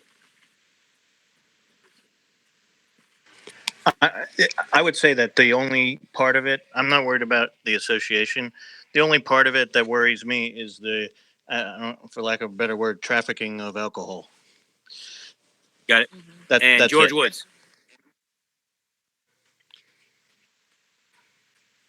George is good. He put a thumbs up. Okay. So we had, whatever that number was, 3 no, all yes, the rest yes. I'm last. I'm okay with the alcohol. I still don't love the lager. Okay. And I'm a yes for both. So, without knowing the hard deadline, say if it's 2 weeks, could we ping the people that Anderson knows is going to the reunion and say, would this interest? So I guess so. My thought with all of this is the biggest risk I see is obviously the trafficking part. Since I traffic guns, they fall under the same category as the alcohol. But Yeah, I ship them all over the world. Anyway, so what I would want to do is before I put this kind of effort into it, I would want to find out, like, are we going to oversell? You know, if we have 300 bottles, are there people that want 600 bottles? Then it's like, okay, let's do this. If we ping the class and there's 50 people that are like, yeah, I'd get a bottle, then it's not even worth footing the bill for it, because we don't want excess. I mean, if we do this, like, I'll buy 5 bottles, 6 bottles, but I'm not going to buy 100 bottles if that's what's left over. So what's that? You carry them in a suitcase. Anything under a certain milliliter amount, you can carry them. You can ship them to some states. Again, for personal use, if I'm shipping to resell, now I'm on one side of the law. But people bring wine home from Europe and, bourbon from Kentucky. Like, you can, yeah. Yeah, you can bring stuff for personal use that doesn't violate the law. It's when you're bringing home cases and then you're going to resell them, then you become a distributor. Can't help that. I check a bag every time because it's filled with alcohol. So. yeah. But I feel like before we even have this discussion of writing a check for $16,000, we should even find out if anybody wants it. Sold out and we cleaned up. We made Yeah. $30,000. It was at the reunion. It was at their reunion. Pick it up and take it home. It was last year. It was super relevant.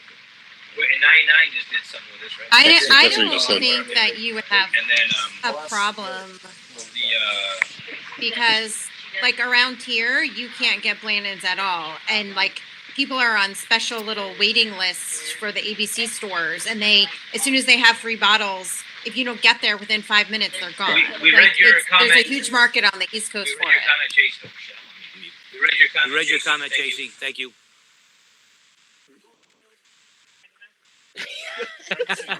I'm here.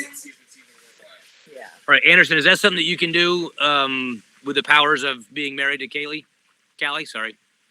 I got too many K's in my life now. C's, K's, and yeah, I'll come to him. George, I'll come to you next. What do you want me to do?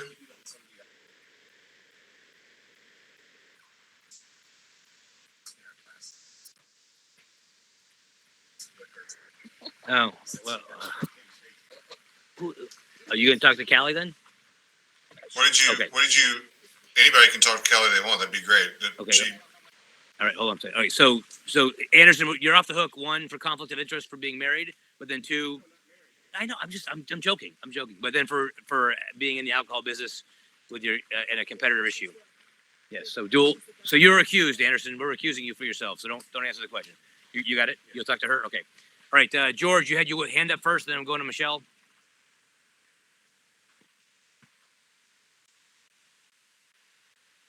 George, if you're still out there ready to talk, we're ready for you. Unmute. There we go. Sorry, instead of finding the unmute button. Yeah, I think, and everybody's right, and I agree with Anderson in the perceptions. And so the way that every literal church child rearing literacy, I'm trying to think of every fundraiser I go to, and I bottle a bottle of bourbon from Chew's Liquors because Chew donates the liquor. All we have to do is some group of the board or some group buys the barrel, and then we take it up there, and it's a silent auction per bottle, recommended donation. And the fund didn't do anything. It's all transported up there personally. There's no corporate involvement. And, like I said, if whatever, the people that are sponsoring the silent auction, it's that simple. And then now there's no liabilities, there's no issues, there's no affiliations. If somebody wants to buy a bottle of bourbon at a fundraiser, to Jason's point, somebody will buy 5, somebody will buy 10, and I don't know how many bottles 16,000 is. I apologize, but the way to avoid, I think, all those concerns, and I think those are legitimate concerns. And I think that's why every time I go to a fundraiser somewhere and there's a wine basket to buy, it's not that the Turtle Research Save the Turtles project is supporting booze. It's that Chew Liquors, Tommy Chew donated a bottle of wine. And that may alleviate all that drama. But the answer is 205. But the only difference here is that it would have like a 98Fund or Alaska Project logo on it. I can sell that anyway. The logo doesn't matter. I just don't want the fund. I just don't want it if we're doing mental health. Like you said, it does. I'm just providing an alternative. ambiguous, 32,016. If we could raise 16 grand, that's important. But I've been to so many things that, like I said, that I think that's just the common nonprofit way around people, to John's point, people loving booze and people loving to gamble, and the nonprofit not being affiliated with it. Hey, we threw a silent auction, somebody donated an item and we made some money. And, is it the brown bag around the bottle of liquor? Maybe it is, but something to think about. George, I'm with you. I live in wine country. I'm in wine fundraisers every day. Right. Feel sorry for me, all of you right now. But the difference is, one of the major differences is that if we pay for this and others pay us for it, that is very different than if Sazerac donates the bourbon and others pay directly. We're then part of the 3-tier system, and that's we have a license to do that. But Anderson, what if George and I donate it? Yeah, I don't know. I don't know, Anderson. I'm spitballing here, but I'm saying, and you're right. It is Tommy Chu. I mean, him and his family, they own, I don't know how many liquor stores, but Hey folks, so the mechanism, an item at a silent auction, figuring it out. Let's table it, because we're going to spin around for a while. Right. No one knows the law until we get something in front of us to look at, right? So, Mike, we just need a drop dead date so that after Jason gets the information, and I hate to be a jerk, we're just running show on time. After Jason gets the information, we can decide if it's tactically worth it or not, and if it is, we figure out how, and then we just need the drop dead date, Mike. Can we come back to the committee, or come back to the board? We might be better off just asking Jake to write a $10,000 check. I mean, the guy has written a lot of checks to us in the past. It's only $15,000 or so that we're talking about. It's a lot of work.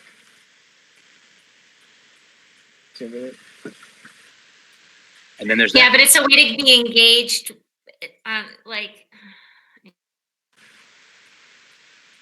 Go ahead.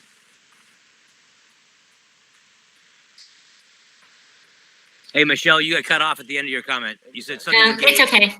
No, okay. Okay. All right, I'm going to. Mark, was that it for that stuff? I'm going back to my agenda real quick.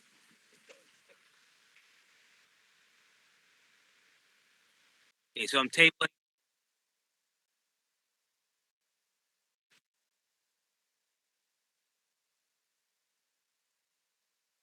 Okay.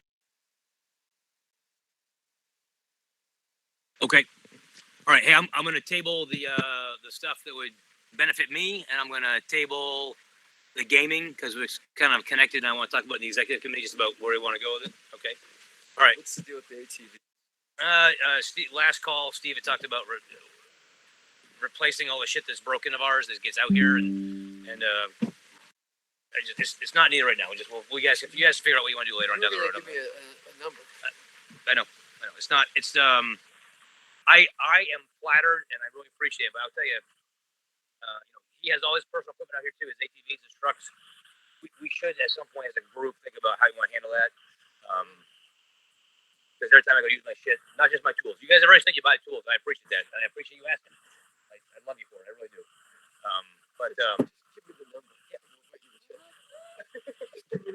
But then you don't want the real estate property. All right. I'll think about it. I need to assess them and figure out how much they cost, and I'll give you a number.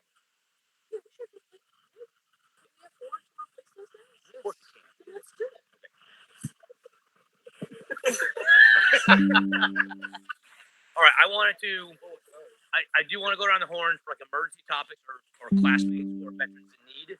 So anything for the group? That was your hesitant. In case anybody has feedback on this during the week or something, I talked to Mark a little bit about this, and I don't want to get him. Oh, can you hear me now?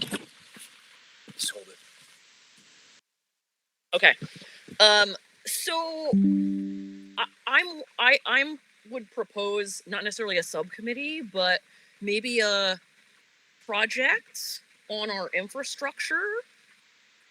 I would love to, because this is what I do, just like act as a business consultant, right? Assess strengths, weaknesses, opportunities, threats, or potentially facilitate something or prepare an executive brief for that, so that while everybody is working on getting the stuff done that we do as the organization's purpose, we could also look at some of the risks, threats, some of the, like, identify some of those things, but also how can we function better and get people engaged and that kind of stuff. How do you define Thoughts? infrastructure? So have you ever heard like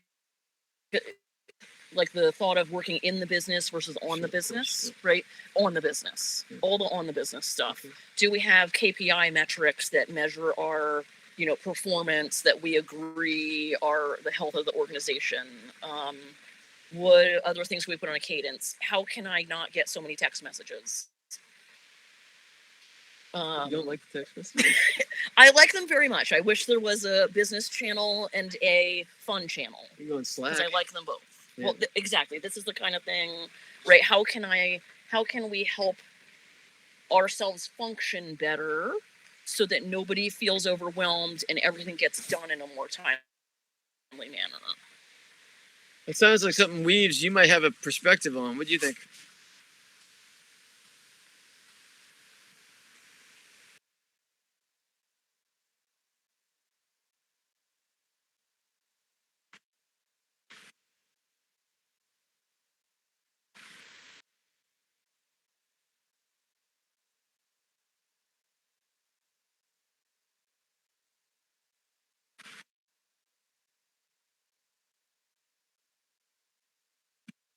I think the deliverable would be essentially assessment, given to the execs or the larger group with recommended actions. Because I deal with CKPIs all the time in my current world.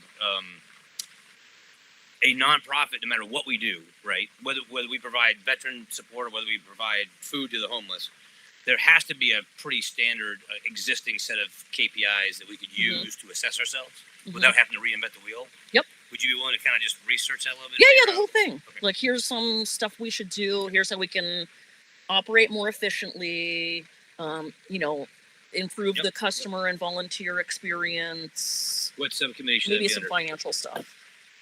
It sounds more like work directly supporting Mark Weaver, who needs all the help he can get. Okay. Yeah. You can go on McKinsey on this, huh? Well, yeah. I love it. She wants us to be ISO 10,000. No, she wants us to be better, and she wants everybody's voice to be heard. Rock. I hear you. Here's the issue. Here's the issue that I've seen. I have 482 people that direct report to me right now. It does not matter how hard I try, right? We as a group make decisions, and whoever does not agree with the group feels unheard, right? No, it's whoever's not actually heard feels unheard. And the time that we're talking about a fucking majority every single time gets exhausting. That's where we are. So I would propose that we take that and some of the other conflicts that we've had, right? And some other frustrations that have nothing to do with those conflicts, and just dive on in. I would love to facilitate. I don't have the answers. I'm just saying I could talk to everybody and get perspectives, not just my own, and so that we can try to prioritize some things. So if we're 1,000 good ideas. I don't disagree. If we're going to do that, though, it shouldn't be a sitting member on the board. We should have a third party, right? No. Right, that's what I'm saying. She's. Oh yeah. Right, I understand. That's what I'm saying. She's an associate member of our own board, though. An internal gathering of what people think are the strengths and weaknesses, and or I could facilitate those kinds of things in person sometime or online to do those brainstorming, impact, difficulty, prioritization stuff. So as I'm seeing the stuff career day wise, I feel like I could help this much by furthering some of the committee work, but I could help everybody be better if I did what I really do.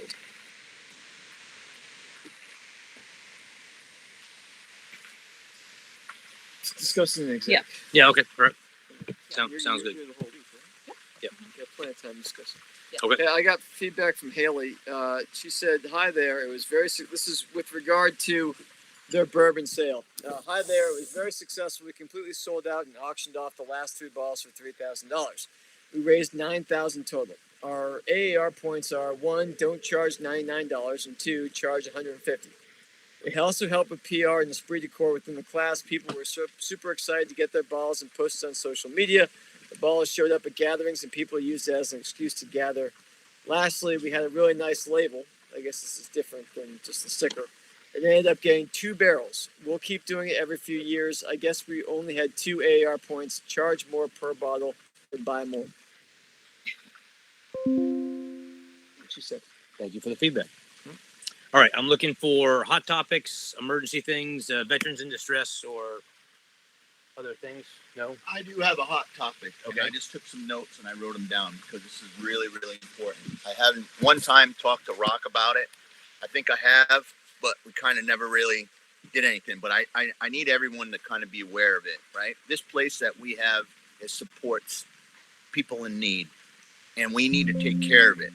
So what I'm saying is on this side is we need to secure this site. This site needs to be secure somehow, some way. I'm going to go and I'm going to buy some camera signs saying that it is under surveillance. So it is kind of just like a mine screw, right? So it's up on the trees, but we need to secure this site because what's going to happen is we have all these people that come in and help us work.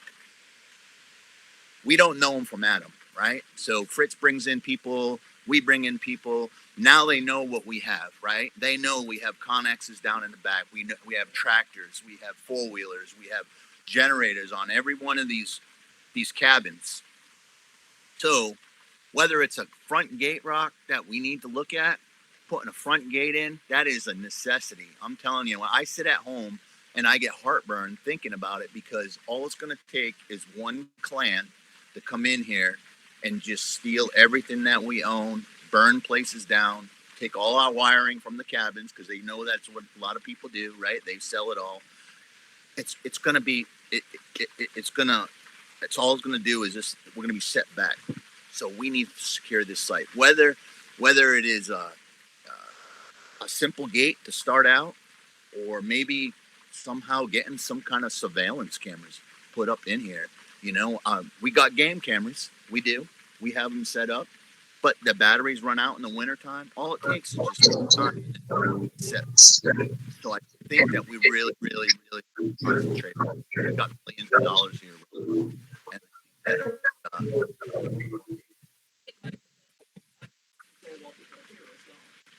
I agree. Front gate. You know what I mean? If we have a front gate out there, you know, but something that we definitely need to look. And I think that it is an emergency type of thing.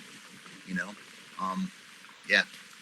Yeah, on that note, we talked about it with Jeff, the gentleman's come up 5 years to help us.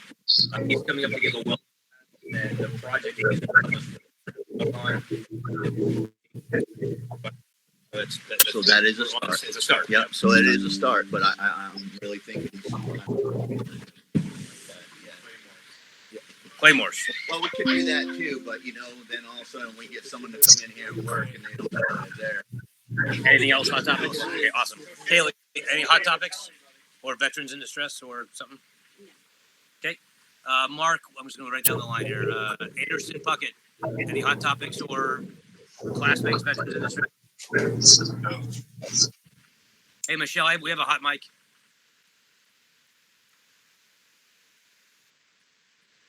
Anderson, anything for the group? No. Okay, Chris McQuillan. Good here. Okay, George. All good. Michelle. Nope. And Tracy. Nope. Okay. Listen, we've covered a lot of topics today. I really appreciate it. Ironically, we got to all the topics via the updates instead of doing the other things, but we got there. So I want to end by saying two things. I couldn't be happier with the fact that we decided to flip-flop Survivor Week and Construction Week, and here's why. Traditionally, at the end of Construction Week, we're all exhausted, we're beat, and we're rolling into like I'm stressed about getting the property looking good, and I'm stressed about getting things ready. And this year I have a totally different feel. Mike actually commented last night, and I was trying to think about why, Mike, when you said you look like you're all stressed out, because I don't have all the survivors showing up tomorrow after having a party for 7 days. That's I guess the biggest thing. I gave you some bullshit answers last night, but I think the answer. No, and I was bragging on Mike. He's done a great job. I've had a lot less to do this year for this week. But I think that the schedule flip has helped too. So Mike running the week and having it, Jason running and having the Survivor week, and then the flip flop of schedule. I'm really proud of us. We're about to have our opening ceremony here about 4:00. I would like Mike to just point out all the board members as part of the introduction, right? So just highlight them, just have them say hi, but just say thank you to everyone, right? Not everyone knows Kaylee or Steve or Jason, so I like to highlight them. And then the last thing is, I wish you hadn't been so passionate about what you just said, because I'm going to brag on you for a second. We brought in a member of the board that is not a classmate, right? Is an NCO. This guy has been on the site every effing day, for all 5 weeks so far, and all the weekends that I drag him out here all the time, right? Kaylee also does a lot of stuff. I don't want to this, but this is about bragging about this guy. You have been out here nonstop. Your wife comes out here to visit you instead of you going back home for 5 weeks. We couldn't have done what we're doing. I would have had to quit my job. So from the bottom of my heart, I'd like to give you a standing ovation. Woo! Great job. Okay, that said, I need to convert this room back. Executive committee, we'll jump up to the stairs over there. We'll just call Weaver real quick. Weaver will call you on the cell phone. And if we get this back, ready to go, okay? Thank you. I appreciate it. Thanks, everyone. Go ahead.